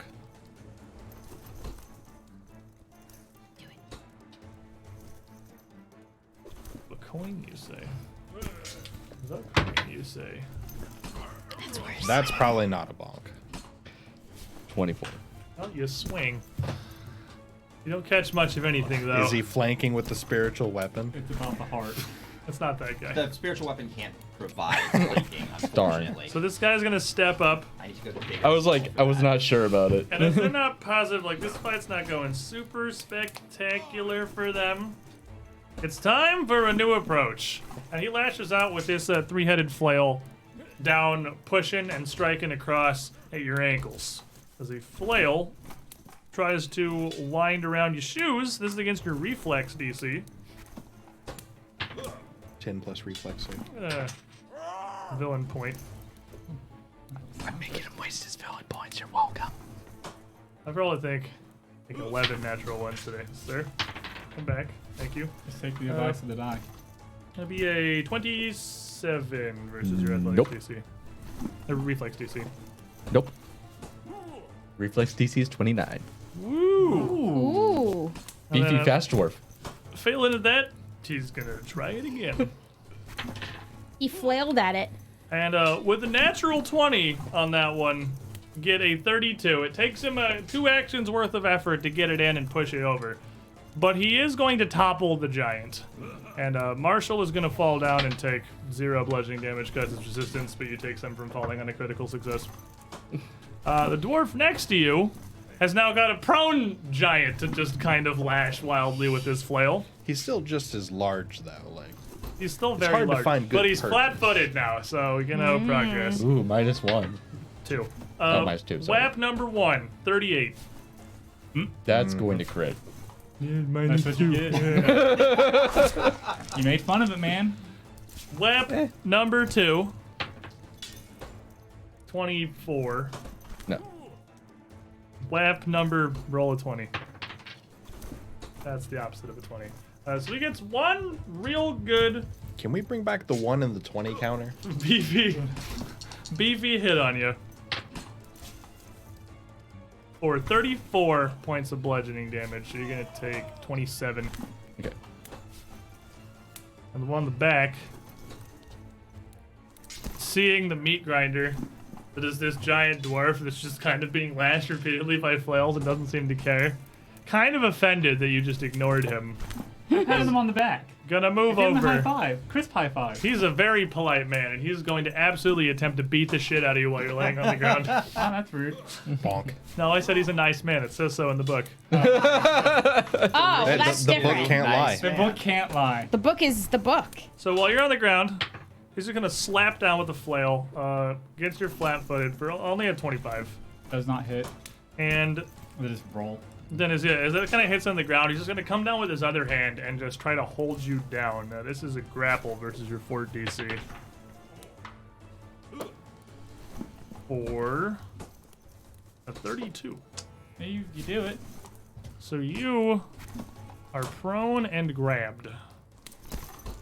And interaction I did not realize until somewhat recently is that as you cannot take move actions while you are prone, you actually cannot get up while you are prone and grabbed. You can hold That's somebody gross. down. Resume. Resme's eyes will light up with electricity again, and she'll say, Fulminus multipa! And I will cast Electric Arc on the guy in front of Marshall, and it'll arc to the guy in back. This guy right here. So they can make me reflex saves. Little zappy. Guy in the front is going to come out with a fail. Guy in the back is going to fail. Double fails. Okay. Is that I'm just seeing how many. They're going to generally fail. I got to roll pretty good. to succeed. 5. So 5. They didn't see the last electric spell that rocked this room. They weren't ready for it. Yeah, they got to roll pretty good to succeed. Yeah, I'm not pulling that out again. Not right now. Not yet. 4, 7, Okay, that is actually almost certainly going to kill the guy. In the back. 21 points of Oh, wait, no, it's electricity not that guy. damage 21. to each of them. That is this man. This guy died. And this guy. Kind of hard to keep track of who is who, but I think I'm doing it. 2 zaps, 1 action. And I will shield again. I'm keeping the shield up. Marshall! Well, on the ground, and children are beating you with, you assume are their rattles. Pretty much. Get back up, and I'm going to presume one of them has AOL. No. Oh, well, that's They disappointing. don't have sticks. They have have- flails. They're just beating, like. I literally just get back up, looming over them like, that's cute. Both of them just kind of slack-jawed, look up. Are you bloody serious? Can you even die? Nope. 28 on the guy in front of me. Well, that'll hit him.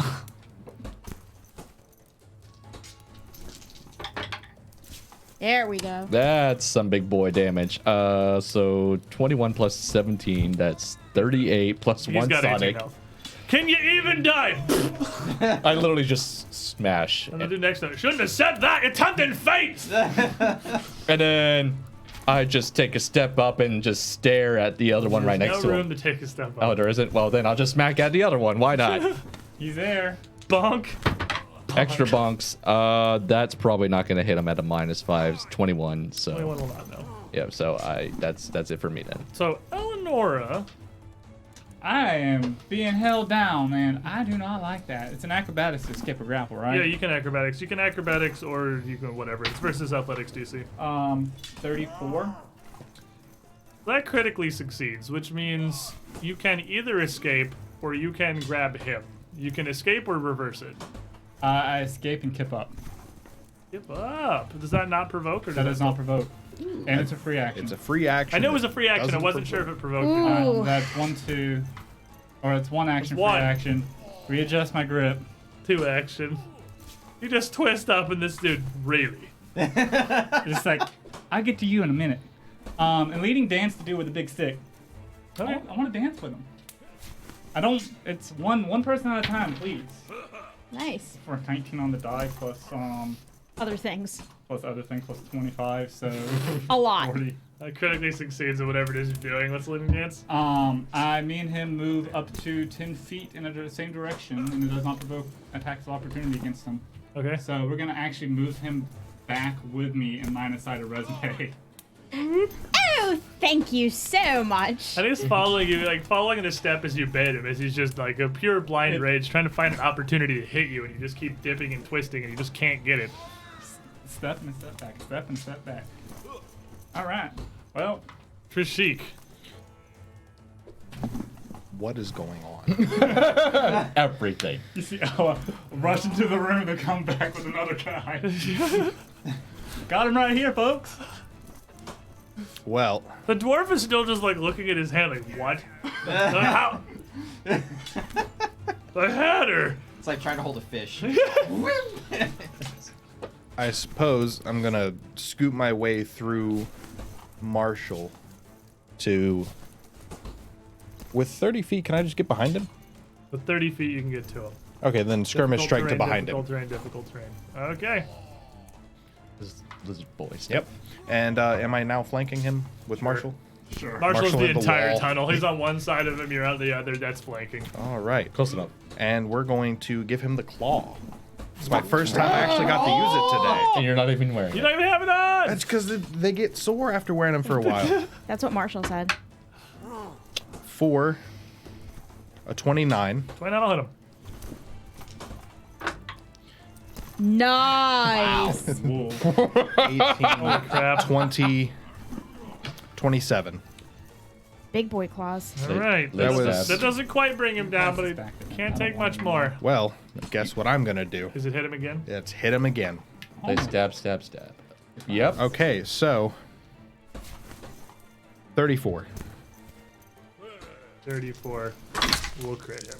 And there's I rolled better than the last there's time. no universe that exists that it does not bring up. That's a You just eviscerate him. Yeah, so that was 27 into 28. yeah, no universe that exists in which that does not bring him down. 56 points of damage. He had 12 health. He is super dead.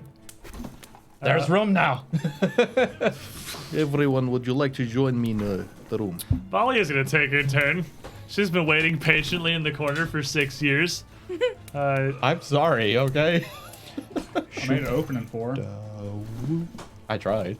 And she is going to dart into the room and around the corner with her rapier to flanking with this position Eleonora has so graciously provided. My absolutely favorite dance I'm gonna partner. roll the fancy die that he gave me for Christmas. Ooh. It's gonna get a 31, which isn't gonna crit, but it is gonna hit, and it is gonna get sneak attack. Sneaky beaky. Sneaky.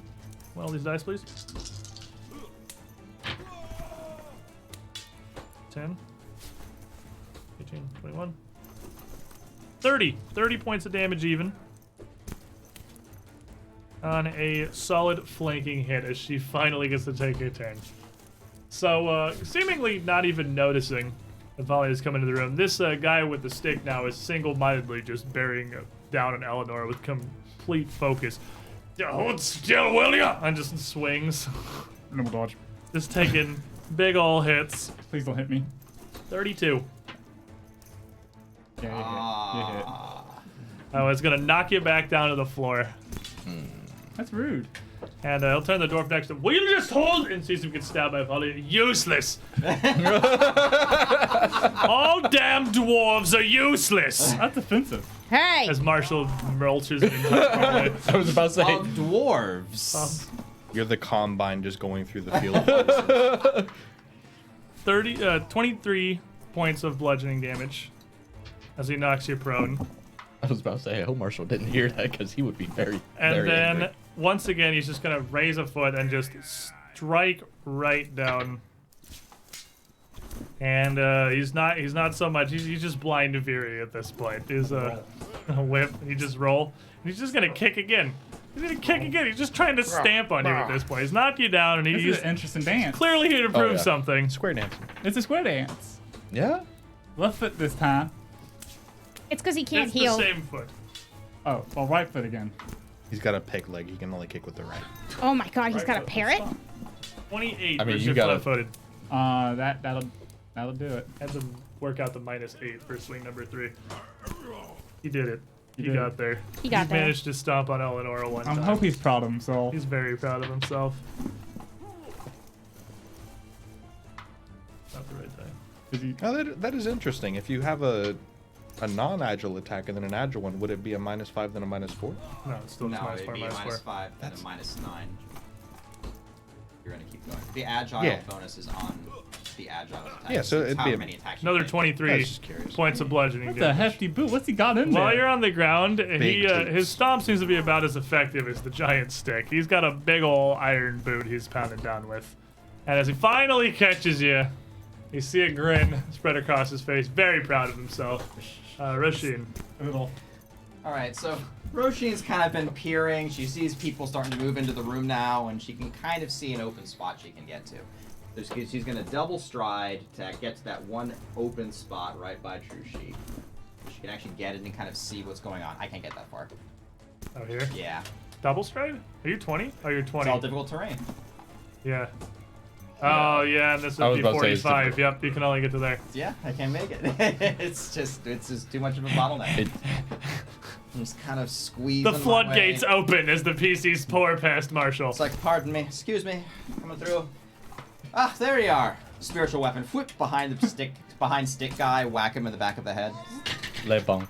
Nice. Ooh, nice. That's gonna be a 39 with flanking. Flanking 39 will crit him. He's very focused on That is almost stamping max on Eleonora. damage. 40 force damage. I'm doing my job. Bonk. Le bon. Okay. Just go screaming in, scare the crap out of him, and There's one dwarf that's left. He's very hurt. He's gonna turn around to the incredibly stabby lady who just ran him through. And he's gonna swing his flail out at her arm as she strikes and try to lever it and force her down to the ground. He's gonna go for a trip. You tripped the rogue, you stupid. You stupid idiot. That's gonna fail. He does not successfully bring her down. So he is going to step out to the side so he's not quite as flanked. Doesn't understand floating weapons. And then he's just gonna try to smack her with the flail. Just bring it down with all the force he can bear. Raw brute strength. And Bully is gonna dip back from that one as well. Resume. Resme can't see the dwarf anymore. Yes. We'll see a broken off piece of arrowhead that's in one of the dwarfs, and we'll fling it magically at the rogue fighting Eleonora. Hey, don't you pick on my friend. Let her up off the floor, you monster. the only way he can Doink. hit me. I mean, he does hit you to get you down there, so like Do I clearly count? it Nah, doesn't count. I just do it myself. Part of the dance. That is Make him very feel nice. good. Make him feel good. That's gonna be a 38. 38 will hit him. Feels Wow. good. How's Eleanor looking, by the way? All around path. 86. We have pretty good health pools at Okay. this point. You hit me pretty hard though. I am the health pool. That's gonna be 27 points of Probably piercing. Piercing. Okie Unless it dokie. was the shaft. That'll rip through him. And shield. yep, because Marshall. Marshall can't get through. Stomp. Now it is Marshall who is stuck. I can step forward like one space, and then I You will. could two move forward to get past us. No. I could. You are No, no, I can't. I don't think I 10. can. 20, 30, 40. If you wanted to get in, it's 2 moves. That's, Easily. you know what? That's fine, because I just need to hit him once. Pick your way through the team. Step over, excuse me. Excuse Step me. it over Pardon as me. you guys are trying to get some You, positioning. you literally see just Marshall going, sorry guys, excuse me. Sorry, sorry. You finally get in front of him, and you're behind him again. Hey, big boy, stop hitting the lady. Oh wait, why did I roll the damage first? I'm smart. Just kill him instantly. You know, attacking is a formality at this point. He just dies. Yes. That's why you rolled Wow, the damage there first. you go. 39? 39 hits him. I mean, I figured I'm not going to be able to crit him, Close. He's Rogie McRogerson. but I'm still going to make him hurt. Can you kill him on this way is the question. Maybe, because that is 30 plus 5 Sonic, so 35. You can, yes. Boom. This thunderous blast. So I as I step around, I flip the hammer, swinging down, giant sound wave, and his head finally explodes. stops out Eleonora. Ha! right before the hammer hits, Eleanor says, winks at him. Well, Eleonora. And I just kind of give you the wink as the blood splatters. I'm like, there you Kip go. up.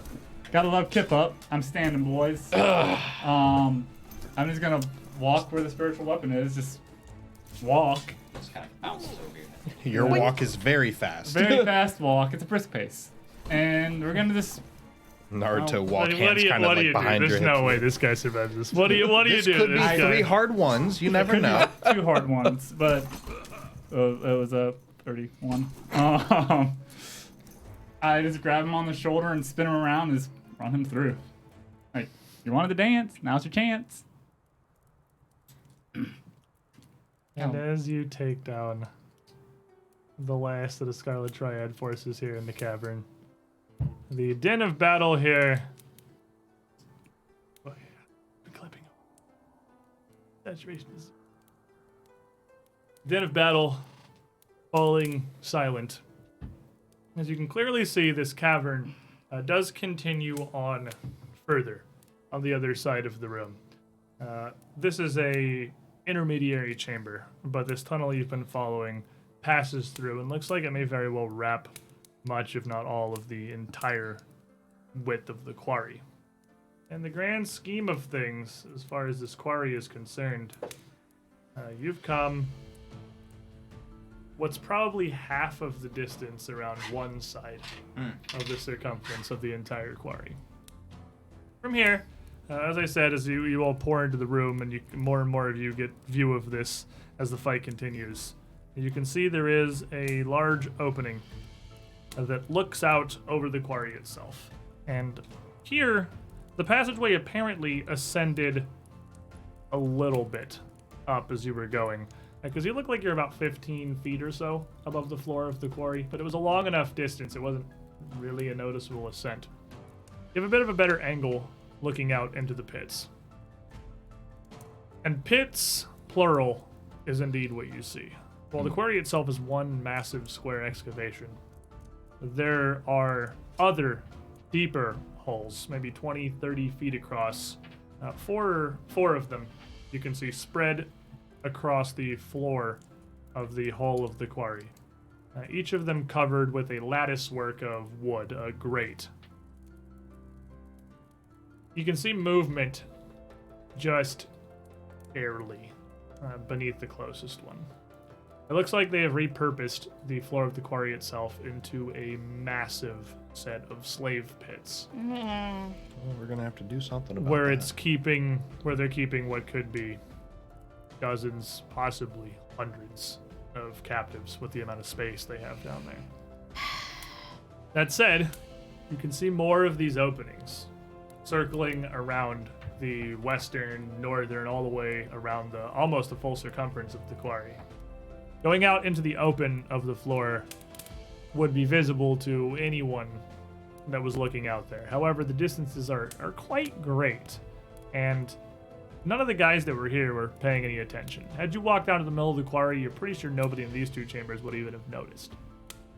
But you can see a little bit of the one figure down below now.